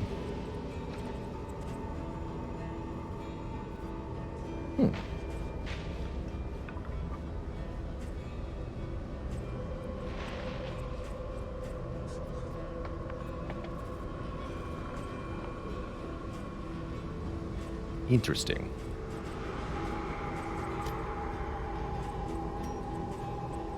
So it costs money to remove that? Sure. And we can also lock the positive quirks for a similar price.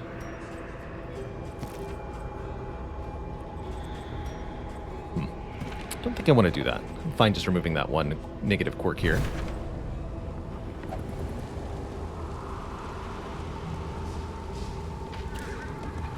We're almost at the inn.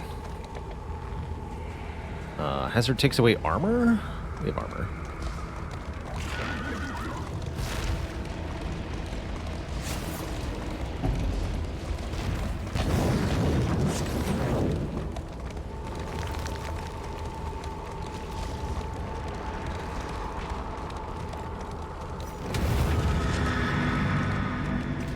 Spooky looking. Let's see, that was a hazardous route. Yep. Cultists. Appeared Oblivion's Ingress and Oblivion's Rampart. Always a tough fight with valuable rewards.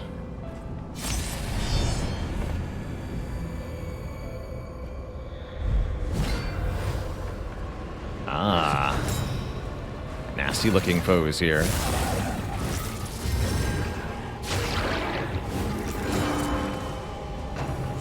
Okay.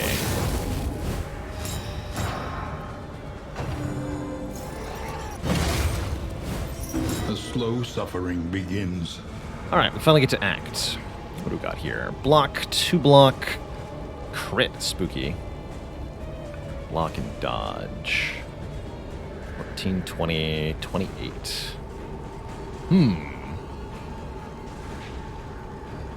Interesting. They have a little bit of death resist. 5 death resist is just rude, really. Why? Pretty low resists otherwise.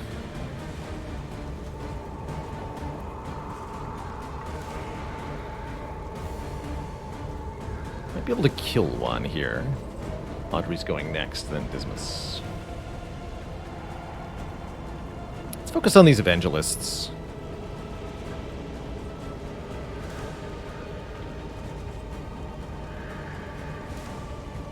Maybe want to use our battle items as well.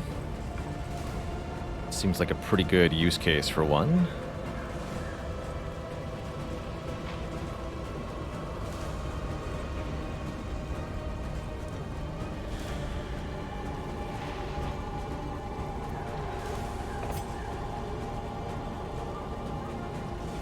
Sure. Actually, I want to kill the one that has crit before it acts again, I think. Let's do that. Resist the bleed, because of course it did.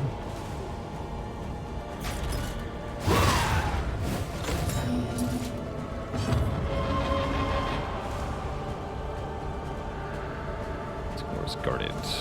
This ignores block. So pick to the face, very reasonable here. And that eats the block too. Doesn't just ignore it, but also consumes it. Agony by accumulation.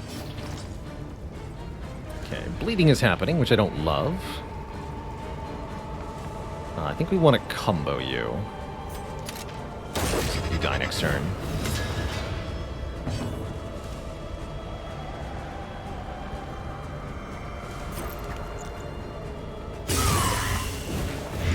Pierce that, resist.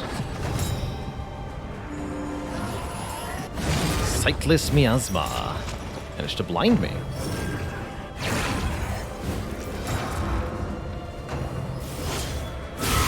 Oof. Okay, you need to remove your bleed. We can battlefield medicine to do that. Although we need to kill this evangelist before it goes. And that might require the witch doctor to hit it. To do 7 damage to kill? That seems unlikely. Okay, then bandage yourself. Do Wicked Slice. You rolled 9. Okay, so it will die. Good. Which means the Witch Doctor can Noxious Blast something else. Or Blinding Gas the back things, but these don't seem like they're that important here. There's a chance this thing lives with Death's Door. I'm not going to bother preparing for that possibility.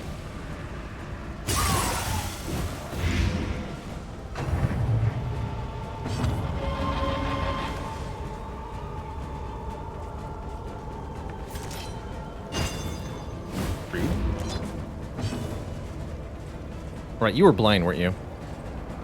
Missed that.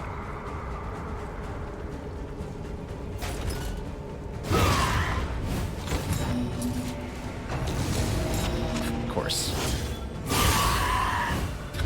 Incremental, but deadly all the same.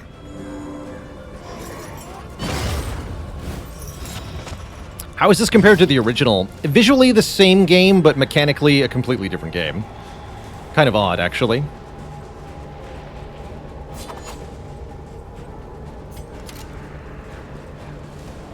How are you bleeding again? Come on.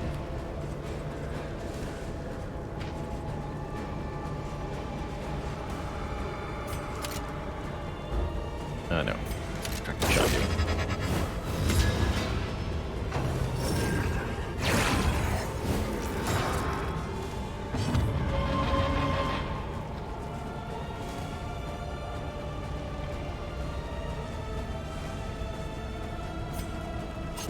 Well done. Block still works on crits.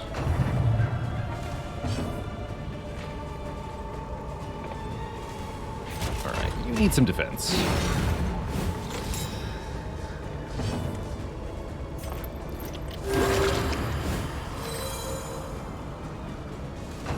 A steady subtraction, an invariable result.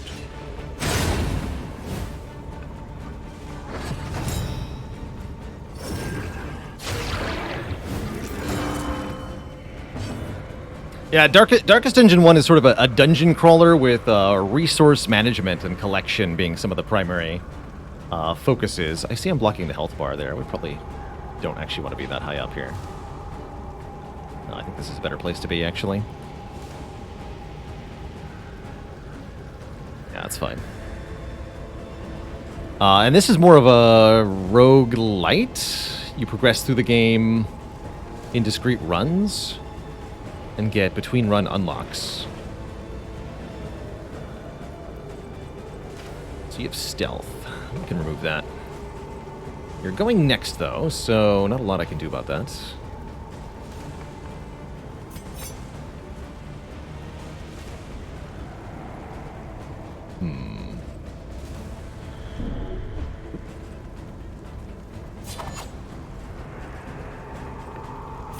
Yeah, just remove that stealth.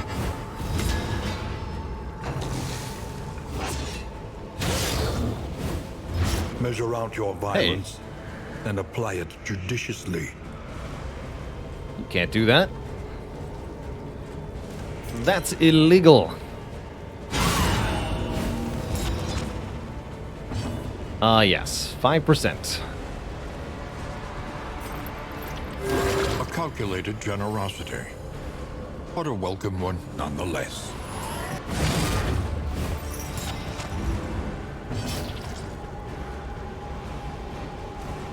Yeah, I'm not putting my camera on the top, ever. Just an FYI. It's not where it goes.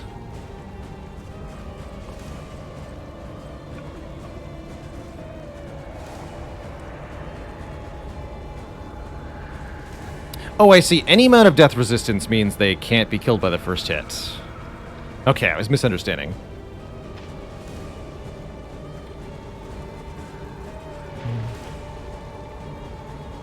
Right in the middle. Now that I can do.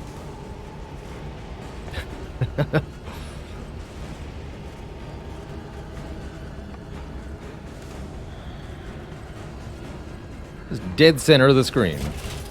We might want to consider bolster here. Could remove one stress from our very stressed out friend here. Although only one stress heal is pretty weak. Really need to upgrade that skill if we want to use it. Seems like it's probably not worth trading enemy actions for that. Would be my guess.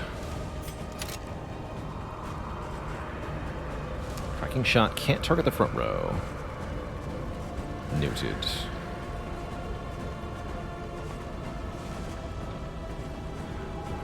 You have stealth now. Target you then.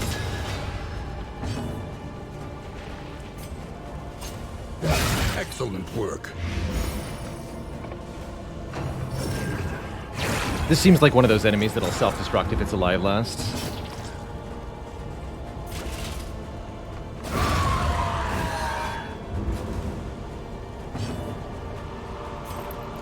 Heal this final bleed? Sure.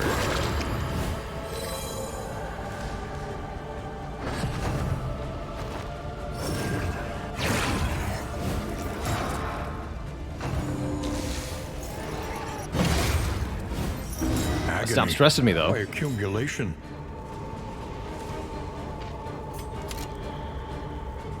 Don't do it, man.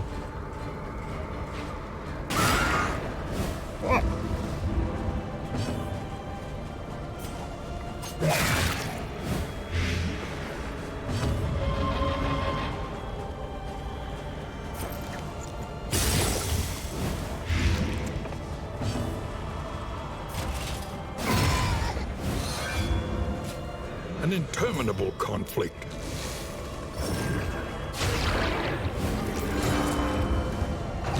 A deliberate and methodical appliance Still of here. harm.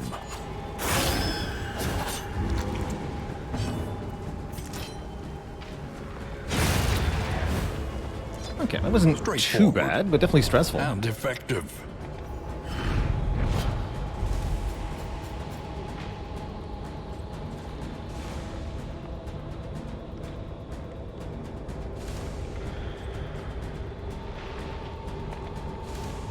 Unlocks the potential of cultist trinkets. More bleed resist, but stress out if you're bleeding. Interesting. If stained item is equipped, 50% damage, minus 33% max health. Cool.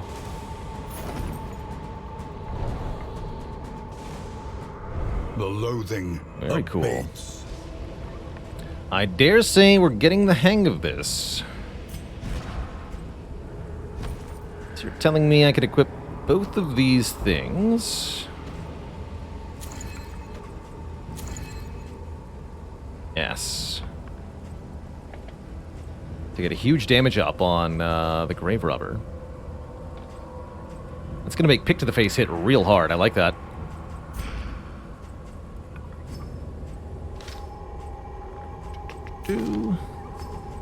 And yes, that was our hero goal. Cool.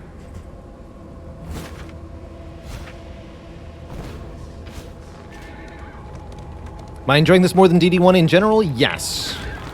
Looks at first glance less grindy, although not no grindy, unfortunately. There's still, like, currency to build up, to get unlocks, to do stuff, which isn't my favorite part, but I'm liking the aesthetic, gorgeous animations. The core combat is still rather interesting to me. And I think it's actually even more interesting with the rogue-ish choices you have to make.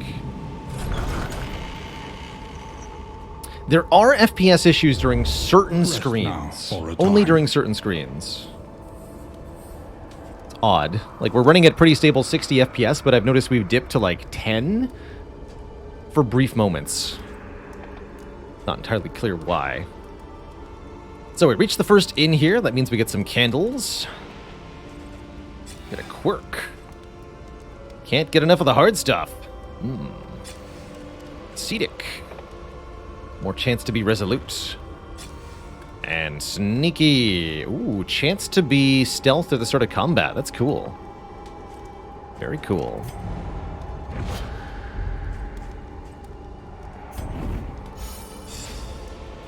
So we get a bit of a stress heal, not a huge one. So we have poultices here.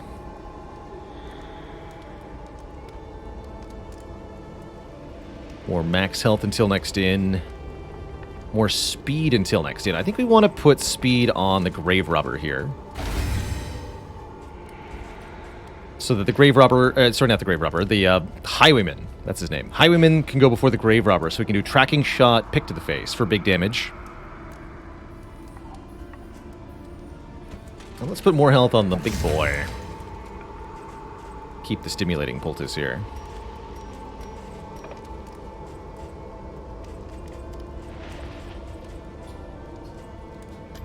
Conventional Buy stuff at the fare, provisioner. but fairly priced. Buy another bandages.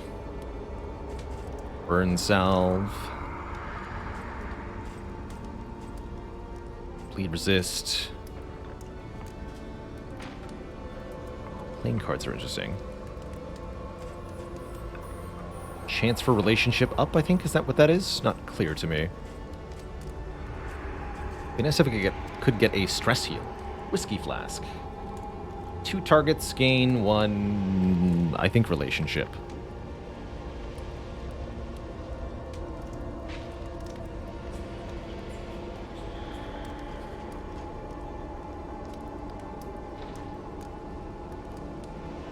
Makes sense. And that's the whole party. More inventory slots.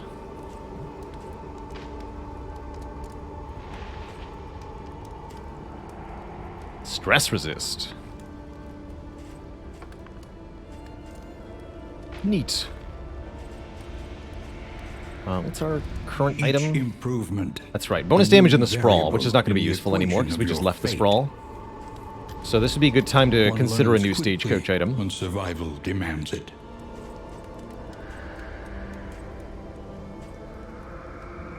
Guess more traveling heal is fine. Sure, let's buy that.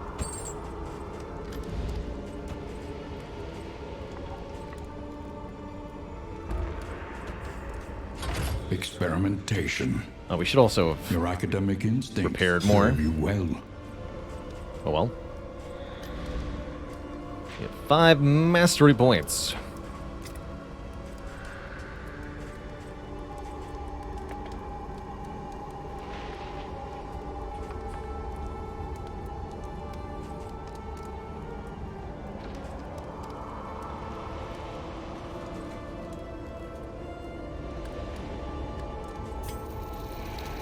Upgrade Wicked Slice.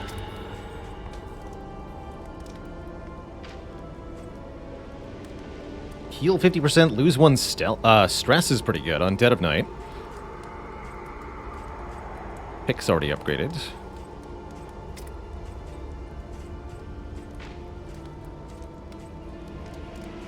We got the good skills upgraded here too. You need an upgrade, Mr. Barristan. Sir Barristan, sell me.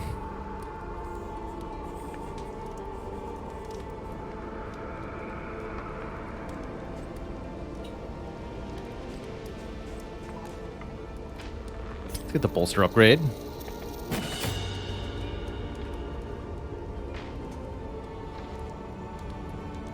Hold the line, self blocks 2. Can't be used from the front, though. We're not doing that much with it. Let's upgrade Rampart.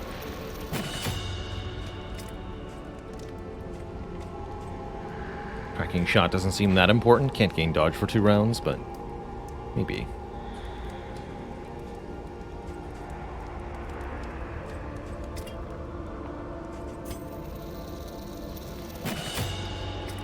So little health, though. Sure, I'll do this. Okay.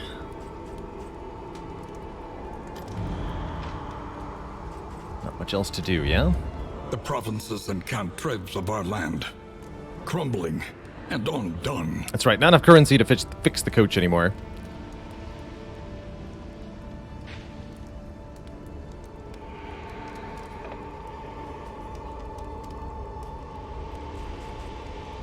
The Tangle.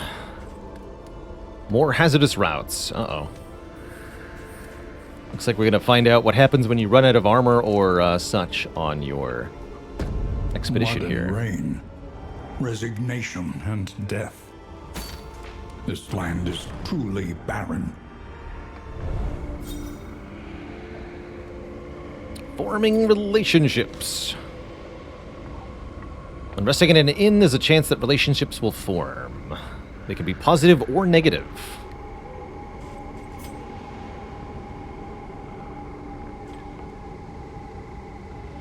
There's apparently a screen where I can see this. Get blessed or cursed skills from relationships.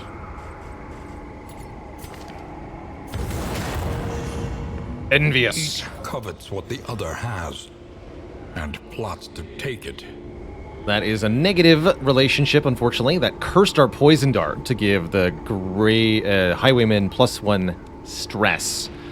And likewise, Duelist Advance now gives the grave robber plus stress. That's not good. That's bad. Please get along. Is losing a character run over? No, but it's bad. Definitely starts a spiral of despair. Have you tried just telling him to chill? Rewards only. You know, that's smart. Resignation.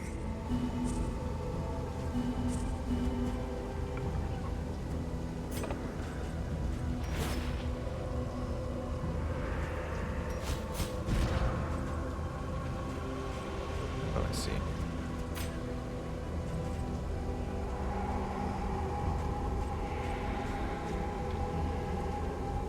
Resolute chance. Although they both have resolute chance. If I understand correctly, resolute is... Let's see, we can see the tutorial pop-ups, right? Not right now, I can't.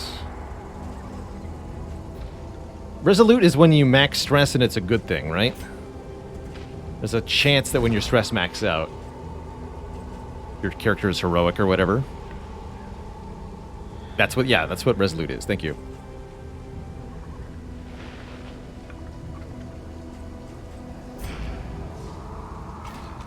But you either become resolute or have a meltdown. I see.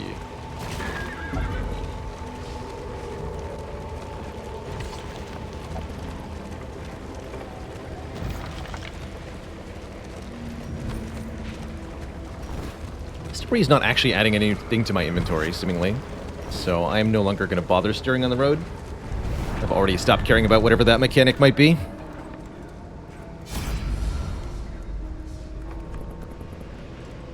Oh, that's good. Plus armor and wheels seems really good. Let's get that.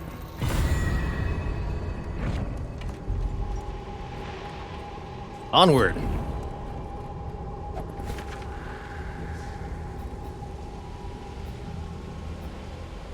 Affinity system.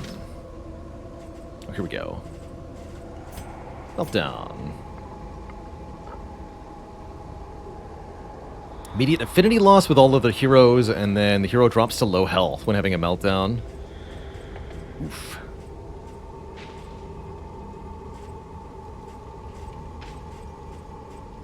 I see.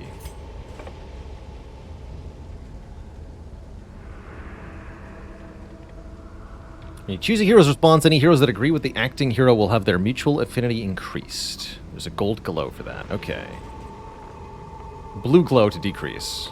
Good.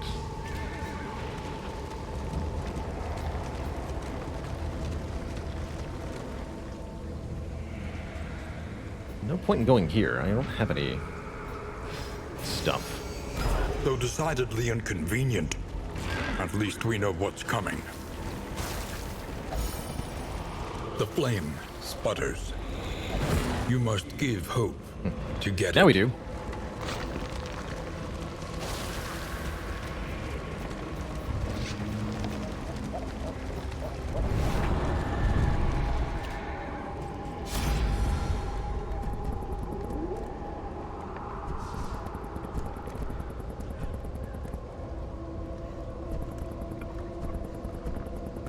They agree. Assist us.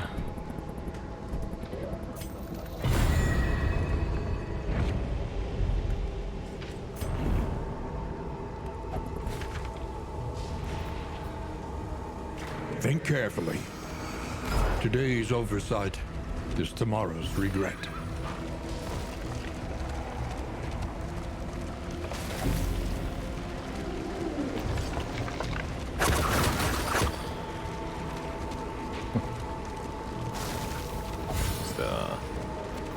Armor down.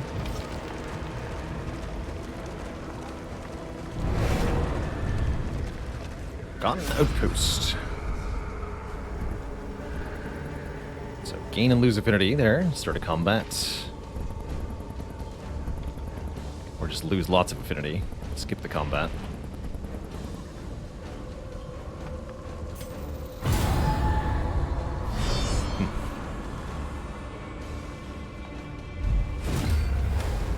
Hail enemies.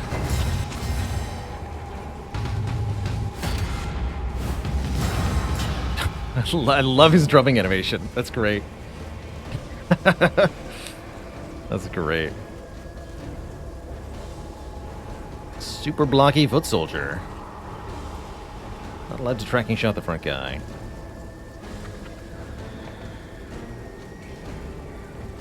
Bishop. No death blow resist here. Actually, the foot soldier has death blow. Interesting.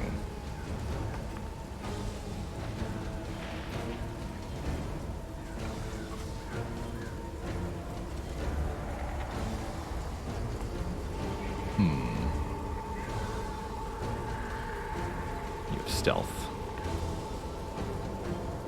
I think we want a tracking shot here.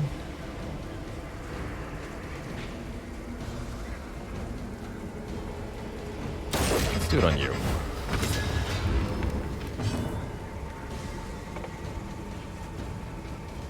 Pretty good blight resist, but we can use the combo to pierce that blight resist.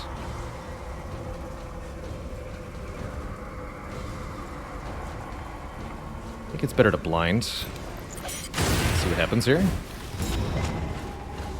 Oh, that blinds the front guy. That's cute. Ouch. Incremental, but deadly all the same. Oh no.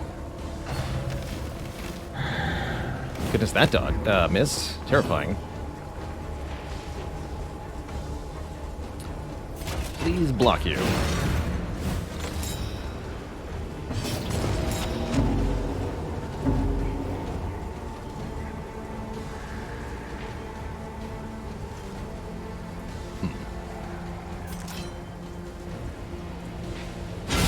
A breakthrough.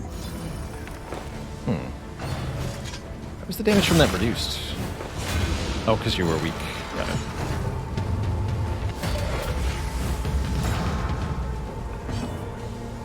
Prepping for a powerful skill.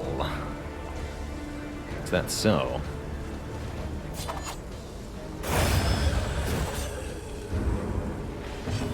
Alright, you need to be healed.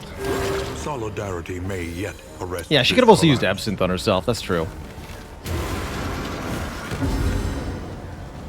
Revived? Oh, okay. Bishop seems like a problem. Gotta heal some stress here.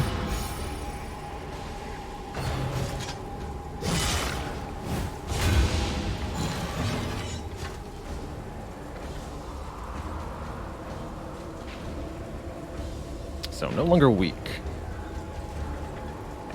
Passing to heal. Heroes on death's door, they regain health if you pass their turn. Oh, good to know. Below 25% health, which she is not. She's not. Fair enough.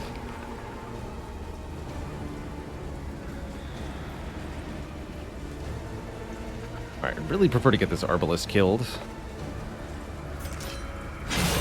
we'll just bonk it.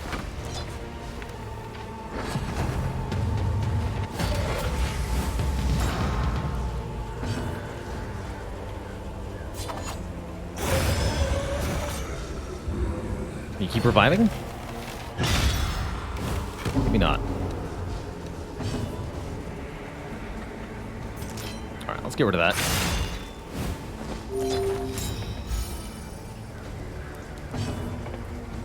Here we are.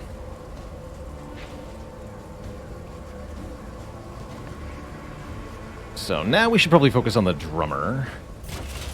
Could maybe start hitting the bishop, actually. Take the bishop down next.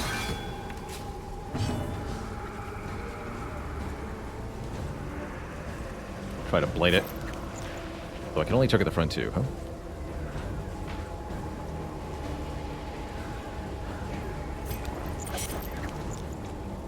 Alright, in that case, hit the drummer with blight.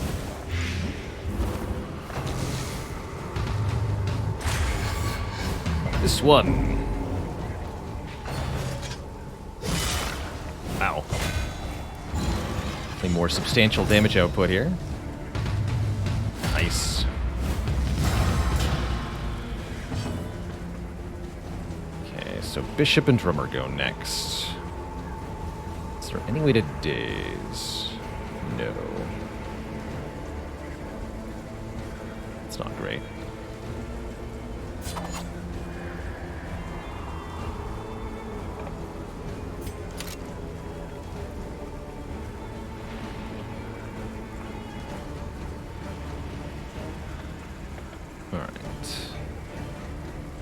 You're protected.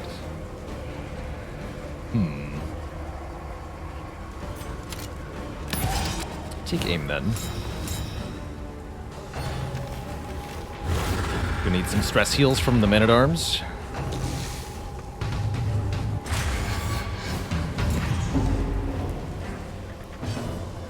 Stop stressing him out, man. Not good. Let's see, so you are dead next turn no matter what. In that case, we should Noxious Blast you.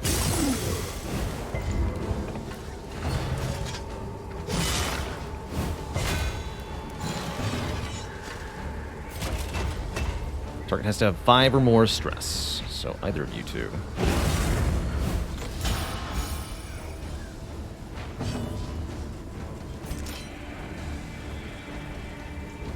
Wait, yeah, there's your plane. Hiya!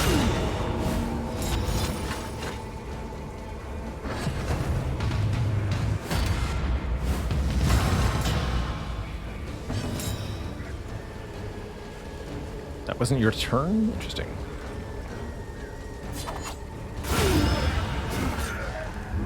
The Finish work you. continues.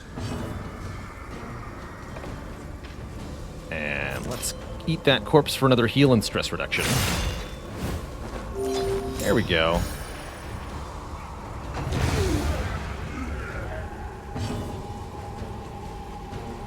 Excellent.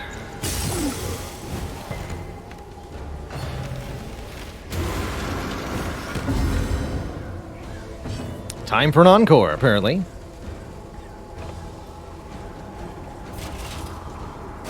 A brilliant conclusion.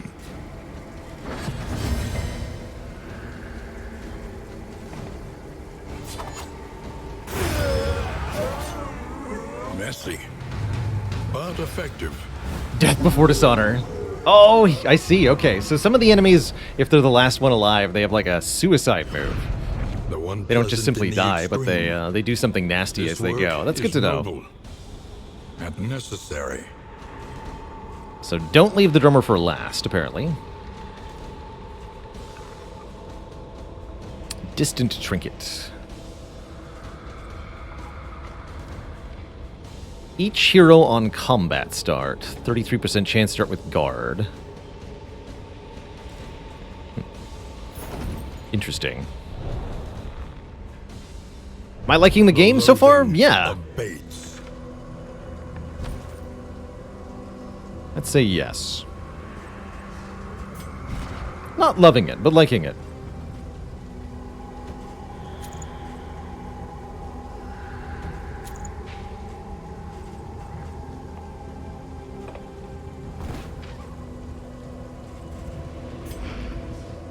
It stresses out quite a bit. Ordainment. Ordained enemies have extra power. Okay. Reliable information brings accurate insight, after all. At least we get a heal.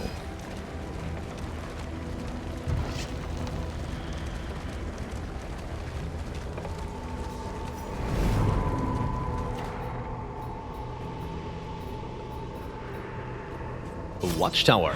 Scout all remaining locations, so I can make more informed choices and avoid the hazards that'll break our carts.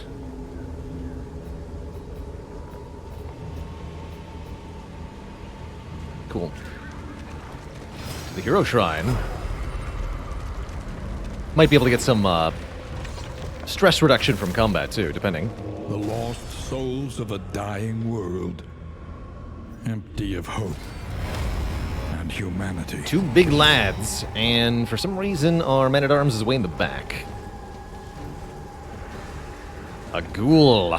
Remember these from the first game? They were nasty. These are high-stress enemies, whereas the woodsman's more of a damage dealer, so we should deal with the ghoul first.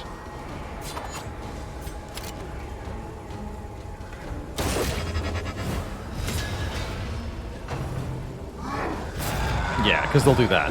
Agony by accumulation. They will do that, and I don't like that. This is probably the time for poison darts. Yeah. Not a crit, huh? Oh, and resisted the blight. You serious? Oh boy. That's not good. Oh, that's not good at all. Ugh.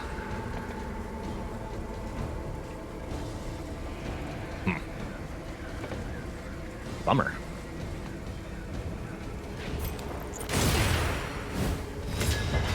Okay, we got a combo off that. That's good. Hold the line.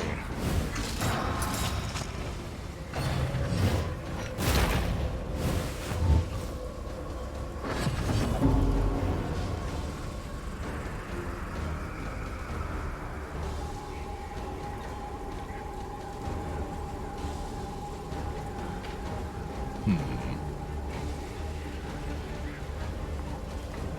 need to go again soon. No blinds. Can we see the hit chance? Yes, you can. It's right at the bottom here when you target. 100% on most things. So far, hit chance hasn't mattered much.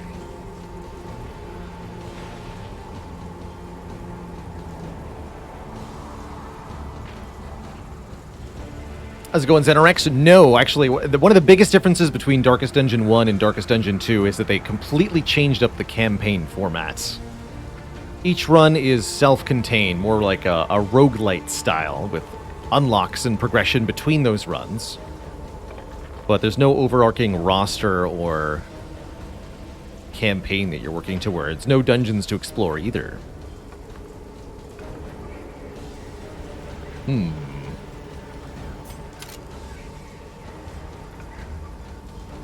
Does so little damage. Dazing you could be a good thing, sure. Daze it. Resisted that too, of course it did. Alright, well, we're pretty much out of things that might save our bacon here. This is going badly.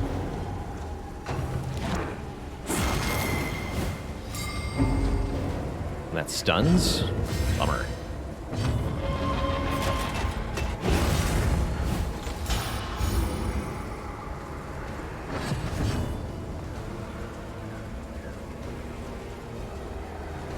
This is a real problem. I can't really deal with this ghoul. I guess I have to deal with the woodsman first, huh?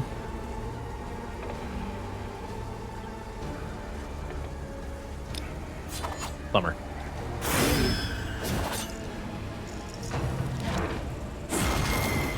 I get very stressed out here. And vexation. Possibly also murdered. Seems to be an issue.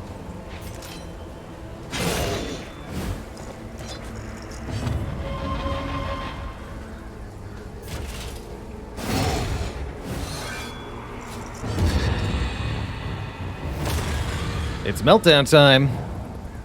Our resolve has been tested. So that sends them to low health immediately.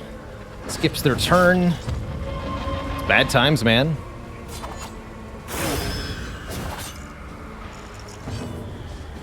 Very bad times. You have death blow resists, so you need additional assistance in dying.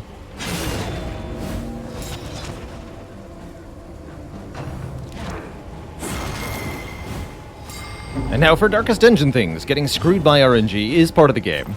It's just how it works.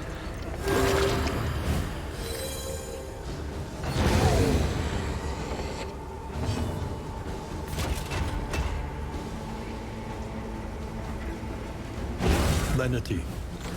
Grace. Small acts that drive back the darkness. Alright, she's gonna eat that corpse. Let's tracking shot you.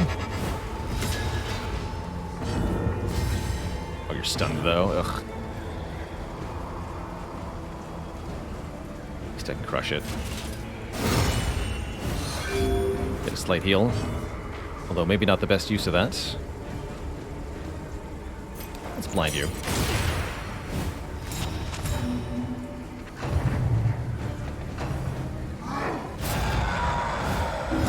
Howl can't miss? I guess not. Great. Just great.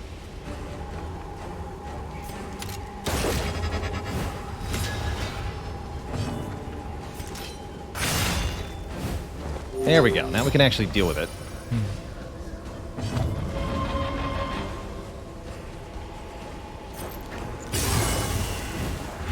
The fiend's strength dwindles.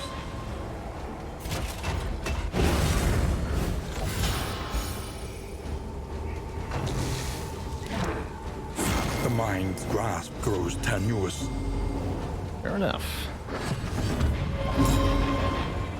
Getting stressed out here, man. You go again? What? Stop going.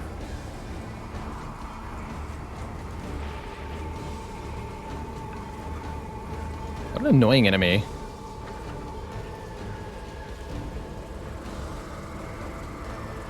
There's way less RNG on this one, says the person about the game, where there's a 5% chance the enemy can just not die when you hit them.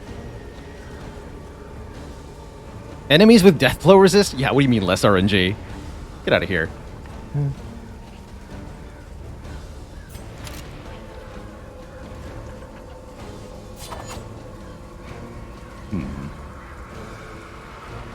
Gotta say, the Highwayman seems like a terrible character. His tracking shot's pretty good. Hello? I didn't press that. Yes, of course. Thankfully, he didn't die there. That certainly could have been a kill. Hi-ya!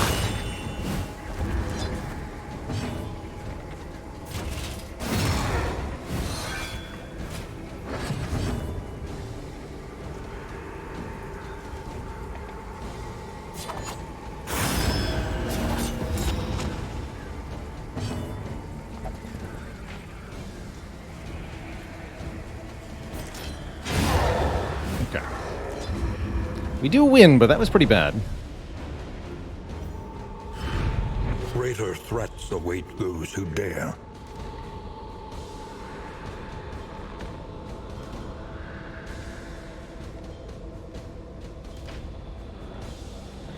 Nothing wrong with RNG if skill can deal with it. That's true. Very much true. That's XCOM at its core, right? Heck, even Slay the Spire at its core.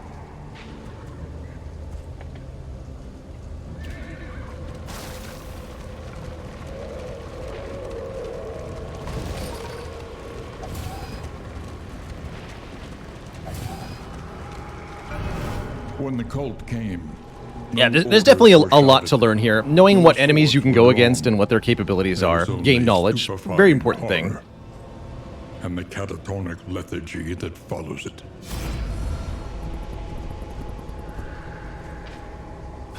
And so many annoying tutorial pop-ups.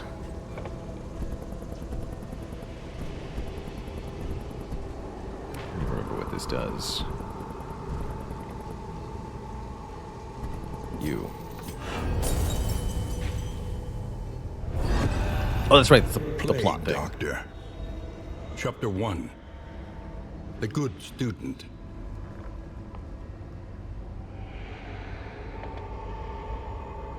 Just the fact that attacks always hit unless the token's in play makes things more consistent. That is nice. Especially since the first game, I believe, just lied to you outright about hit chances for some reason.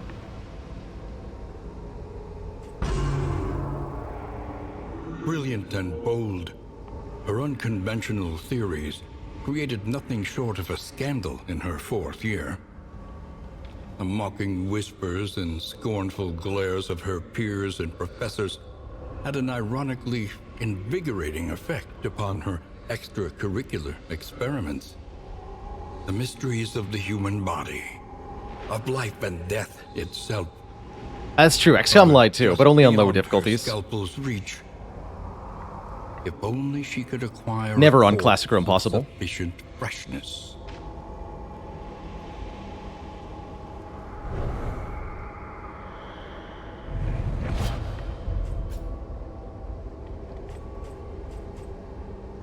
Get emboldening vapors.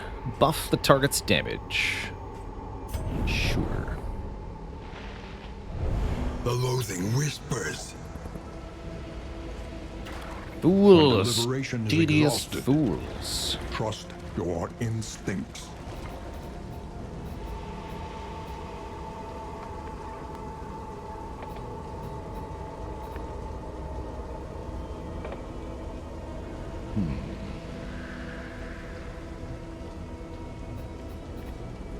Can't deal with these hazards.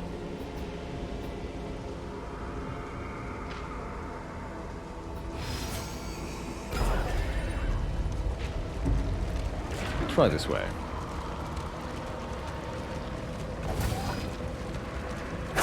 The coach's plating is spent. We are exposed.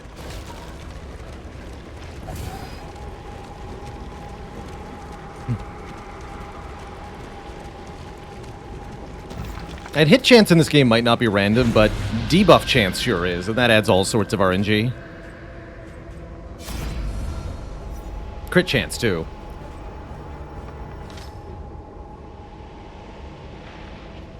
Put up a fierce defense. Okay, so there's a battle. This one's strength.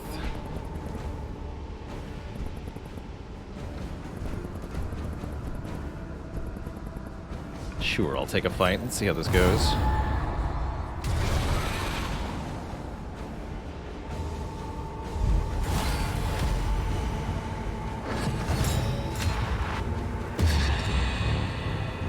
What? Hey, good stuff. Kind of rude for that to happen at the start of combat.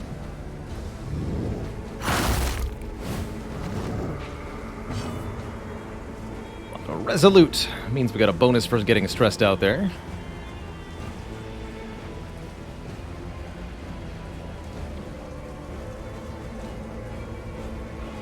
Well, it's not much of an issue. We should just riposte. Go, then you go, then you go. Carrion Eater. Let's kill a Carrion Eater.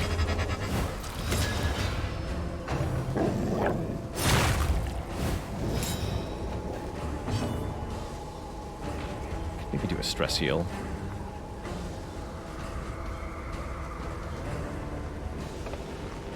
Also gives better block, sure. You.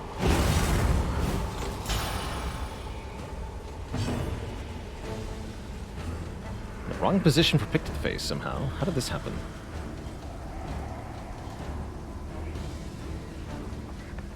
Huh.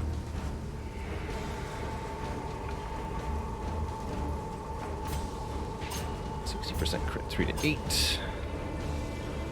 This would be 12 if it crits. 2 poison dart. Malaise. Combo crit. Measured and steady. Do incision here. Let us hope to finish this quickly. And then 1/8 the other. Delicious. Now it's gross.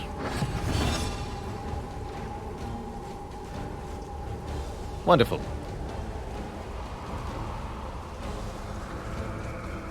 Dister Dan, thanks for the Prime sub.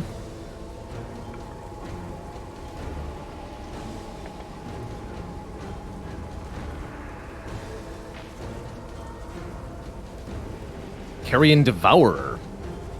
Probably don't want to let that thing eat any more corpses. Would be my guess.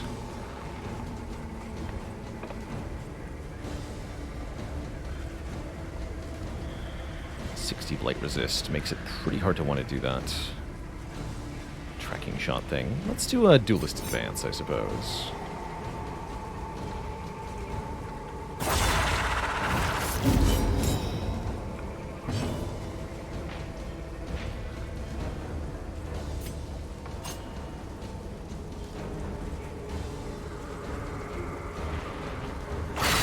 Let's do one. Break that big block token. This time, Double dodge. as directed. No, not that. Blind you.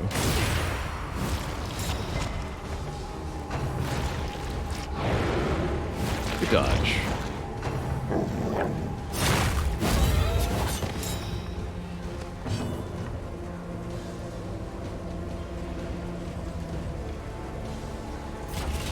Crush the Devourer. I'll do that. Pretty low damage, but let's see, Levy.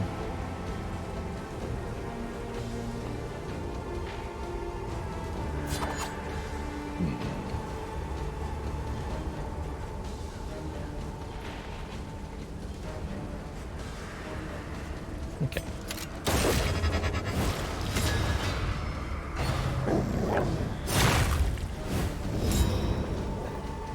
Not a lot of stress happening in this fight, thankfully.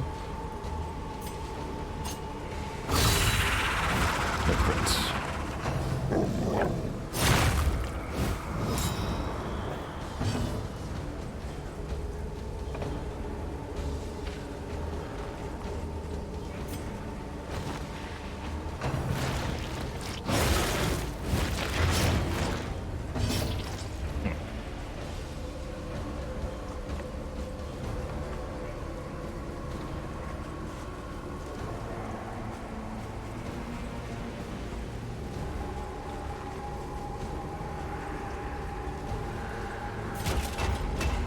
There is comfort in Stress company. heal and a block again. Kind of a nice thing.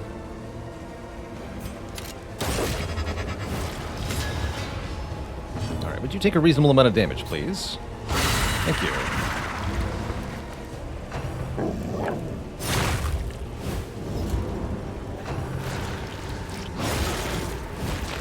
We need a heal on the friendo there. Have a heal. You're not damaged enough for this to heal you? If hit points are below half, you're at 25 out of 46. Bummer, man. It's not quite the right amount.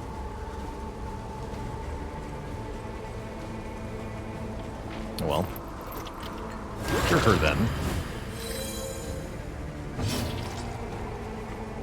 Until you are below half. Damage rolls are also a problem. Lose your dodge.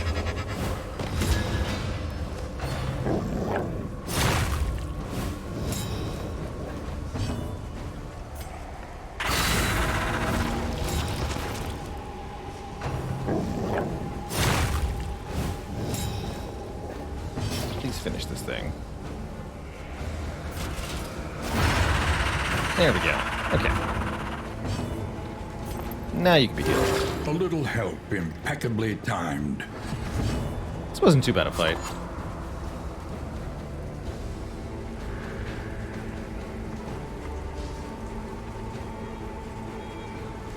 This doesn't use combo.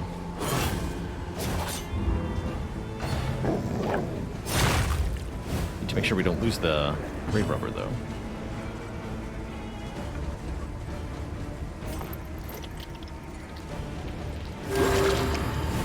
Face will do well.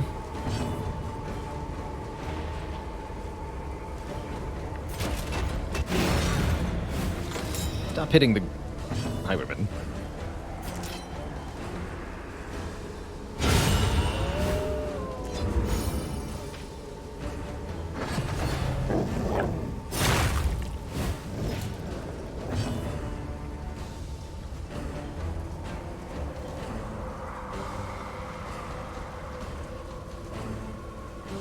Should at all times stay with cares at 3 stress or less? Interesting advice, Grimmix, but we can't reduce stress if they don't have at least 5, so it's really quite impossible to stay at 3 with the current party comp.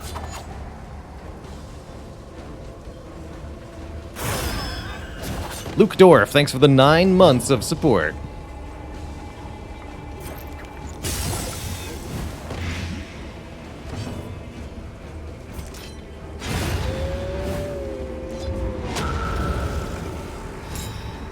What?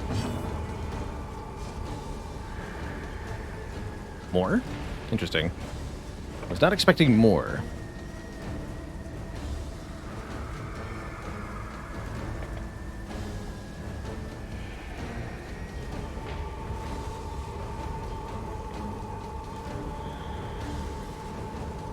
Creature dens are 2 fights. And that's indicated in the top left somewhere? Oh, there maybe? Interesting.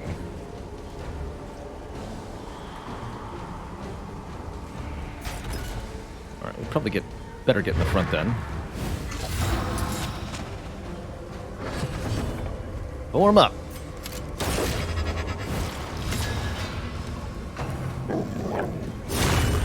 Ow.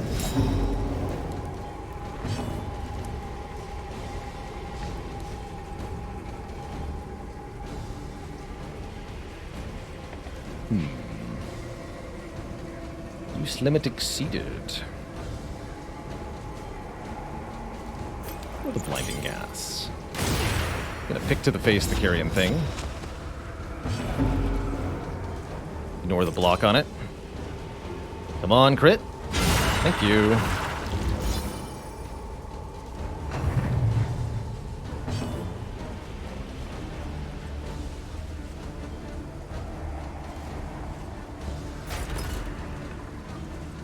Can't quite finish the Carrion Devourer, though.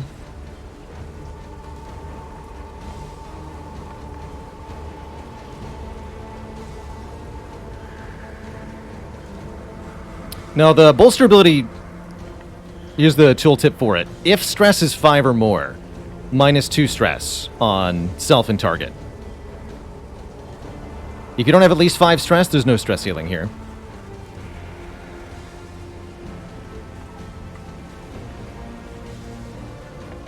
It's all good. Pretty new game. Not everyone's going to be completely familiar with all the abilities and such. Yeah, we can daze it to go last, but... is anybody else even going this turn? Like, yeah, it just goes now. Doesn't seem like an advantage to me. Uh-oh, that's bad. Gonna need the bandages. Oh, they changed it. Ah, yeah, that'll do it. That'll do it.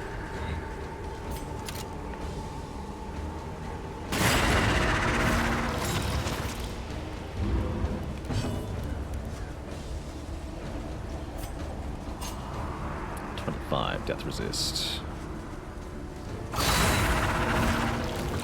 Yeah, we need to finish that thing off. If we can. I don't think the Plague Doctor can hit it. But Barristan can.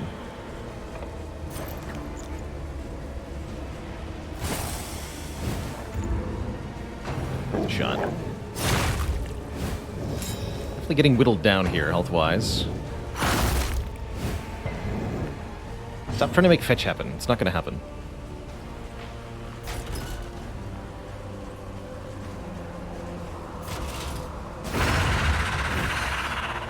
A simple variable, easily resolved. No. Track shot you. That dodge gone. Oh dear.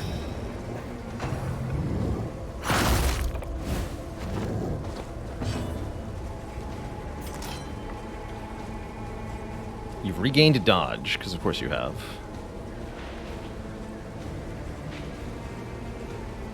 You probably want to eat that corpse, actually.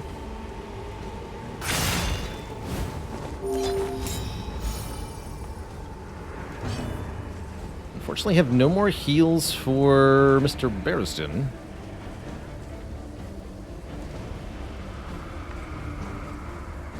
Bit of an issue.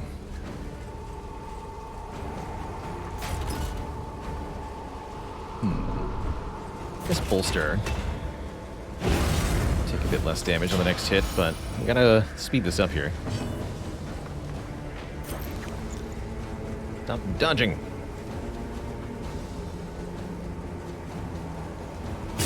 Well done. Good work.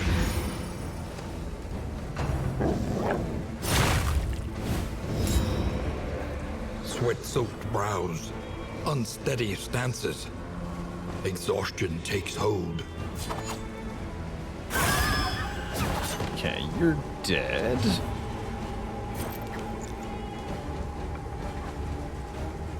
This one's going next. We could blind it. Do not know if that's actually worthwhile. Compared to using Noxious Blast again. Let's just do that. The enemy that weakens works. and wanes. Could eat that corpse too. I don't think I should, though.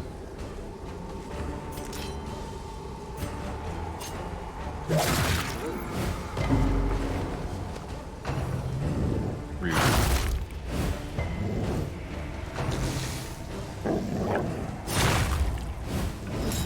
Okay, not on death's door yet, but if he takes any other hits, he will be.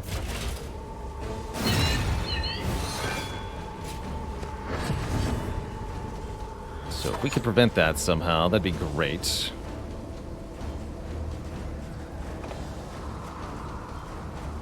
You need to take one hit to die. Doesn't look like I can get them both here. Oh, that didn't even kill you. Sad. Alright, Death Stormy. Do it. Easy every time. Okay, that wasn't horrible. Definitely exhausted our limited healing here.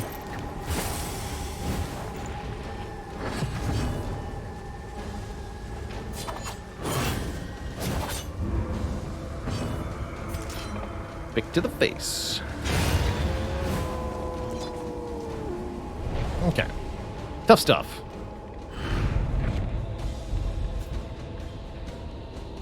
Tough stuff. Congealed slime. Delivered to the inn to stress heal the whole party. Cool.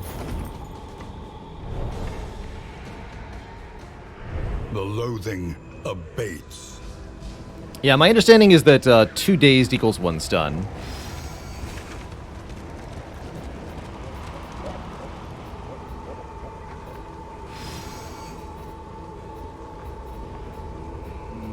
Where am I? Oh, here I am. There. Here. So we're going here or here. So we gotta go this way.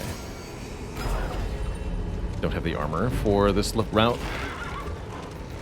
Get more loathing, but that's probably fine. If you can make it. The loathing whispers.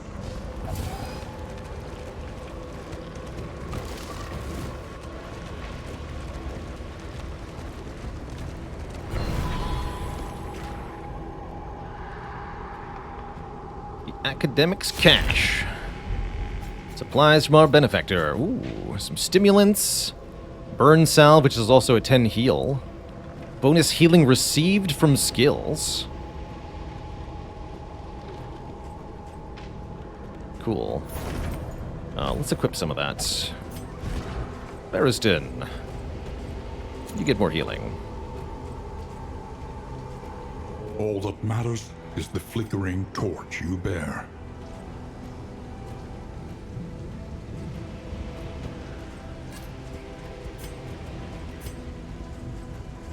Got stimulants. These stack to 2 max, okay. Also got bandages for a heal. We have any other trinkets? No, okay. Cool.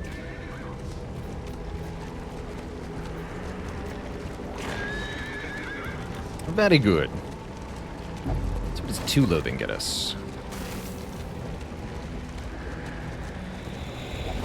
The loathing. More flame drain. Flame's running low here. Down to 42.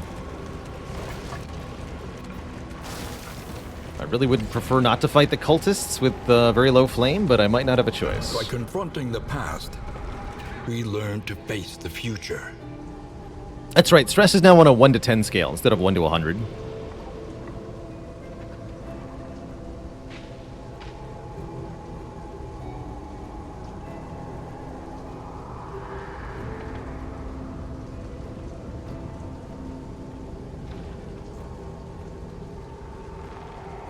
Is there meta progression in this one? Yes, Crip Rat Daddy. Quite a bit. Ailey's, thanks for 20 months of support.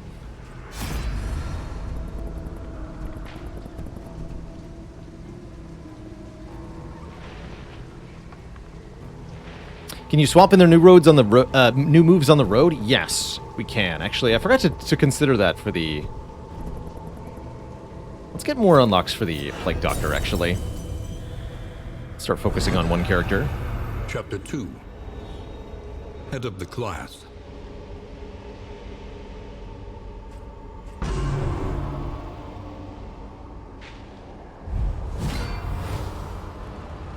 Oh, we have a fight to do. Relic, Interesting. hacking and wheezing his way through a hopelessly conventional curriculum. Quick! Study! Look at those notes. What a buffoon that teacher is. Why am I even listening to him? Oh yeah, because he's the teacher.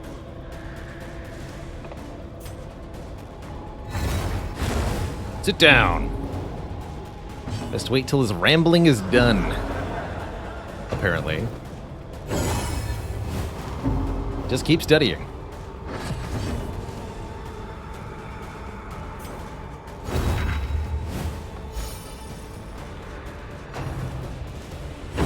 Now he's done. Now the lesson truly begins. With your butt.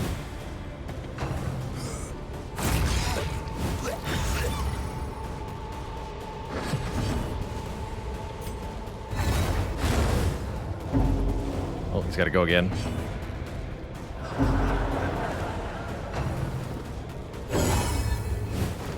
Sure. Kind of an odd little event fight. No real choices to make.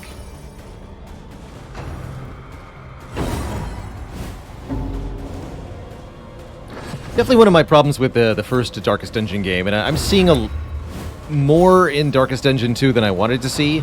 A total lack of respect for the player's time.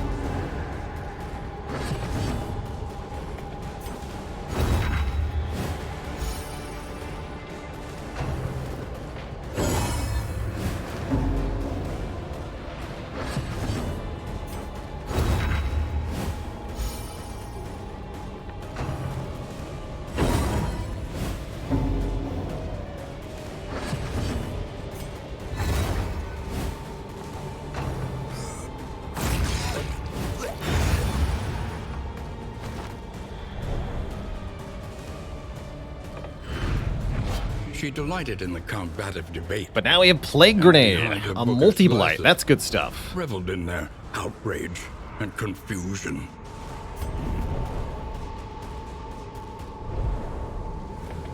On a way to apply poison the back row, too. Let's see. Am I willing to give up anything to get that? We're not using Incision. Let's get Plague Grenade.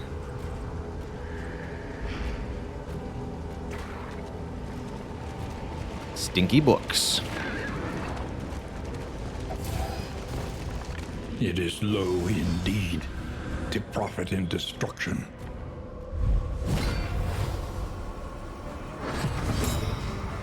Shadowy. Seemingly no penalties for Shadowy. Seemingly an easy fight. Kind of unclear, though.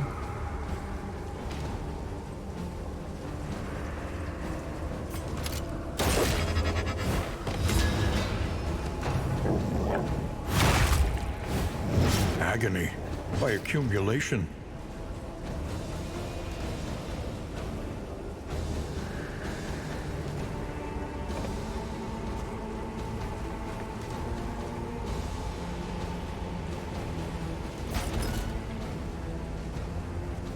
Walk that one.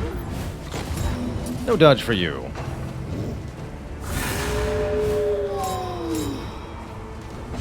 Riposte and dodge. Interesting.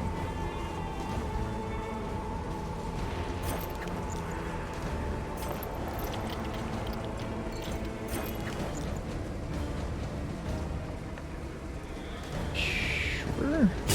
Lethality writ large. What know you of hardship? Early results are encouraging. Or soft ship?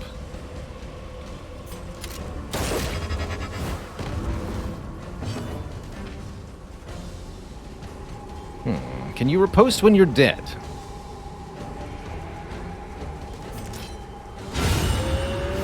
You sure can.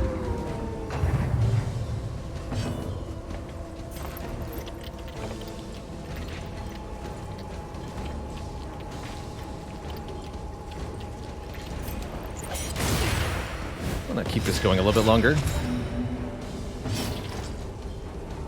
Need to take one more damage if I want to heal you. Interesting.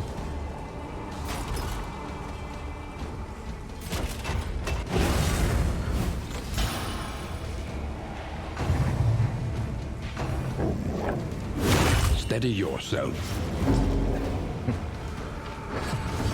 Fair enough, I suppose.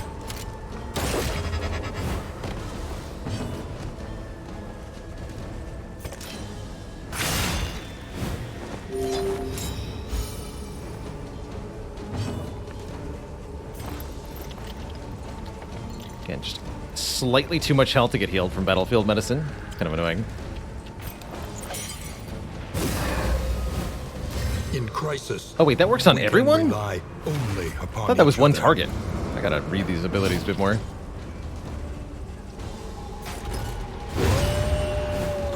And of course that crits.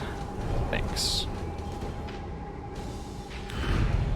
An unexpected find. Of course.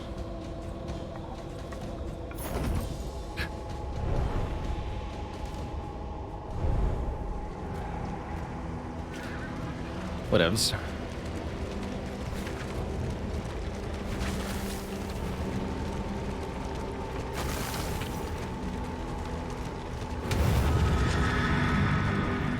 This could be a bit of a problem. Since I didn't get to heal properly in the last fight. Ugh. At least we're at reasonable. So let's see. Enemy advantage chance. Got an altar, a deacon. Deacon has 49 health, low blight resist. Altar's gonna buff stuff, and another one of these evangelists. Sure.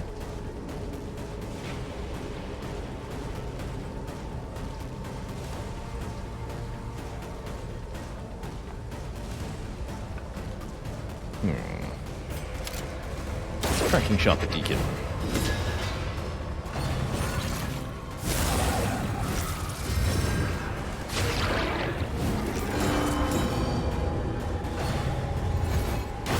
Awash in turmoil. That took all my block off. And immobilized everyone. Interesting.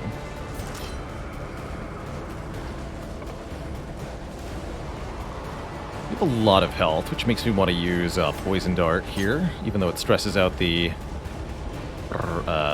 Highwayman. Pick to the face can deal 22 at best. It's Poison Dart. No crit, but we comboed. 4 blight for 3 turns. And we want to keep blighting you.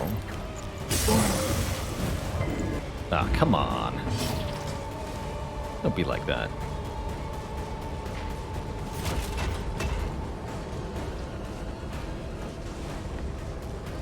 I'll guard you. Is that affinity down? You then.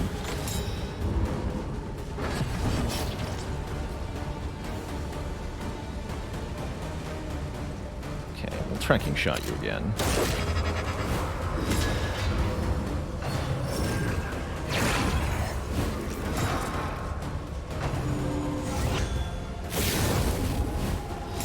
Turn commune. Next skill has crit. Spooky.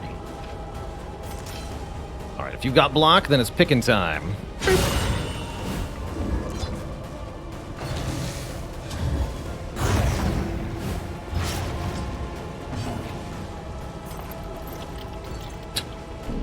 It's freaking hit point thresholds, man. Ridiculous. Let's see, 10 blight, 12 health. So you need a slightly more damage. Just rampart then. Yeah, I'm sure you have death blow resist, right? Oh dear.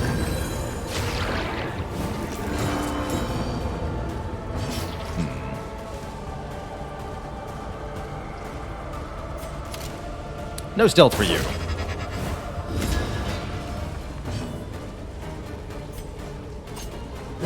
Lethality writ large. Alright, we'll do a stress heal momentarily. There's the heal.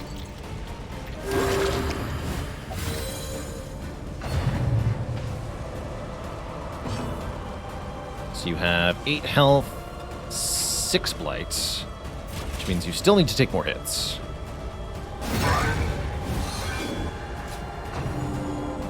This could hurt. Critical heal. I like it. Very cute. Wow, that hurts. Man, we just couldn't quite score the kill here. How rude. trying to focus this thing, but I won't die.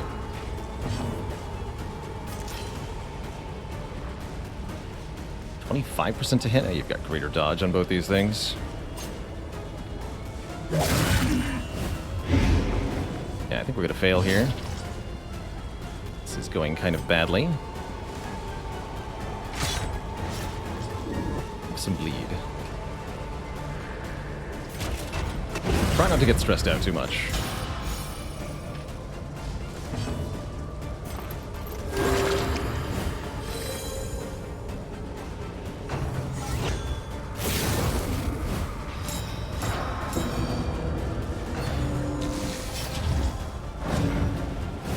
Not sure why being able to beat a roguelite on the first run is a metric of anything.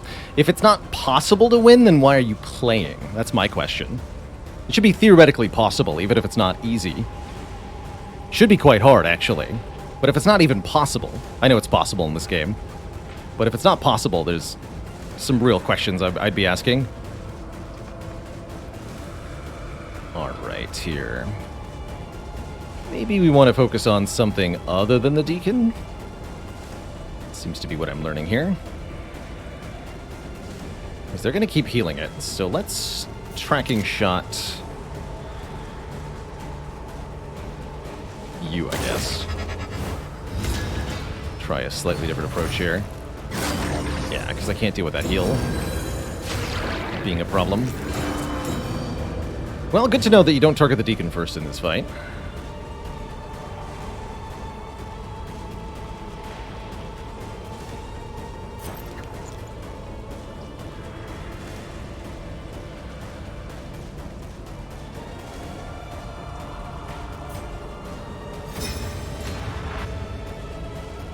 Need to use some assistance here. Evangelist goes next with crit. Seems bad. Oh, I see. Answer prevention is the back... No, yeah. The whole party. Okay.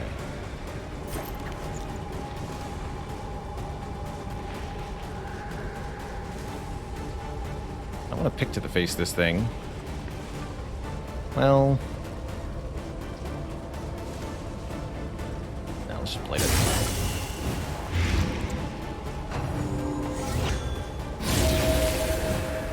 It's fine. Packed full health with that thing. Alright, well, that's a bit uncomfortable.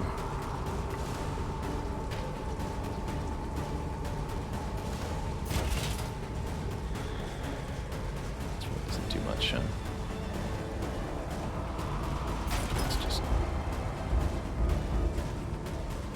Your stealth, I see. Alright, luck here, I guess. Knowledge is a much more valuable resource than unlocks. Indeed, which makes me wonder why exactly they chose to hide all of the information that you haven't seen. As repulsive as it is.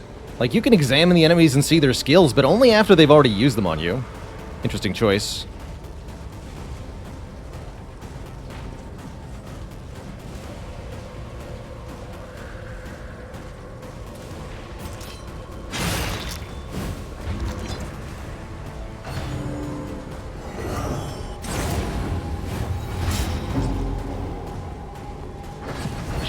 More of our battle items here.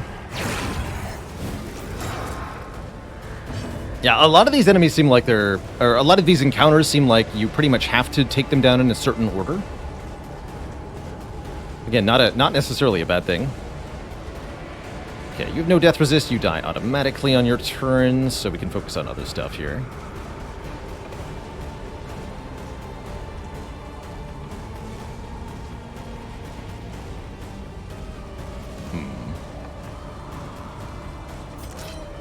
We just try to use the... Oh yeah, you're still stealthed. Probably better just throw a dagger at this guy then. Use up those charges. Block doesn't get consumed unless you actually take the hit. That makes sense too. Barristan. 12 bleed? What? Okay, I've got to fix that. It's terrifying.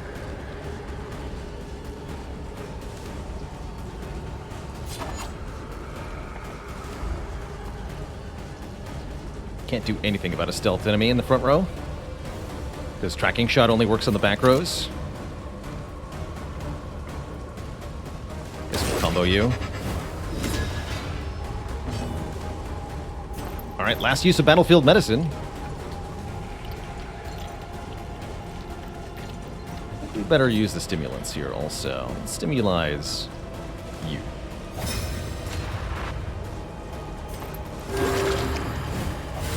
This wound, at least, has been tended to. Thank you for resisting. A slow suffering begins. He's going down. I don't think I had the bandages equipped. That's unfortunate.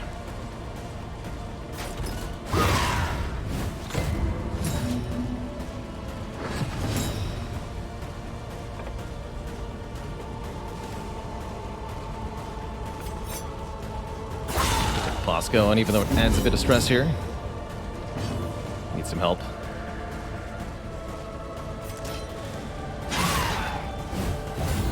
There we go. This is the correct order to dismantle them in.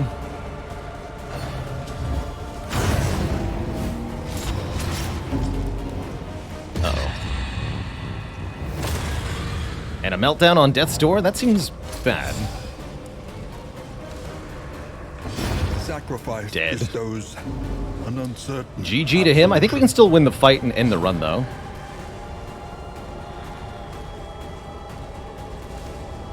Seems a-okay. 3 to 4. You have 4 health. Bummer. Yeah.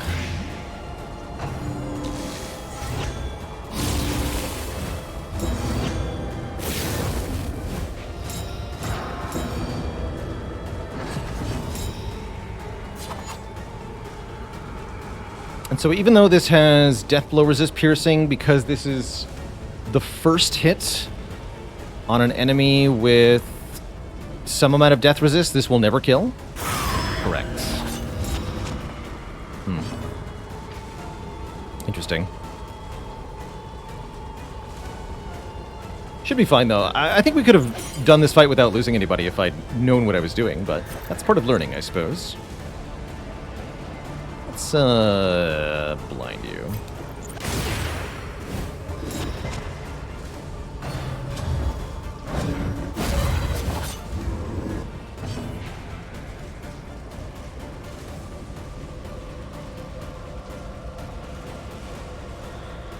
So you're 95% chance to die here? I don't think I need to contribute any more damage. Get rid of that corpse. I like that we left the corpse, too. That's kind of cool. Subtraction, an invariable result.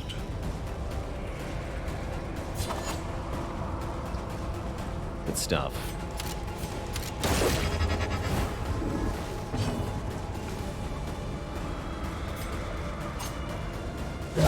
Bravo!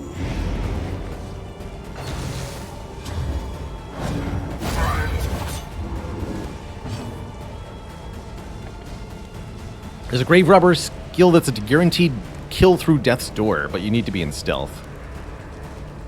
Is that character permadead? They're dead for the rest of this run, yes. But that's only going to be this fight. I'll be ending the run after that. And ending the stream, too.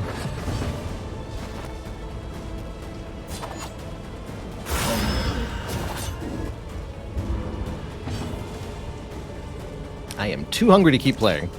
I feel like I could eat an entire chicken All in one bite. have their solutions, even the big ones.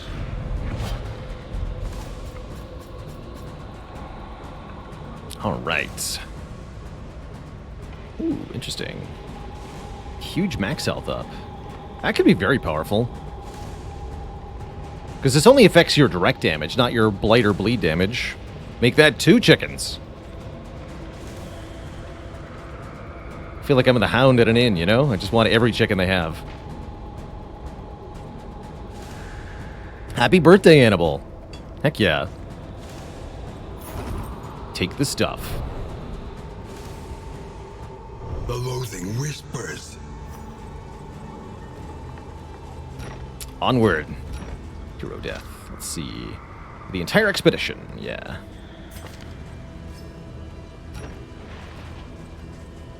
Oh, I see.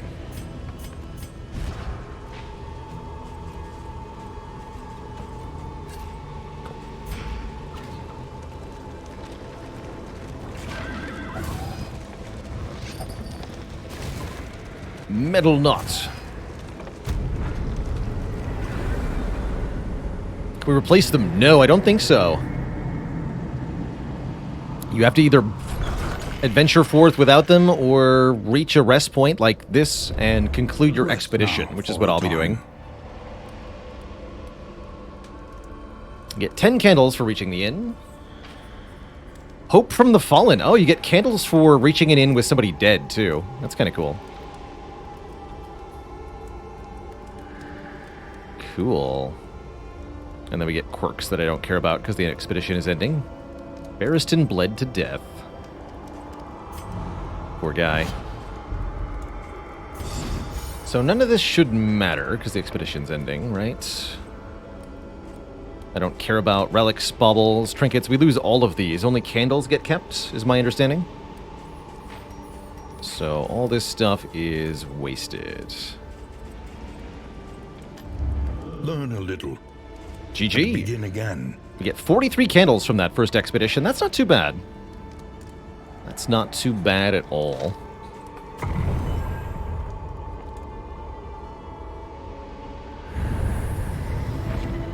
Each milestone makes the next road just a little easier. Curious what we can unlock with this. How much easier will the second run be?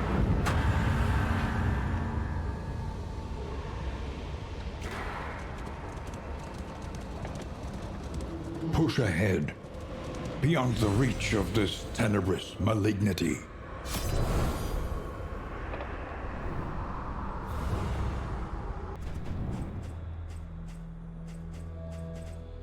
So we now have the Timeless Wood, the Intrepid Coast, and the Living City. To unlock all heroes to get the mountain. Memory is the hearth that warms the mind. Heroes with memories are required. Oh, wait, what?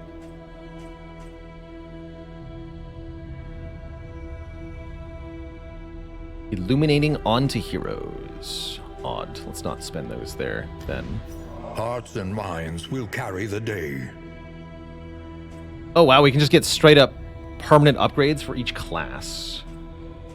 More death blow resist. Can find a new trinket. Unlock rogue hero path. More damage in the front row.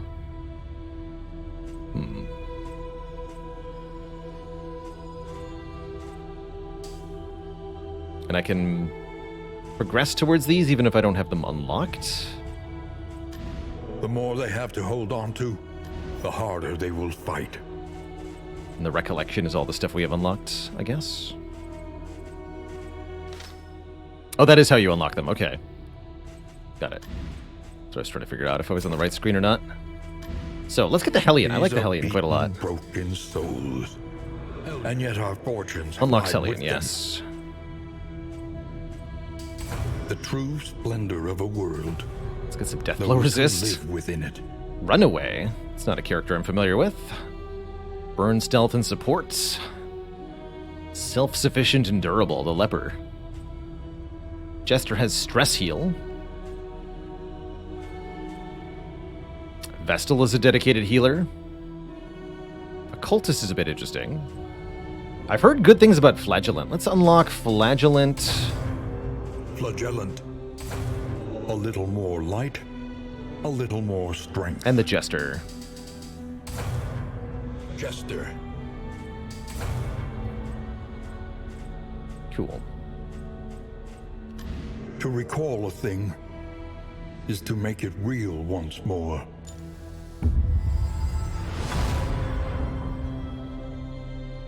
Sure, whatever. Every twinkling recollection is another implement at our disposal. A welcome advancement in the science of survival. Clotting powders. Cool. Well, that's the game state for the next time we visit Darkest Dungeon 2. Definitely, a lot of upfront learning to do. My brain is definitely at capacity here for new mechanics and such. Also, very hungry. So, this is where I'm going to be winding down our stream for today. We'll be back at it tomorrow, not later than noon Eastern Standard Time. Not sure if we'll do more Darkest Dungeon 2 tomorrow or not. Probably, I might as well, right? The game's still new and hype. We should do the streams earlier rather than later. So, yeah, why not? We'll play a bit more of this in the near future then. See you later, Luke Dorf, Vega Berido, Tassri, Arantanlad, Annibal, Aldi's Obey, Austin Fuego, Dagger's Video Game Theater, and everybody else. Thank you so much for watching. Don't forget you can vote in our game vote. Help me pick a game to play on stream this month. Top voted game in that poll there is going to get played on stream. Live later this month. As well as, of course, our usual content rotation. Coming up more this week, more Darkest Dungeon, more of our Slay the Spire challenge. I'll try to fit in some more Monster Train, too. I want to get some more wins there. And a little bit more Against the Storm as well. I think those are the likely to see upcoming games. Alrighty, everybody. Thank you so much for watching. Have a wonderful evening. And toodaloo, my friends. Bye-bye.